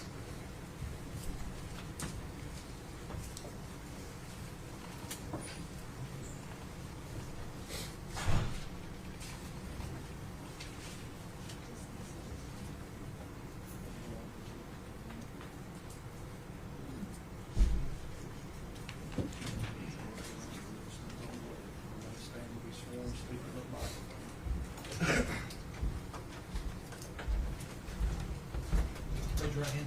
State your name. Stephen Lawrence. You solemnly swear a firm testimony you're about to give be the truth, the whole truth, nothing but the truth, sir? Yes, sir. All right. Proceed. Good afternoon, Mr. Lawrence. Good afternoon. You are Stephen Lawrence, is that correct? Yes, sir. Mr. Lawrence, do you know the defendant, Megan Boswell? I do. And how is it that you know her? She was friends with my little sister. Okay. And who's your little sister? Her name was Madison Broom. Okay. Did you know her through high school, or how were they friends? I believe it was high school. Okay. Were you aware that Miss Boswell had a daughter by the name of Evelyn? I was. Okay. Did Miss Boswell come to visit you at some apartments that you were building in Johnson City back on December the 8th of 2019? I believe that was the date, yes. Okay. Do you know why she was there to see you? The apartment building I had, my sister that I'd mentioned had passed away, and I was going to name the building after her, so she had come by to see the building. All right. Did Miss Boswell have Evelyn with her on that day? She did not. Okay. Did you inquire as to where Evelyn was? I asked about Evelyn, yes. Okay. And what did Megan tell you? She was with the father. Okay. And did you know, who was that, Ethan Perry, or who did she tell you the father? Ethan was the father, I believe, at the time. Okay. All right. Now, on February the 25th of 2020, were you contacted by Megan? I don't remember the dates to be exact, but I was contacted after the visit, yes. Okay. I believe that was about the time frame, yes. All right. Was this during the time frame in which Evelyn was reported missing? Going off memory, yes. Okay. And why did she contact you? She was pretty much seeking some help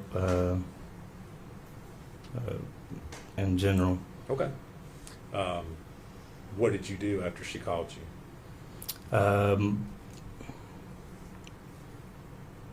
I obviously was wanting to help assist in finding Evelyn. I said if we can find Evelyn, then I'd try to help in any way I could. Brought her up to the Sullivan County Sheriff's Office and tried to have her speak with detectives and whatnot to get answers. Okay. Did you go pick her up, or? I did. Okay. Where did you pick her up? It was in. She was staying with my mom at the time. So I believe it was in Bluntville. Okay. All right. And so you picked her up. You brought her up here. You said up to the sheriff's office. Correct. Okay. Did you stay there with her, or what did you do? I dropped her off, and then I had left. Okay. After you left, did you receive any sort of communication from her after that? Yeah, she afterwards had said she was done up here, and I had come back and picked her up. Okay. And what did you do after you picked her up? We drove around for a little bit. And as you know, I was just kind of waiting. I had brought her up here, like I'd said, to speak to detectives and try to make more leeway on where Evelyn was. Okay. Did you have any conversations with Ms. Boswell while you all were driving around? We did. Okay. What did you talk about? I don't recall a lot with all the time that has passed. I believe I had asked her in that ride if Evelyn was missing when she had came and visited the apartments back in December, and she said that she was missing.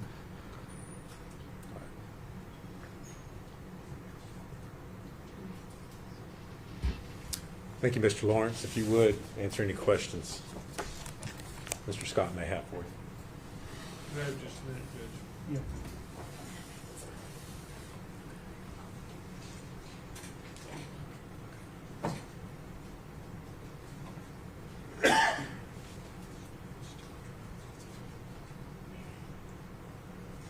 Judge, we don't have any questions. All right. Mr. Lawrence, thank you for your testimony. You're released from the stand.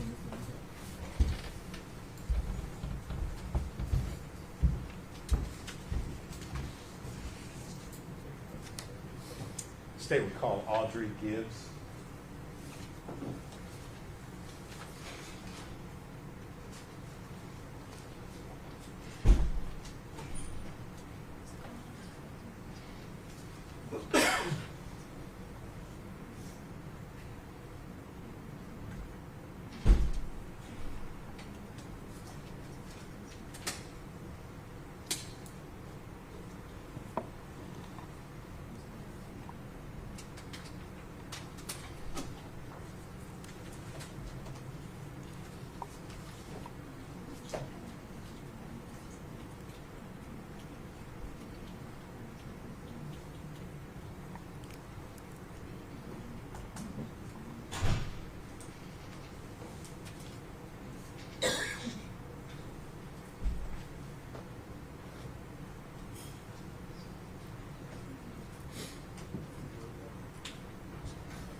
Raise your right hand, ma'am. State your name. My name is Audrey Gibbs. You solemnly swear or affirm testimony you're about to give the truth, the whole truth, and nothing but the truth. Yeah. Have a seat. Sorry. You're fine. Hi. Hi, how are you? Been better. Okay. Just breathe. You'll be fine. You need a minute?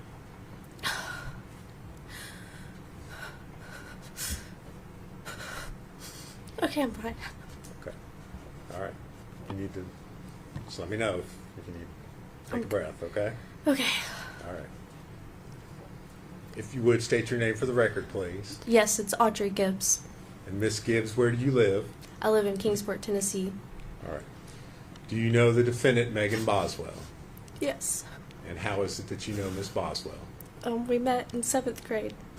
Okay. You known her since then? Yeah. How long ago was that? It's been quite a minute. Over 10 years here. Okay. Did you also attend high school with her? Freshman year, yeah. Okay. And where was that? That was at Central. Okay. Here in Bluntville? Yeah. Okay. Did you know Miss Boswell's daughter, Evelyn? Yes. Okay. Were you friends with Miss Boswell after Evelyn was born? Yes.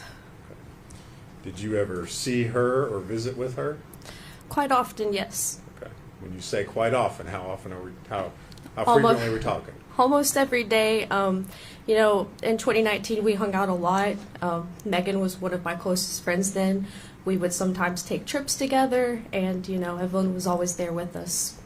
Okay. So that would have been right after Evelyn was born. Is that Yeah. right? Yeah. How old was Evelyn at the time? I think, you know, I mean, we hung out the whole time. I mean, in the summer, I believe she would be like, you know, 7 months, 8 months, 9 months, something like that. I can't remember her exact age during that time. I just know, yeah, Okay. You were seeing her quite often. very frequently during that time. Yeah. What were your observations as far as Megan and her being a parent to Evelyn? For the most part, it was all right. There was no complaints there, but there were some things like that I noticed. Like sometimes it would be a long time before she would change her diaper, and it'd be like, hey, do you need to change her diaper or anything like that? There was also one time with the car seat. I had noticed that she hadn't buckled her in, and I just mentioned, hey, it's you better buckle in Evelyn and stuff. It's not safe for you to ride around. You could get in a car accident. She could get hurt, and just those two things I noticed. But other than that, not really much else. Okay. She appeared to care for Evelyn. Yeah, Love yeah, her. yeah, definitely. Good mom. Yeah. Okay. Did you ever babysit for Megan? No. We were just, we would hang out together. We would, either go to the park, or one time we went to the aquarium in Pigeon Forge. We would always just do like family-friendly things. One time we also tie-dyed together with Evelyn. I made like a onesie for my daughter that day because it was before she was born. At some point in time, do you leave the Tri-Cities area? Yes. So after my baby shower, I did move to Knoxville with my the father of my child to live with his family at just Knoxville. Okay. Do you remember when that was? Yes, it would have been early November. Of 2019? Yes. Okay. All right. It's kind of a silly question, but did you have your child? Yes. Okay. And when was that? That was December 9th, 2019. Not going to forget that date. All right. Did Megan come to see you while you were in the hospital? Yes, she did, with my other best friend, Bailey. Okay. What's Bailey's last name? Bailey Hawkins. Okay. So the two of them, you were in Knoxville, correct? Yes. Okay. And so the two of them came together to see you while you were still in the hospital? Yes, it was right after I'd given birth. Okay. Did Megan have Evelyn with her that day? No, she didn't. Okay. Which would have been the first time I saw her without Evelyn ever. You trailed off a little bit there at the end. Did you say ever? Oh, yeah, that would be the first time that I would ever see her without Evelyn. Because every time otherwise we hung out together with Evelyn always. Okay. She always had Evelyn with her. Yeah. Okay. Did you notice anything unusual about Megan that day? Yes. So I was just trying to tell my birthing story because, I kind of had a little bit of a traumatic one. So I was just, telling her and Bailey about that.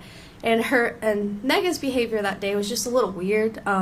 She just kind of had like a weird look in her eyes, and then she just kept saying over and over to me like, I love you, and just like, I love you, I love you, I love you. And it was just over and over until I would acknowledge that. And, eventually I had to say like, I love you too, but I was trying to tell a story. Okay. So that was not her normal behavior? No. Not the normal way you all would interact? No, normally, we'd have just like a regular old conversation back and forth. Did you ask her where Evelyn was? Yes, I did. I asked her where Evelyn was, and I can't remember who she said she was with, but I just thought that was kind of strange at the time because, normally she couldn't find a babysitter. It's hard for her, too. After her visit, did you communicate or stay in touch with her? Yes. Okay. And how was it that you communicated with Megan? Mainly through Instagram. Did Megan talk at all about Evelyn? Well, she wouldn't directly bring her up, but I would ask, about Evelyn, and if Kyrie could meet Evelyn because, they were supposed to be besties. Okay. And who's Kyrie? Sorry, that's my daughter. Okay.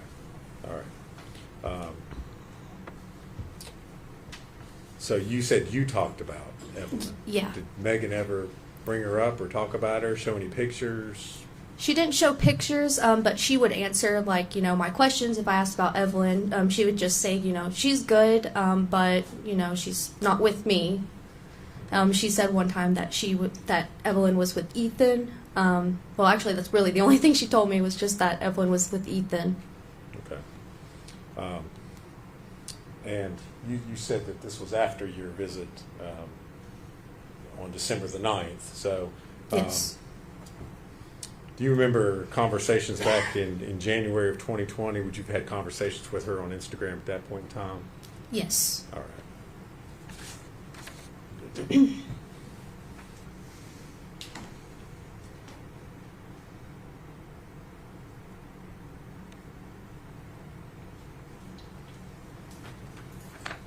Ms. Gibbs, I'm going to hand you a document and ask you if you can identify what's shown in that.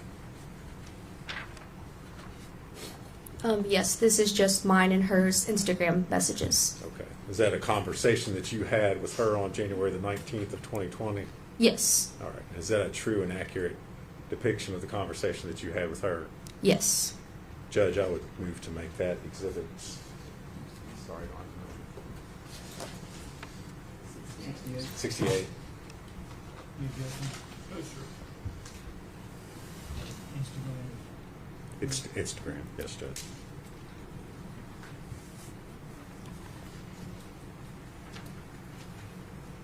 And I'm going to ask to publish that to the jury.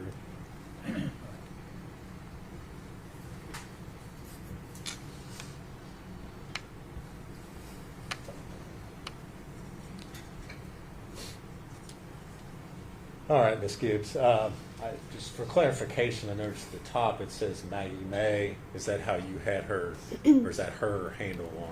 That was her handle on Instagram. Okay. And the tagline there, Maggie_Wood 23. Wait, sorry, that was her handle. The first part, that was just like her name, how it's shown on Instagram, but Okay. the under part's the Okay. handle. Okay. Sorry. So that's how her name displays as Maggie Mae. Yes. Okay. All right. And so her part of the conversation there is on the left. Yours is on the right. Is that correct? Okay. So on January the 19th, 2020, you got a message from her, WYD. Can you tell us what that stands for those of us who may not know? Yes, that means what you doing. Okay. And did you respond to that? Yes. All right. And again, you used This is slang term, sorry. NMWBU, what does that stand for? That means not much. What about you? Okay. And what else did you ask her? I just said, how's Evelyn? To which she would reply, good. And then, I mentioned you should bring her up here to meet Kyrie, just because, that was one of my biggest things. I just really wanted them to get together. Okay. And what did she respond to your comment about that? Yes, she then said, I don't have her right now. Ethan's got her, but we could come tonight if you want us to. Which I was at my aunt's at the time, so that's why I said tonight wouldn't be good. When's the next time you could come? And then she said probably not for another couple weeks, which at that time I would be out of Kingsport because I lived in Knoxville at the time. Okay. So you were just up here visiting? Family, yes. Okay. And friends. Okay.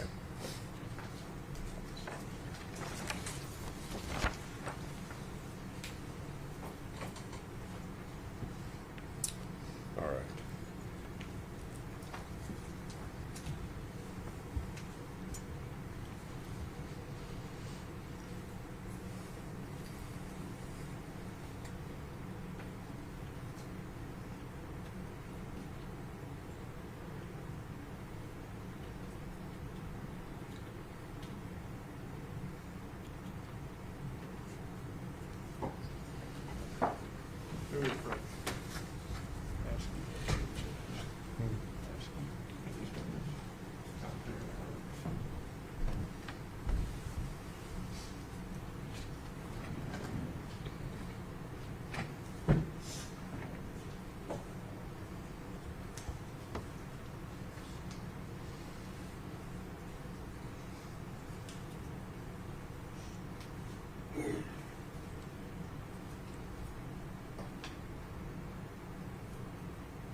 Ms. Gibbs, I'm going to hand you a document of sorts and ask if you can identify that.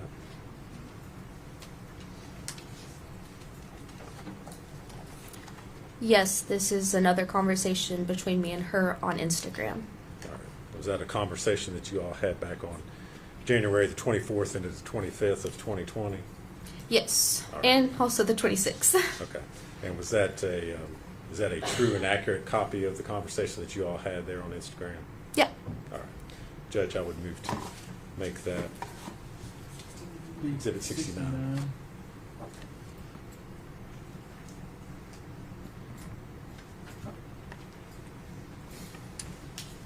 Asked to publish it to the jury.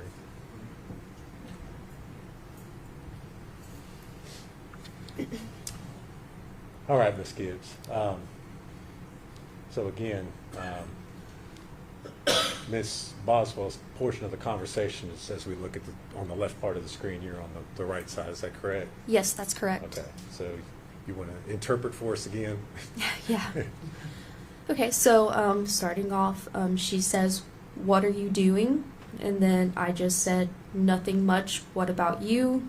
And then she said, "I'm impregnated." And then, am I allowed to use profanity? Okay. Yeah. I said, "Oh shit, for real?" And she said, "Yes." And then I said, "That's awesome. Evelyn's going to have a sibling." And then she said, "Yes." Okay. All right.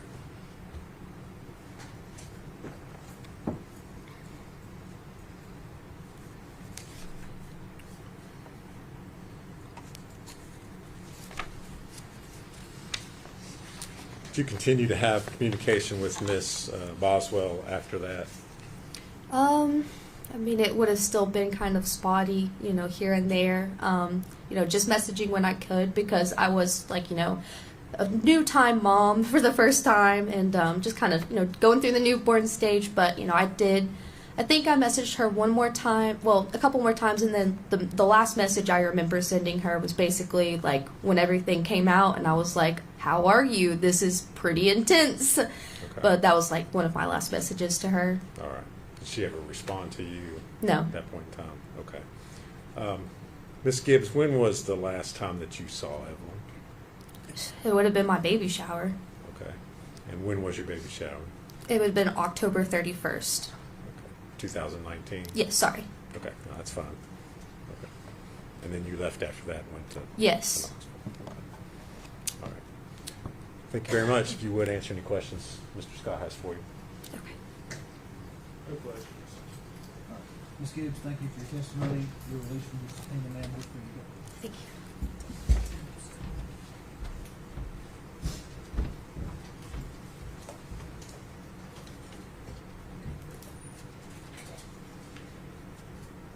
State would call Bailey Hawkins.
Raise your right hand, ma'am. State your name.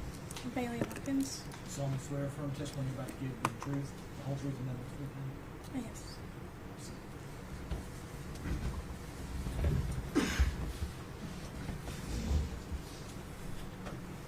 Yes. Bailey, how are you today?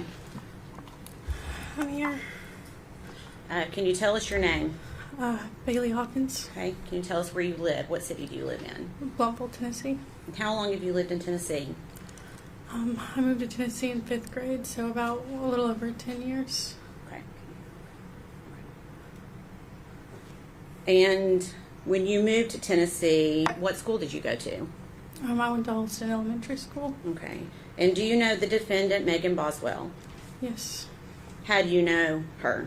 We went to school together when I moved to Tennessee. She was like basically the first friend that I made in elementary school.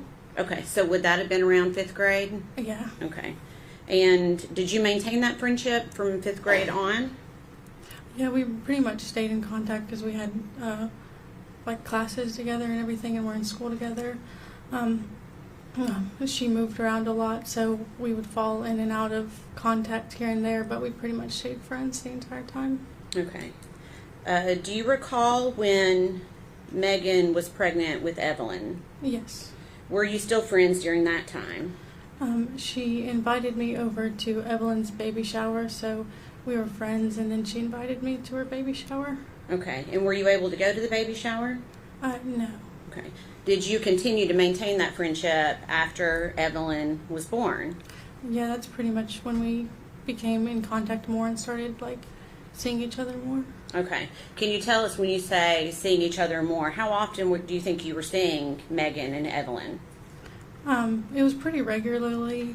I'd say once or twice a week, probably. Okay. And when you saw Megan, would she always have Evelyn with her? Yes. Okay. Did you ever, and I'm going to give you a time frame from Thanksgiving of 2019, prior to that time, did you ever see Megan without Evelyn? No. Okay. Did you ever know for Megan to leave Evelyn with anyone else before Thanksgiving of 2019? Every now and again she'd talk about leaving her with the grandma, but every time we hung out, she would always have Evelyn. Okay. And do you remember the last time that you saw Evelyn yourself in person? I can't remember exact dates because we hung out so often, but the last time that I recall is when we went to Speedway and Lights. Okay. And did Evelyn go with you? Yes. Okay.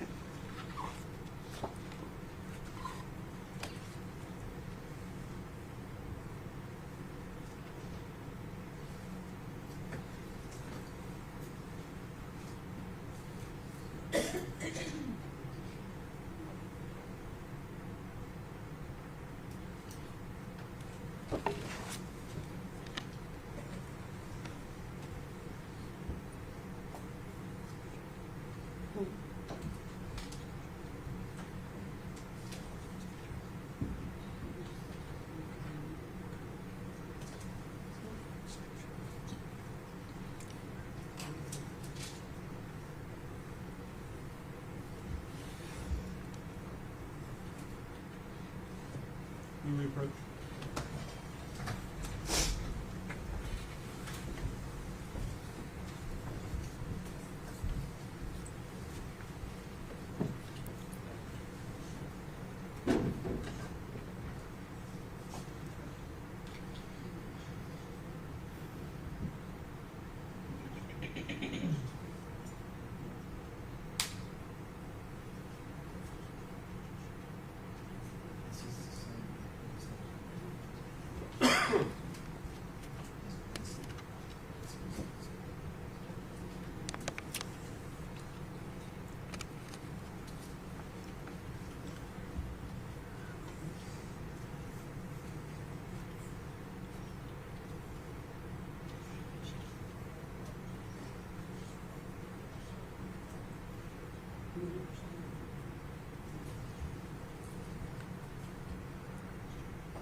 Okay, Bailey, you just stated that you recalled going to Speedway and Lights with Evelyn and Megan. Is that right? Yes. And do you recall how many times you went? We went twice. Okay. And were Megan and Evelyn there both times? Mm-hmm. Okay. And you said you don't recall the date? They were in November. Okay. Mm-hmm. Definitely November. Yeah. Okay. Do you recall when Megan started her new job? That was in December. I want to say it was beginning of December. Okay. And do you know where she was starting to work? 100 T's Chicken Shack. Okay. And did you ask her, did she tell you who was going to be watching Evelyn during the time that she was working at the Chicken Shack? Her grandma. Okay. And did you have knowledge as to what kind of hours that she was working at the Chicken Shack? It seems like she was pretty much always there. It was like from like open to close, Okay. long hours. Okay.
Bailey, I'm going to pass you a document.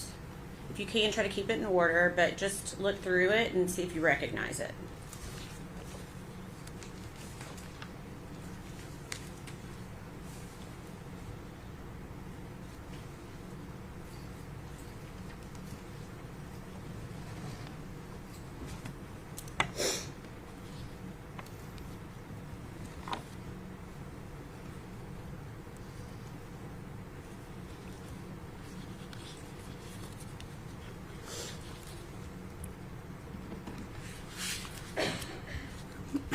Yeah, I do recognize You them. do recognize that. Can you tell me, without going into what the context is, can you tell me what that is?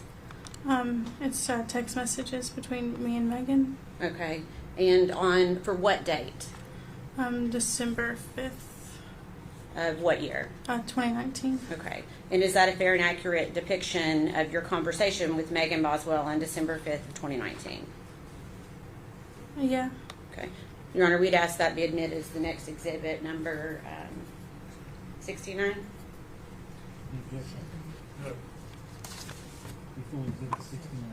I'm sorry, 70. 70. Oh, I'm sorry. What's 69?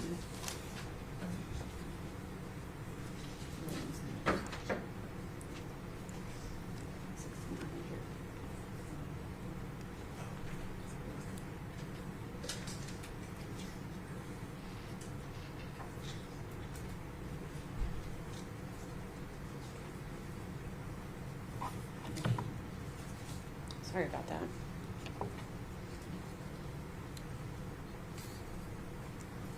Permission to publish, Your Honor.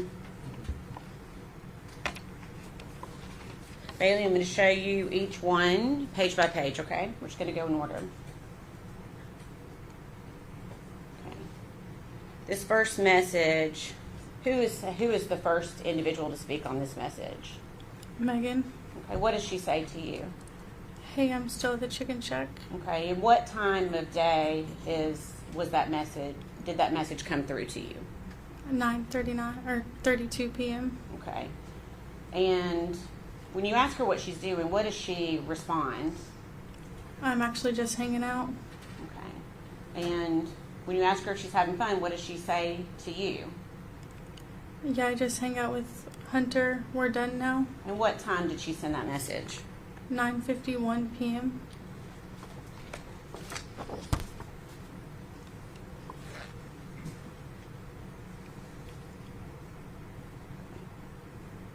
So now at 10:29 p.m., what does Megan say to you? Is that a blurry a little bit? I genuinely enjoy hanging out with him. Okay. And when you respond to her, what does she say in response at 10:30 p.m.? Like, I don't mind work at all. I've been at work all day. Yeah, no, I really like being around him. Okay. And then when you say, that's awesome, I'm glad you like your job, what does she say in response to you?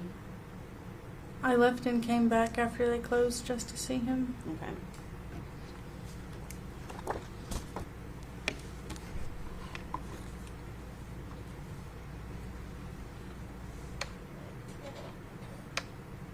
I'm trying to make this not. Is that better?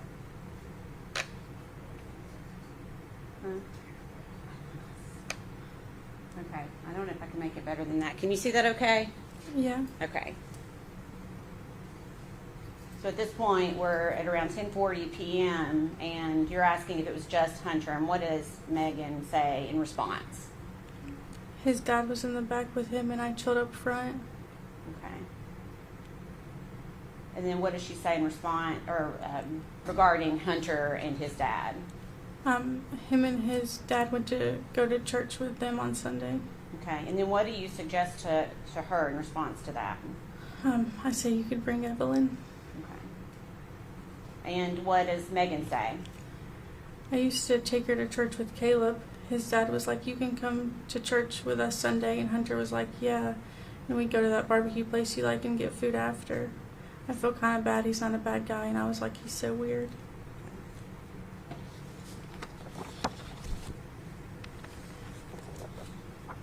And on this message, let's see if we can see it okay, is she continuing to talk about Hunter? Yeah, she says, yes, his dad likes me a lot. I'm the only person on overtime. Okay. When you respond about getting hours at work, what does she say in response to you? Literally this morning, I wasn't supposed to go in until 10, and I went in at 6. Hunter called me and was like, do you want me to come in? I'm here. And I was like, sure. I'm going to the shack at 4:30 in the morning to help him open. I've not had a male friend I've actually enjoyed just like hanging out with in so long. Okay. And has she indicated to you that during all these hours that she's working that her grandmother is keeping Evelyn? No. Okay.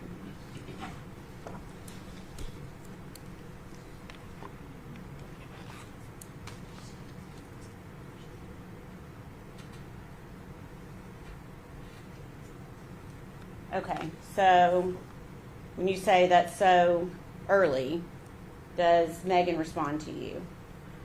Says even if he does attempt to hit on me, sometimes I brush it off. It's fine. I'm just so genuinely content. I literally don't even mind. That's when he's gonna get there. Is that bad? Okay, and then you say, let's hope he gets the hint. What did you mean by that at that point? I guess. If you know. Yeah, I don't know. Okay. Sorry. It's okay. What does she say in response to you?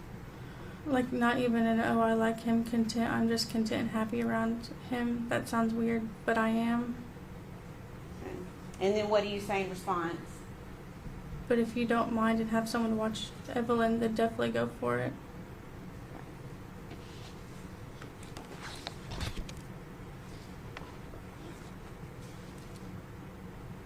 same conversation is still continuing, is that right? Yeah. Okay. So we're at 10:57 p.m. now, is that right? Okay. Are you okay? Okay. And then what does Megan say? I was so fucking cranky when I came in, I won't lie. And it was like I felt better immediately being around him. My grandma was like, you just want to date him. And I was like, no, woman. Okay, and you responded to her that he seems like a nice Southern guy. And what did Megan say in response to you? My grandma's keeping her overnight for two nights and all day. He's a pretty good guy. Like I said, I'm just so content around him. Okay. And when you say that's good, how does Megan respond to you? Like I worked from 6 a.m. to 6 p.m. and came back at 7 to 9:30. I literally just didn't mind. I washed dishes and helped him clean for a little bit. And the only time I left was to go get him.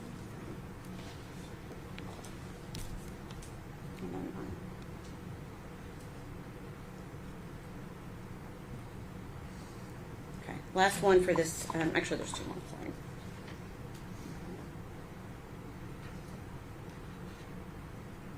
When you tell her we all need good people to be around, what does she say in response to you? Yeah, he just makes me happy. I don't know. I enjoy our friendship a lot. And you respond, and then how does she respond to you?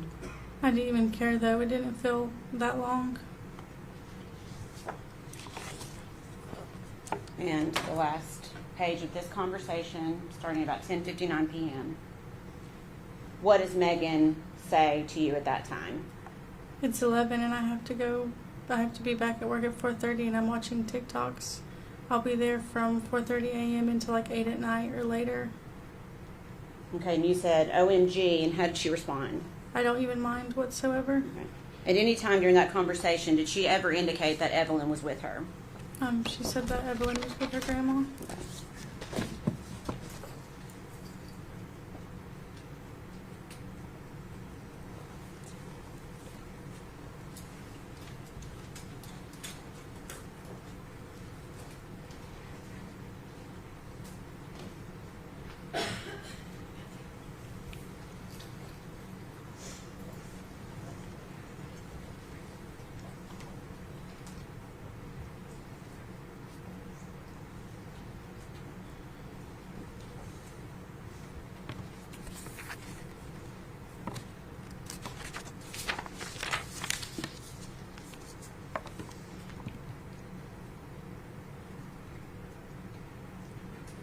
I'm sorry. I'm going to pass you another document for you to take a look at. Take your time.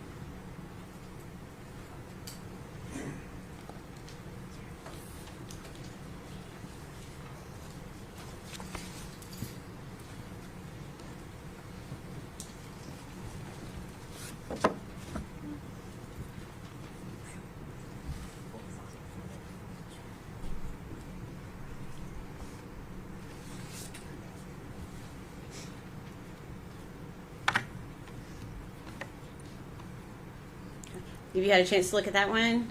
Okay. Yeah. Do you recognize that? Uh-huh. What is it? It's text messages between me and Megan. Okay. On what date?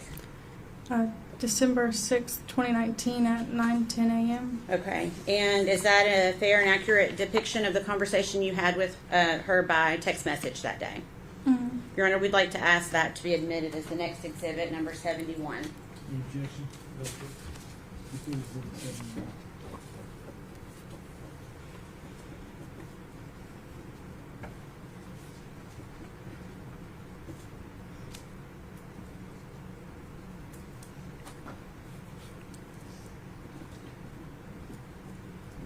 Thank you.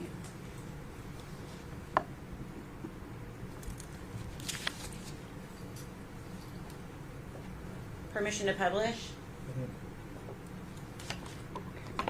Bailey, again, we're going to go through this just like we did the other ones. You said this started on about 9:10 on December 6, 2019. Is that right? Yes. Okay. And what does Megan say to you regarding her work? I'm leaving at 11 and coming back at 12, so come by before then. Okay. And you said okay, and then what does she say? JK, I'm leaving at 10:45. Mm-hmm. Was that you were going to go by and visit her? Is that what that conversation? I guess. Okay. I know some time has passed. I was just curious. Okay. So at 11:19 a.m., what does Megan say to you? I'm back now. I left again, but I'm with Hunter. Okay. The same day, around 5:30 p.m., what do you say to Megan? What are you doing? And what does she say? Chilling with Hunter still. Okay, so just quickly, I'm going to go back. Okay. So okay, that's okay. And then what does she say at 7:21 p.m.? I'm going to Hunter's house. Wish me luck. Okay.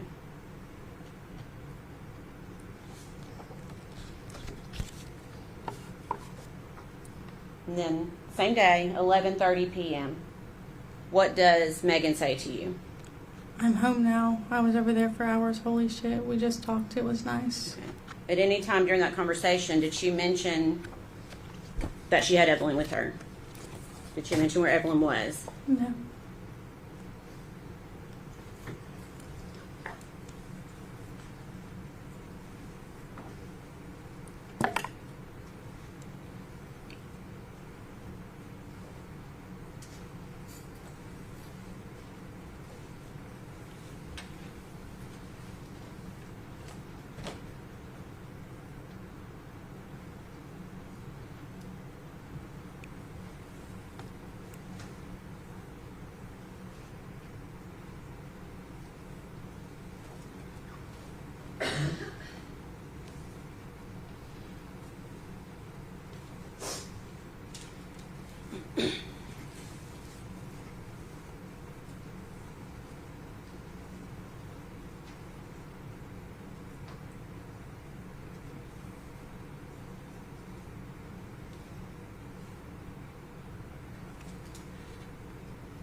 I'm going to pass you another document, and it's about 8 pages. If you could just take a look at it, try to keep it in order if you can.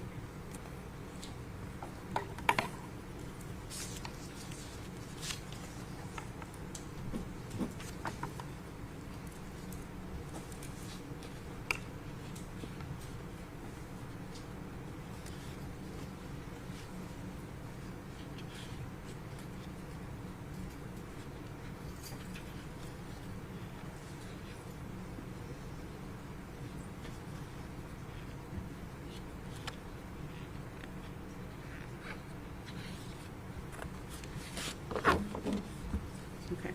Do you recognize that? Yes. Okay. What is it? Text messages between me and Megan. Okay. I'm going to ask you to speak up just a little bit so we can all hear you. You said it was text messages between you and Megan. Yes. Okay. On what date? December 7th, 2019 at Okay. 12:16 a.m. Okay. And is that a fair and accurate representation of your conversation with Megan on December 7th, 2019? Yes. Okay. Your Honor, we'd ask that to be admitted as Exhibit 72. You pointed exhibit 7.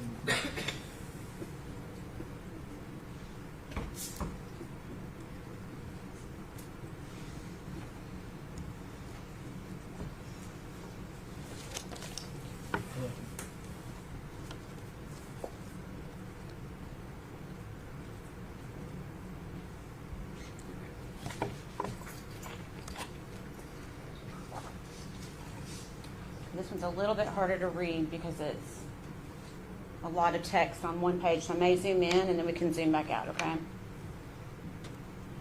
Okay. So it looks like you started by asking Megan a question, is that right? Yeah, I said, how was everything? Okay, and how does she respond to you? Good. I'm only coming in work for a little bit today, but on Monday come back and see me. I love you and have a good day at school. Also, Hunter is going to be there after 1, so that's probably when I'll come. So you should stop by then if you do come today, because it's very awkward. Him being like, don't charge them because even employees don't get free stuff. And I know this one chick doesn't like me because of it. Like yesterday, she was bitching about him getting to leave to go do business stuff, and then I left with him twice, and she was obviously pissed when I got back. Okay. I'm going to try to, let's see, move it down a little. Okay. And what does she, there we go. What does she say after that message that you just read? I just feel bad because I know there's like 2 people who don't like me because of it, and it makes me feel like a piece of crap. Okay.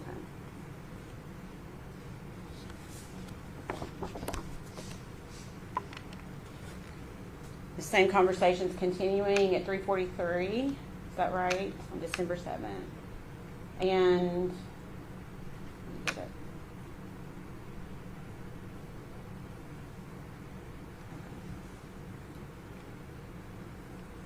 Okay, so what does Megan tell you at 3:43 p.m. on December 7th? I'm riding around. Want me to pick you up? Okay, and what do you say? I'm getting food with Cameron. Okay, and what does she say? I can wait if you're busy. Okay. She indicated any time that Evelyn is with her, either on those messages or verbally to you in a different way that day? No.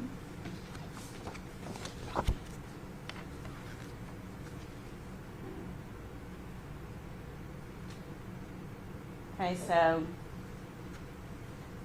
3:49 p.m., what does she say to you? Okay, I'm driving. I can't text 1 sec. Okay. And then you say okay, and how does she respond? Where am I meeting you? Okay. And what do you say? We're about to leave the Bojangles in Piney Flats. And what do you say? I mean, I'm sorry, what does Megan say in response to you? I'll meet you there. Okay.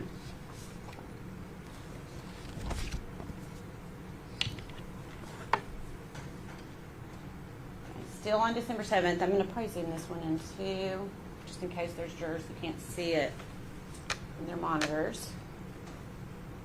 Okay. 4:08 p.m. What does Megan say to you?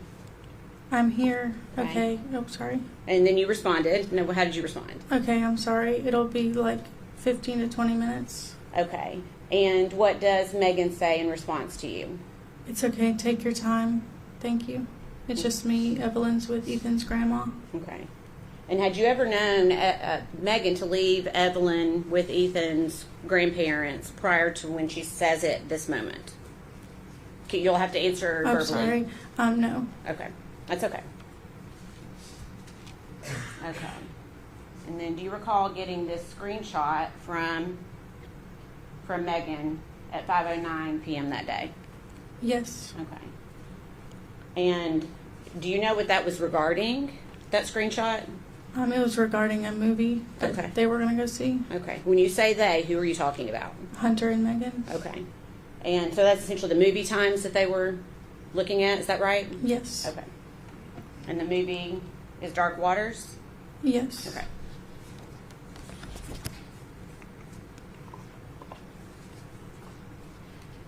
And then you respond with a question mark to her. And what does Megan say to you? I got no context other than that.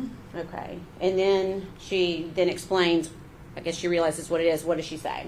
Oh, it's a movie. And what do you say to her? Is he asking to go watch it with you?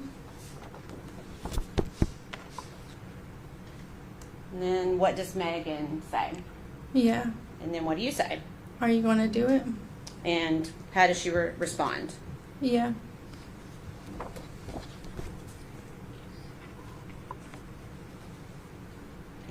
Is it your understanding at this point that are they or are they not in a relationship at this point?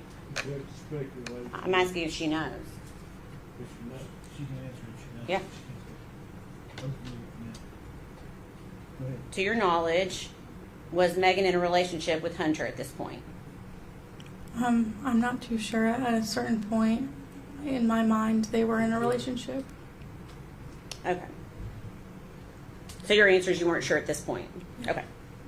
All right. So December 7th at 5:17, we're continuing on with that same conversation. What does Megan say in regards to the movie? He didn't even ask. He just wanted a time. Okay. And what did you say? Could have left him on red or made up an excuse. Okay. And what does Megan say in response to that? I like hanging out with him. It just threw me off guard. Okay. And then you say that would catch me off guard too. And how does Megan respond to you? Everyone that works with us keeps asking me if we're together, and when I say no, they don't bail. And like this one girl was like, I'll go with you all then, and I was like, bitch, I don't care. Okay. So that's what IDC is? I don't care? Yeah. Okay. That's okay.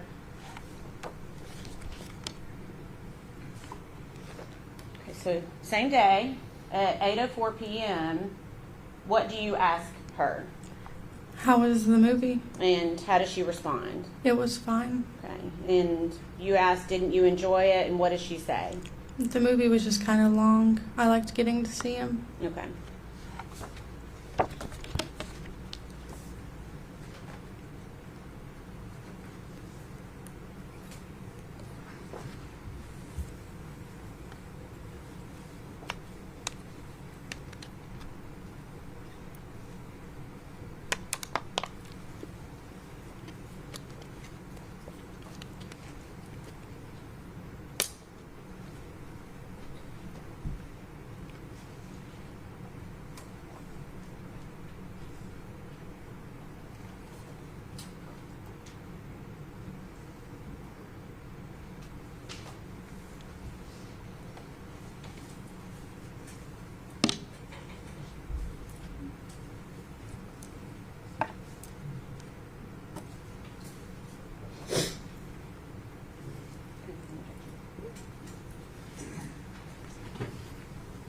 Passing you 3 pages.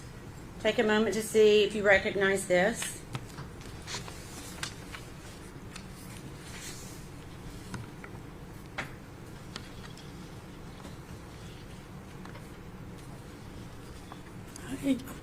Yeah, I recognize it. Okay. What is it?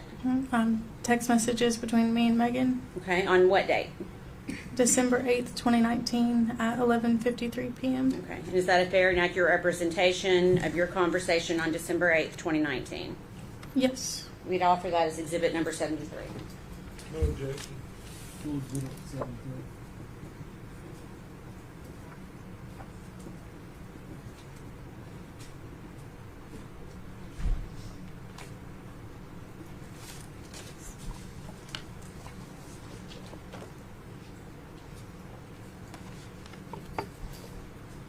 Permission to publish, Your Honor.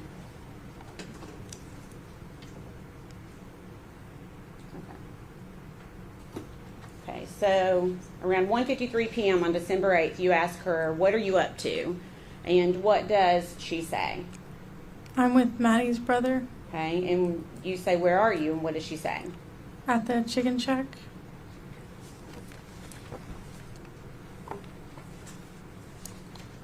And then you ask her if she's working, and what does she say? No, we're not open. They're just working on stuff right now. Okay, and you ask her it's closed today, right? And what does Megan say? I'm just chilling. Okay. And then you say not with Hunter? And then how does she respond? No, he's here. Okay.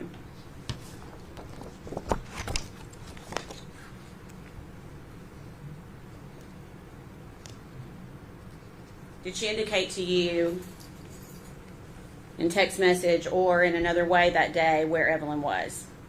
Okay.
It has you 2 pages. Same thing, take a look at it and see if you recognize it.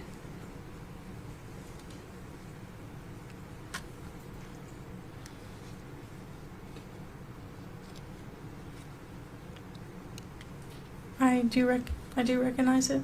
Okay, what is it? Text messages between me and Megan. Okay, what's the date for those messages? December 13th, 2019 at 3:56 p.m. Okay, and is that a fair and accurate representation of your conversation with Megan Boswell on December 13th, 2019? Yes. Will you offer that as exhibit number 74, please? No objection. Full exhibit 74.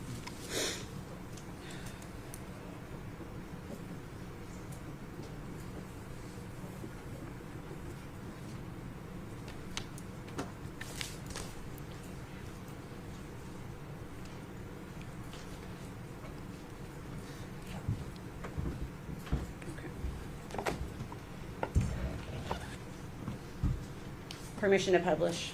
Sorry. Okay, so this looks like Megan is sending you a few messages on December 13th. Can you read us the messages out loud, please? His dad drove his car to work because his dad has a flat tire. I left his house early, and this was what he sent me when he finally woke up. Okay, and what did she say after that? It wasn't anything like good morning. It was get out out of the Lexus and come scoop. Okay. Is she indicating that they spent the night together, or do you know? I don't remember. Okay. So on December 13th at 5:06, what does she say? Will you ride around with me? Okay. And then what does she say after that? I'm upset spaghetti. Okay.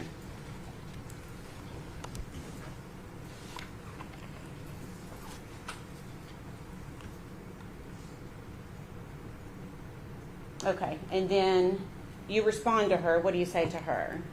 Hey, I'm sorry. I had my notifications turned off from Messenger. I'm out with Cameron right now. I'm sorry. What's wrong? And what does she say? It's skit. I'm so ducking irritated. Okay. Is it skit another, what does that mean, if you know?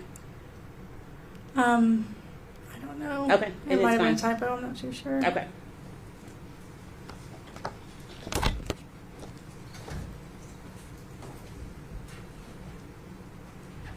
Okay. So we'll stop on the messages for a few minutes. So in these messages, Megan told you that Evelyn was with her grandmother. Is that right? Yes.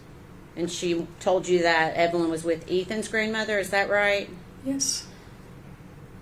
Did she ever tell you anything different than those two things about where Evelyn was?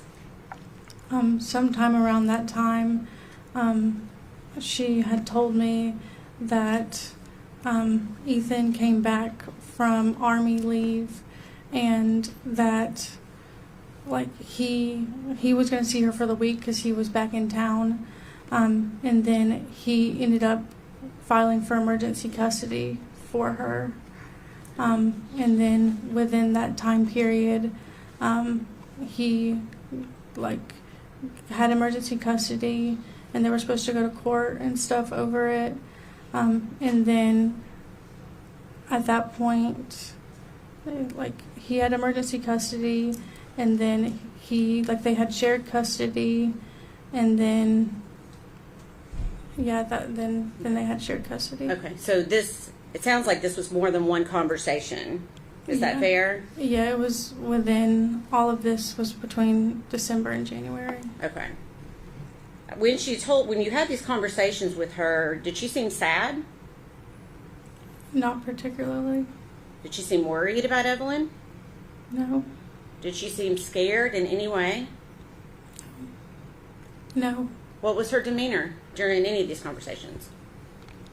It was just always matter of fact and like the answer, just that was the answer. Okay, let's see.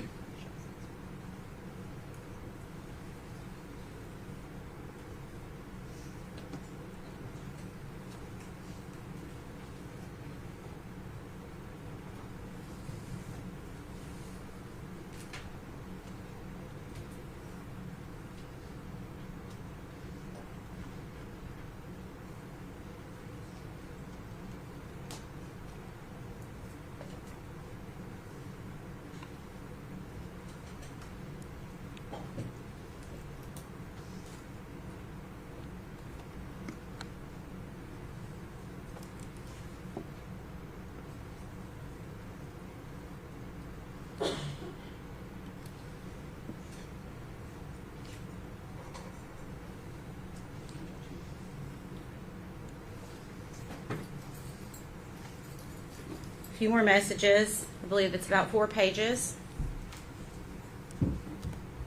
Take a look at that and let me know if you recognize that.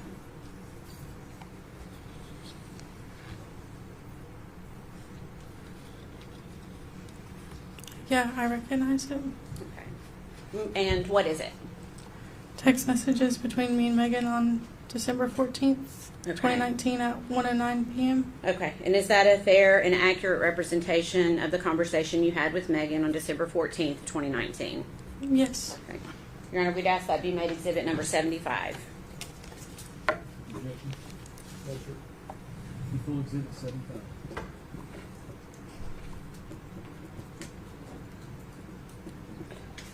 Well, I'm waiting for that document to come back. When she was telling you about this emergency custody, did she ever show you any paperwork or anything No.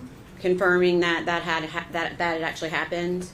Any court paperwork or anything? No, she Okay. didn't. Permission to publish, Your Honor.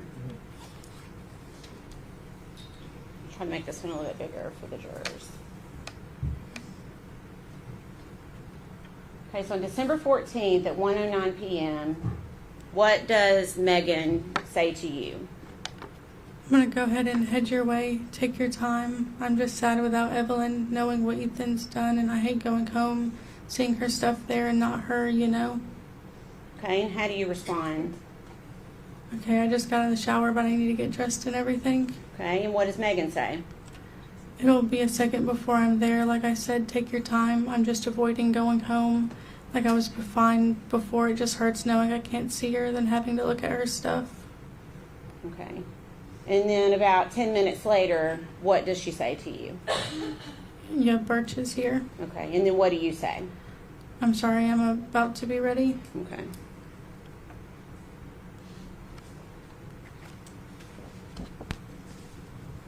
Prior to this text conversation, had she told you where Evelyn was? Other than what we talked, has it changed at all? During that time, all of it kind of morphs together, so I can't say for sure. But during that time, it was around the time that she said that Ethan had gotten emergency custody. Okay. Did she say when she was going to be able to see Evelyn again? She said that the court date was going to be in January of 2020.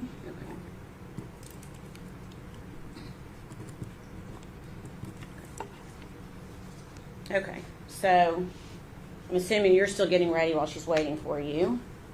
And then at 1:31 p.m., what does she say in response to you? It's okay, take your time. Like I said, it's better than me being home. Before we go further on that, did she ever indicate, other than what she said about not wanting to be there, about why she didn't want to be home at that time? That was around the time that she was saying that she didn't want to see Evelyn's stuff because it made her sad. Okay. Okay, so on December 14th at 8:09 p.m., what does Megan say to you? I'm getting a hotel tonight. I don't want to go home. Would you stay with me tonight? And then what do you say? Can you not spend the night with Hunter? And what does Megan say? I just don't want to right now. Long story. Okay.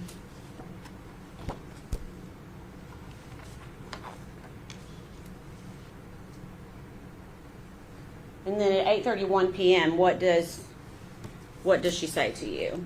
Continuing essentially the same conversation. Hunter is sweet and all, but I'm upset over Evelyn, and I just don't want to be all lovey-dovey and happy right now. And then what do you say? Yeah, I understand that you were happy to see him, but was it too much? What hotel are you at? And what does Megan say? I was excited to see him, but now I'm just not in the mood. And you'd asked her which hotel she was at, and what did she say? The Canal Lodge. Okay. And then did she say, just read us the last two messages if you don't mind.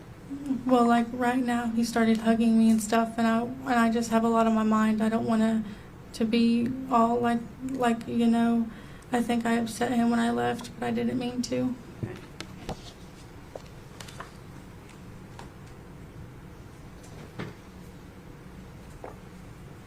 Okay. And did you, in fact, go to the Econo Lodge that night with Megan? Yeah, we went there and spent the night with each other. Okay. And how was she behaving that night? Just kind of tired and dissociated. As soon as we got there, she pretty much just went to sleep. Okay. You said dissociated. What do you mean by that?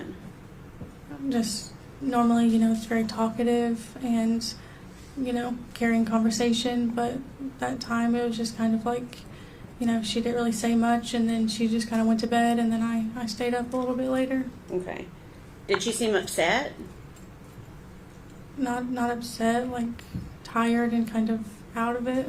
Okay. Was she crying?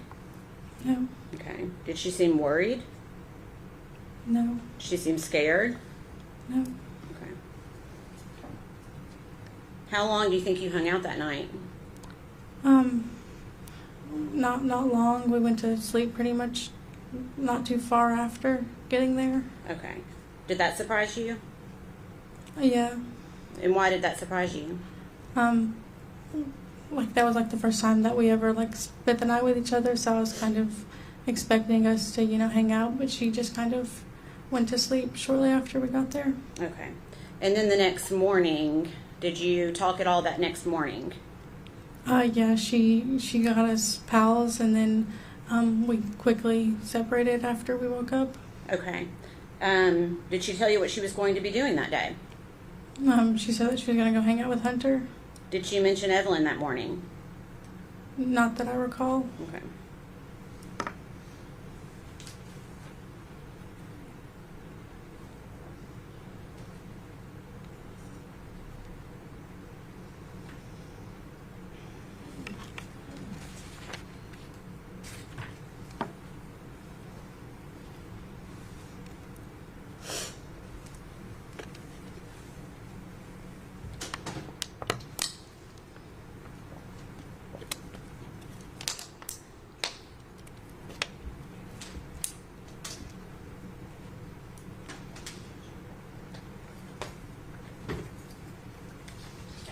I'm going to hand you 2 pages. Same thing. Just take a look and see if you can identify it.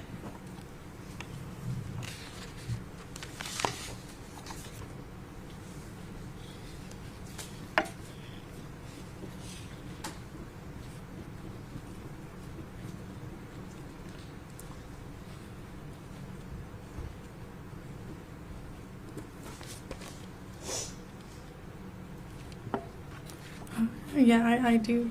Okay. These are text messages between me and Megan. Okay. What's the date on those? December 15th, 2019 at 5:26 p.m. Okay. Is that a fair and accurate representation of your conversation with her on that date? Yes. And then we'd like to ask for that to be made exhibit number 77. I'm sorry, 76. I apologize. 76. I'm sorry. Exhibit 76.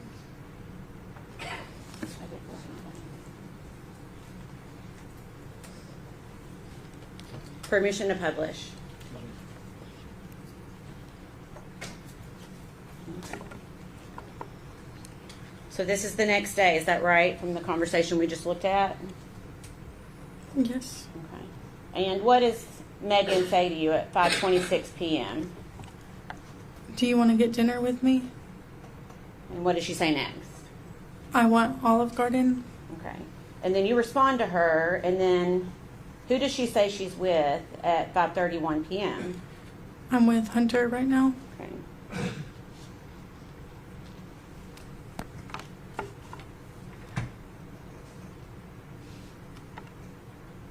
And then she sends you one more message that date at 5:35. What does she say? I'll let you know when I'm not at Hunter's. My car is at the shack and I'm at his house. Okay.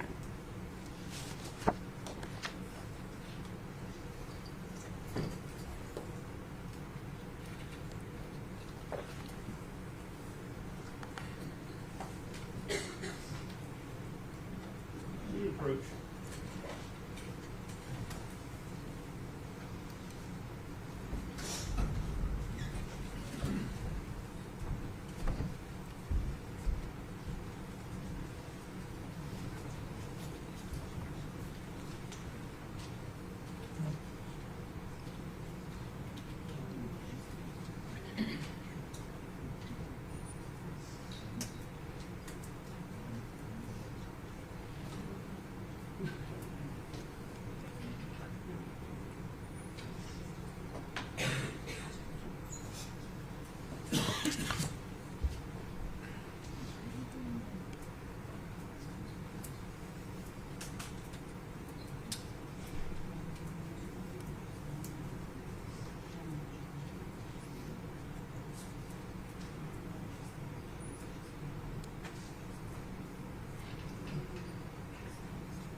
Okay, so at this point, Megan has been telling you Evelyn's not been with her for a couple of weeks. Is that fair?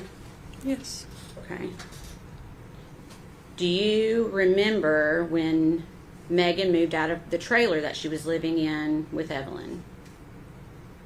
I don't remember her directly moving out, but I remember her staying with Hunter. Okay.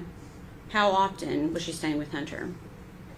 Oh, I couldn't say. Okay. Was she telling you this, or how did you know this? One time, I think she picked me up from Hunter's, or I picked her up from Hunter's, but I saw her leaving Hunter's, and then she was telling me that she was staying with him and stuff. Okay. Was she still staying at her trailer, or do you know? I don't know. Okay. All right. And do you remember going to Knoxville with Megan in December to visit your friend that had a baby? Yes. And what was that friend's name? Audrey. Okay. And did you and Megan ride together? Yeah, we both went together. Okay. And was Evelyn with you? No, she wasn't. Okay. How was Megan acting that day? Speculation. I'm not asking for speculation. I'm asking how Megan was behaving. Rephrase. Okay. What was her demeanor like? It seemed kind of all over the place and like erratic. She kept repeating herself and kept saying that she loved us while we were there visiting Audrey. Okay. Was that how she normally behaved? No. You consider that out of character? Yeah.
Do you want to do okay. I'm going to pass you one page.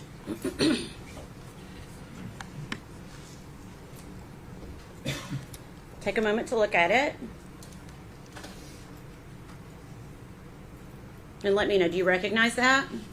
Yes. What is, okay, what is it?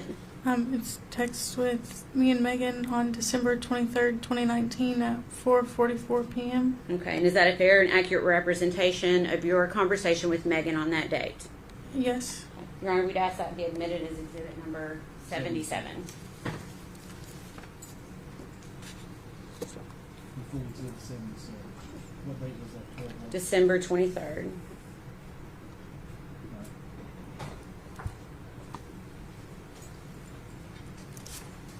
Permission to publish. Okay, I'm going to blow this one up too because it looks a little bit smaller. Okay. So on December 23rd at 4:44 p.m., where does Megan say that she is at? I'm at Ethan's grandparents with him. Okay. And then what do you say to Megan? OMG, how's that? You with Evelyn? Are you with Evelyn? Okay, so you're essentially asking her if Evelyn is with her. Okay, and what does she say? Yes, and good. Okay. And then jump to the bottom. You ask her a question at 4:45 p.m. What do you say to her? I'm sorry, repeat that. At 4:45 p.m., what do you say to Megan? So please send pictures of Evelyn. I miss her. And what does Megan say to you? I will in a second. Okay. Did Megan send pictures of Evelyn that day? No. Bailey, do you need a minute? Okay.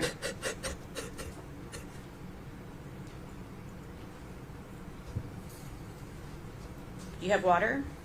Okay. There's tissues up there if you need them, okay?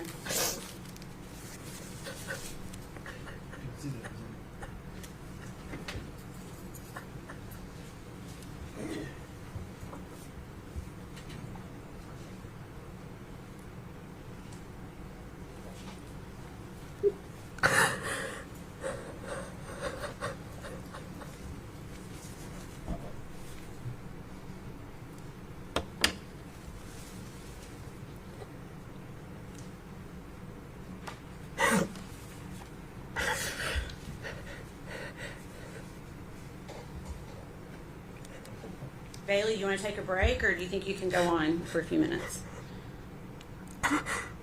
We can do either one. Sorry, I guess I can continue.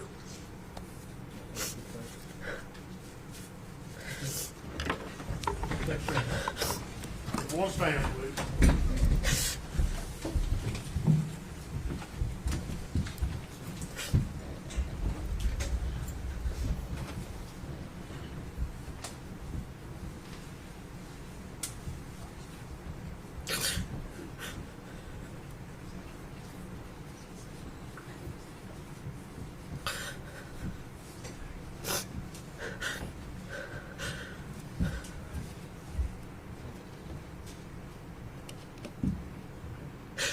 You better be seated, thank you. Take about 10 minutes or so. Do you mind if she steps out for a few minutes? Okay, thank you.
I'm not asking you to promise. I'm just saying. Like 15 minutes? We probably will have about 5 minutes for cross-examination to put us after 5 o'clock. Yeah. Yeah, we may let them go at 5. Okay. Do they have reservations for dinner or just 5:30? I want dinner reservations. I'm not gonna mess with their dinner. Yeah, ready. Are we ready to start back up? We are ready. We're ready. Huh? Nobody wants to come to No. We need to get this kid. Yeah. We kind of got to get there before everybody else. Check with Aaron.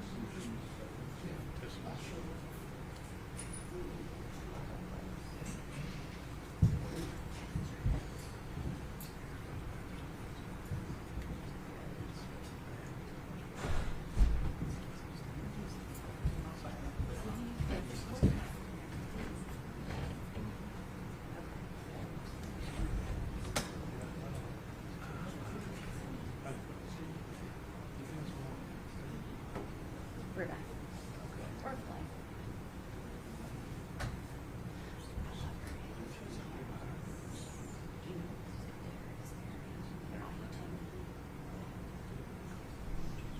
Let's go ahead and have Ms. Hawkins heading back this way. We call for it.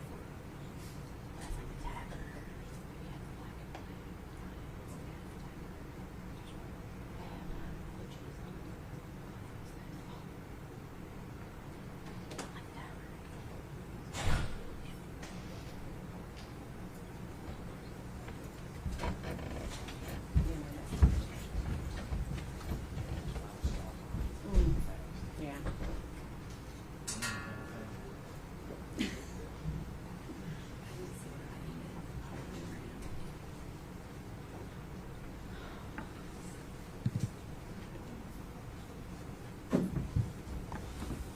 Where did I? Okay, I ended. Thank you.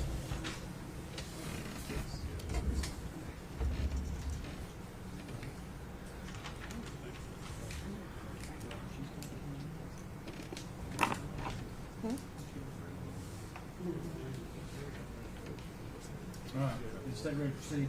The state's ready, Your Honor. Defense ready? Yes, sir. The jury's ready, Mr. Chairman.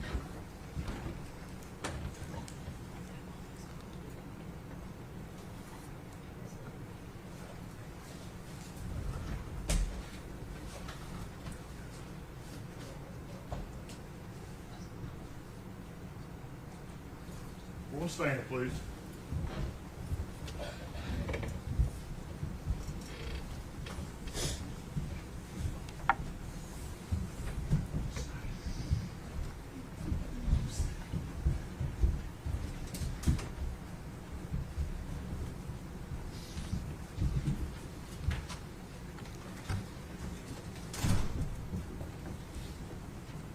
You may be seated, thank you.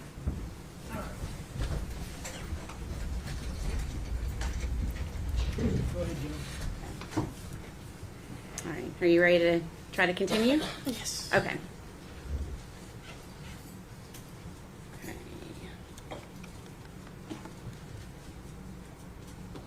So we essentially ended before we took a break around December 23rd of 2019. And we talked about that. Did you continue to hang out with Megan after December 23rd of 2020?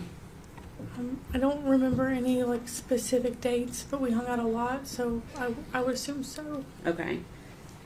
Do you remember learning that, do you remember hearing that Evelyn had been reported missing at some point?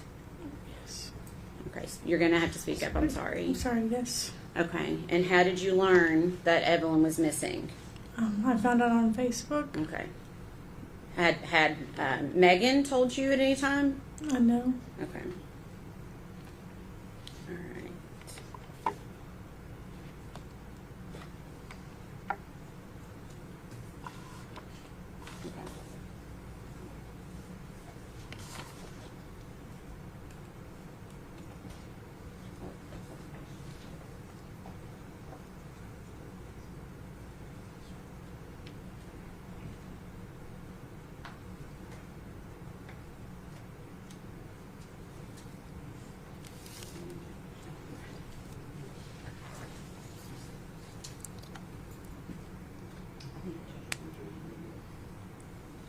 I'm going to pass you 2 pages. Just take a look at it and let me know if you recognize it. Yes, I do recognize it. Okay, can you tell us what it is? Messages between me and Megan on January 9th, 2020 at 1:55 a.m. Okay, and is that a fair and accurate representation of your conversation with Megan on that date? Yes. Okay, we'd like to offer that as exhibit number 78.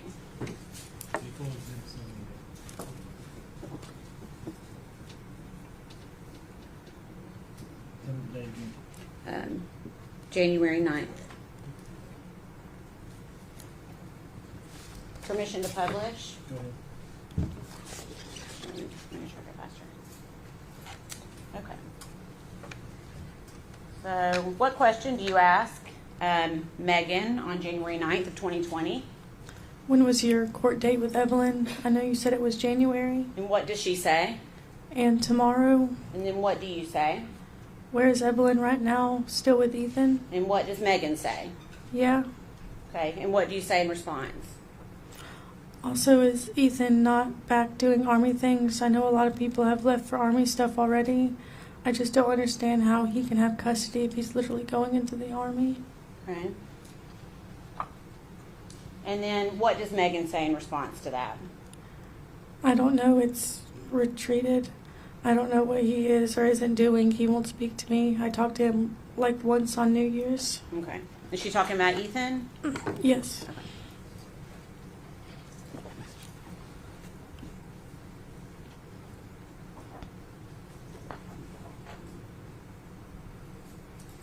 Pass you a document. And ask if you recognize that. Yes. Okay, what is it? Text message from Megan on January 20th, 2020 at 12:35 a.m. Okay, and is that a fair and accurate representation of that text message that you received from Megan? Yes. On that date? Yes. Your Honor, we'd ask that be made exhibit number 79. Before exhibit 79.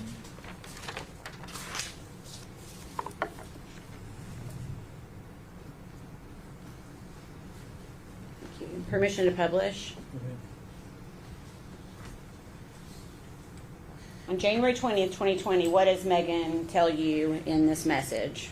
Went to Bowling Rock today. To Blowing Rock? Yeah, Blowing Rock, yeah. Okay. Sorry to make you work. Okay.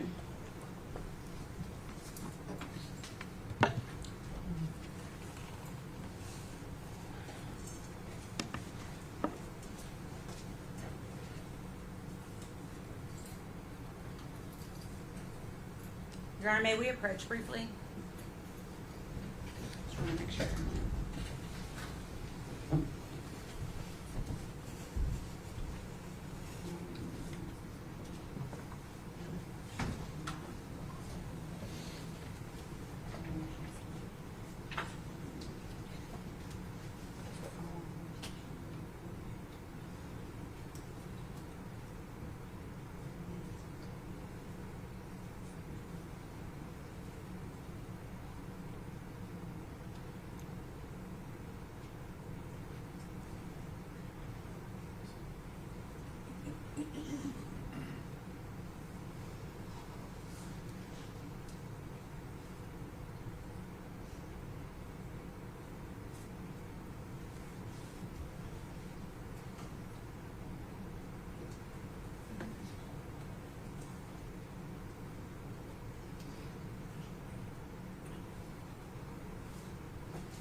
Pass you 2 pages. Same thing, just take a look and see if you recognize it.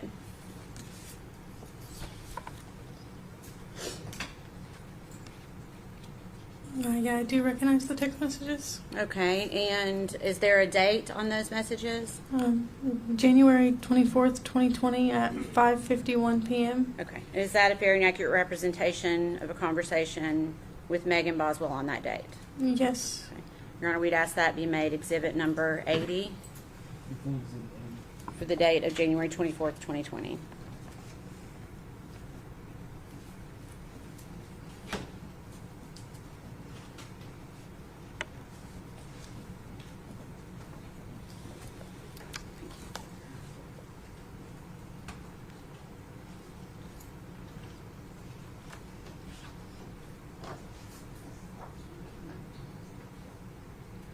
Okay. Permission to publish, Your Honor?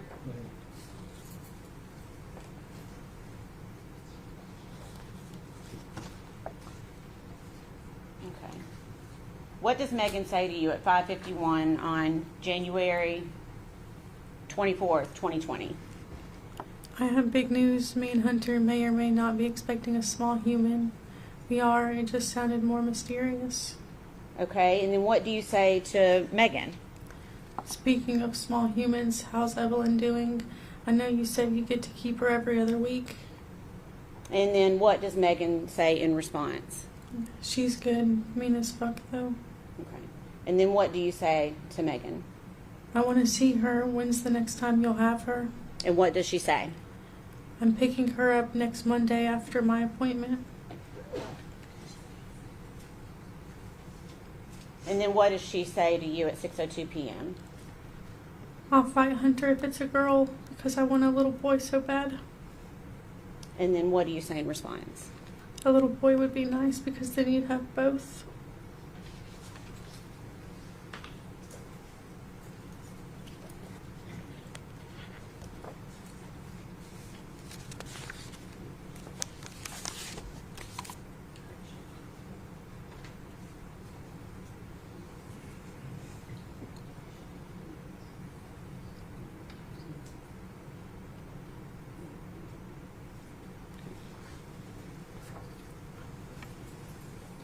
Same thing. Take a look at this and let me know if you recognize it.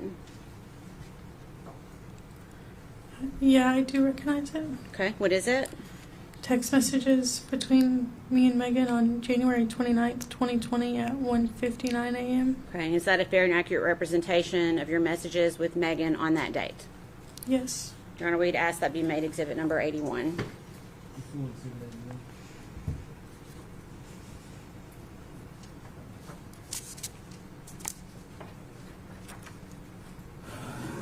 Permission to publish. What do you ask Megan on January 29th, 2020? Do you still have Evelyn? And what is her response? My grandma does right now because my mom's sick and stuff. I didn't want to bring her around. Okay, and what do you say in response? Will you have Evelyn with you? I really miss her little baby face. I bet she's grown so much since I haven't seen her in like a month. And then what does Megan say? Yes.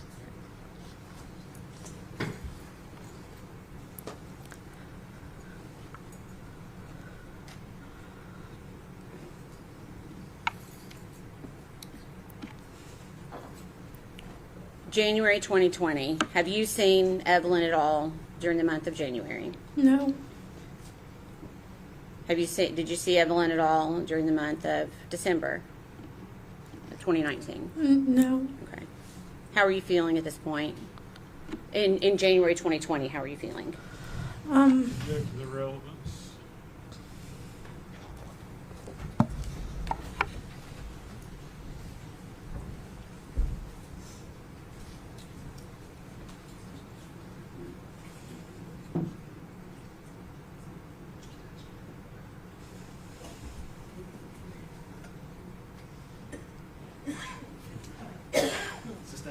Okay. I'm going to ask in a different way, okay? You haven't seen Evelyn in about 2 months at this point. Is that right? Yeah. Are you getting worried? Yeah. Tell me in your own words why you were getting worried. Just everything was starting to add up, you know, not seeing the pictures, her being wishy-washy on having Evelyn, and then it just kind of, everything was starting to feel off. Okay. You say no pictures. What do you mean by that? Were you seeing pictures before? I mean, it was just she was posting pictures and everything, so you'd obviously see the pictures. Okay. When you say she was posting pictures, where would you see pictures posted? Facebook. Okay. Did that stop at some point? I don't remember specifics, but I mean, during that time, I obviously didn't see anything. Okay. Was she continuing to talk about Evelyn? It seemed like the only time that we would talk about her is when I would ask. Okay. Did you consider calling DCS? Yes. Okay. Why did you not call? She was such a good friend to me that I didn't want to do that to her. Like, I've gone through similar situations and I know how it affected me, and I didn't want to do that to her. Okay. Did you continue to try to press her about where Evelyn was? Yeah. Okay. Yes? Yeah. What did she tell you?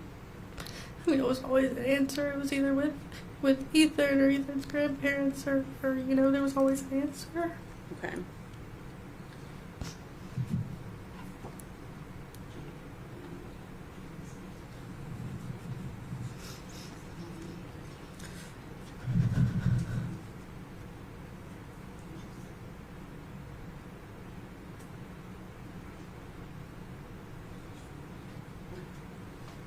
Ask you one more document. It's 5 pages.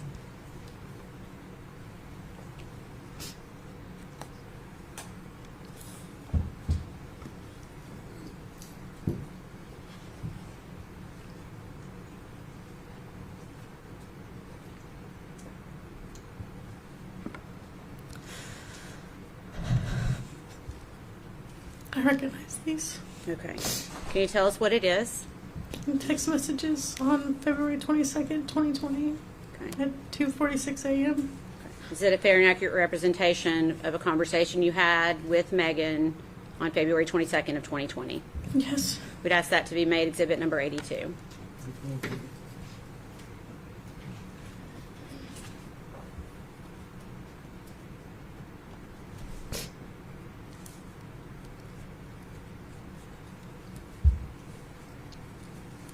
Permission to publish.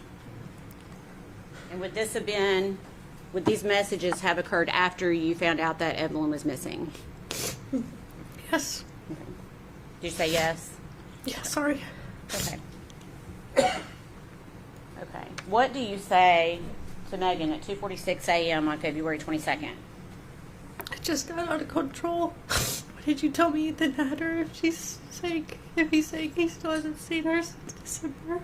I hope we can find her though. I've been crying to just see her.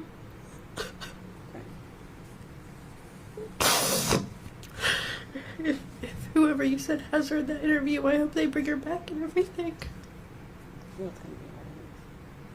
Okay. So you said, I'll try to help you a little bit, okay? You said to her, if whoever you said has her in that interview, I hope they bring her back and everything. And then, can you tell me what Megan says in response?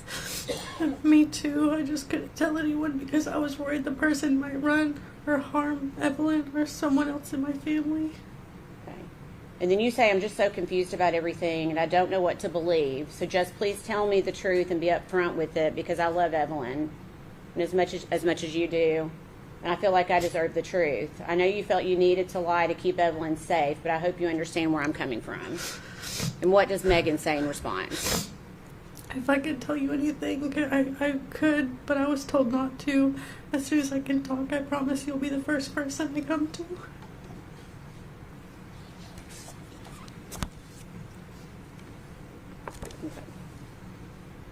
That conversation continues.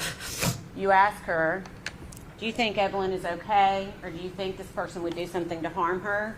I hate not knowing anything because I'm so worried and my mind just goes to the worst. You say, God, that makes me worried because it seems like she's the person that would have had Evelyn. And who are you talking about there? Or do you know? I'm not too sure. Okay. If she doesn't have her, then where would she be? I'm hoping the person isn't your mom because I just don't get why she'd take Evelyn and wouldn't let you see her because I never saw her. And then you say, are you and Hunter okay? Because everything he's saying to the news is false. And what does Megan say? What do you mean everything he's saying to the news? He's kind of got threats to the business and everything. And then he said y'all weren't serious and that you guys were on and off. You never told me you guys were on and off, and I thought you guys were pretty serious. And what does Megan say? We were definitely living together and shit, but he did that so people would stop giving him death threats or whatever. Okay. And you say, are you guys okay, though? Is he being a support to you through this, or are you guys not in contact right now? And what does Megan say? No, we've talked. Okay. And then you say, I hope everything is okay between the two of you since you've been through a lot, and this is a lot.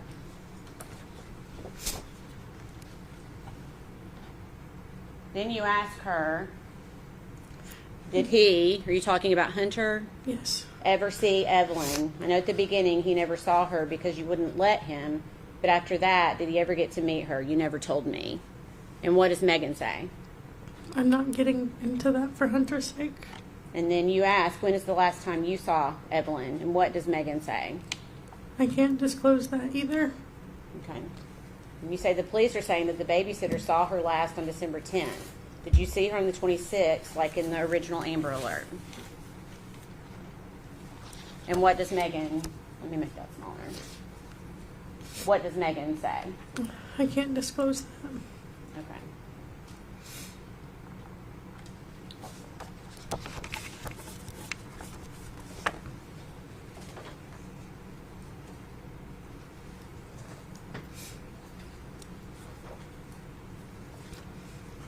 Did Megan ever tell you anything different other than the things we've already talked about? The other things she told you about where Evelyn was. Did she ever tell you anyone else had Evelyn? No. Okay. Did you ever ask her about her mom? Yes. On February 22nd, we ended up hanging out that day, and she told me that Evelyn was with her mom. Okay. Did she act concerned about that at all? Not really. Okay.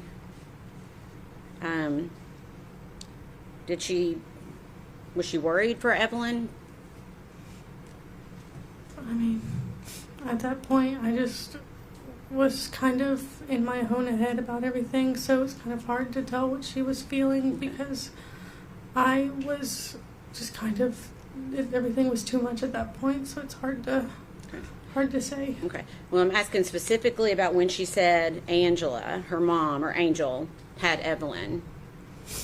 Did she seem to be scared for Evelyn's safety? I mean, I don't guess so. Okay.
It's the last thing I'm going to hand you, okay? I know this is a lot. Okay. So you just mentioned the date of February 22nd, 2020. Did you see Megan in person that day? Yes. Okay. And do you recognize what I've just handed you? Yeah. Okay. What is it? It's a receipt from when we stayed at, or no, not when we stayed at Echo Lodge yet. Okay. I'm not sure what day this is. Okay, it's on February 22nd when I dropped her off at Echo Lodge. Okay. So you're saying you dropped her off at the Econo Lodge? Yeah. Is that the one on Airport Highway? Yes. Okay. And whose signature is on that receipt? Mine. Okay. So did you, for lack of a better term, did you get a room? You pay for a room for Megan for that night at the Econo Lodge? Yeah. Okay. Your Honor, we'd offer that as exhibit number 83. No, sir. Full exhibit 83.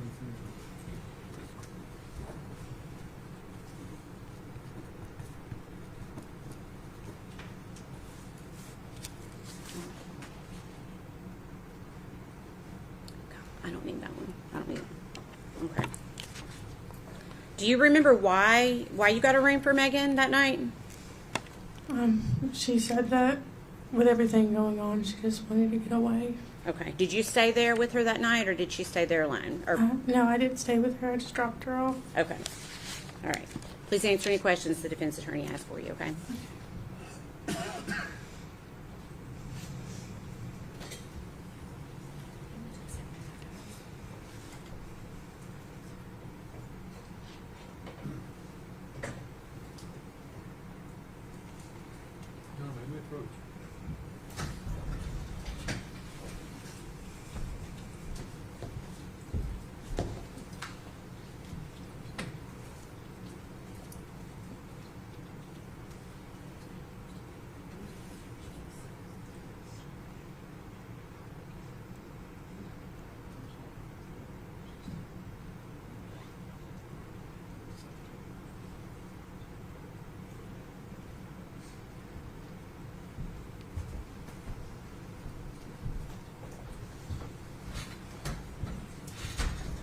All right, ladies and gentlemen, we're going to stop for today. I have to give you certain admonitions every time we end the proceeding for the day. You're not to communicate with other jurors or anyone else regarding any subject connected to the trial. You're not to form or express any opinion about this case until it's finally submitted to you. You're to report promptly to the court any incident involving an attempt by any person to improperly influence any jury member or a juror's violation of the court's admonitions. You're not to read, watch, or listen to any news reports concerning this case, and you're to decide this case solely on the evidence introduced in the trial. We'll go with the officer. One stand, please.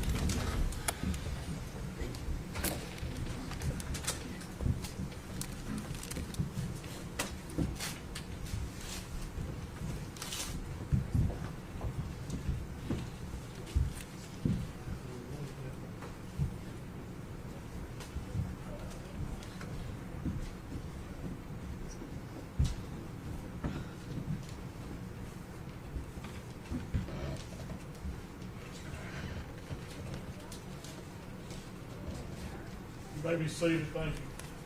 All right. Ms. Hawkins, you'll have to come back tomorrow, and we'll start at 9 o'clock. Do not discuss your testimony with any other witness, or allow any witness to discuss their testimony with you. And I'm going to ask that you not watch any of the live stream or replay of today's testimony. I'm gonna step down.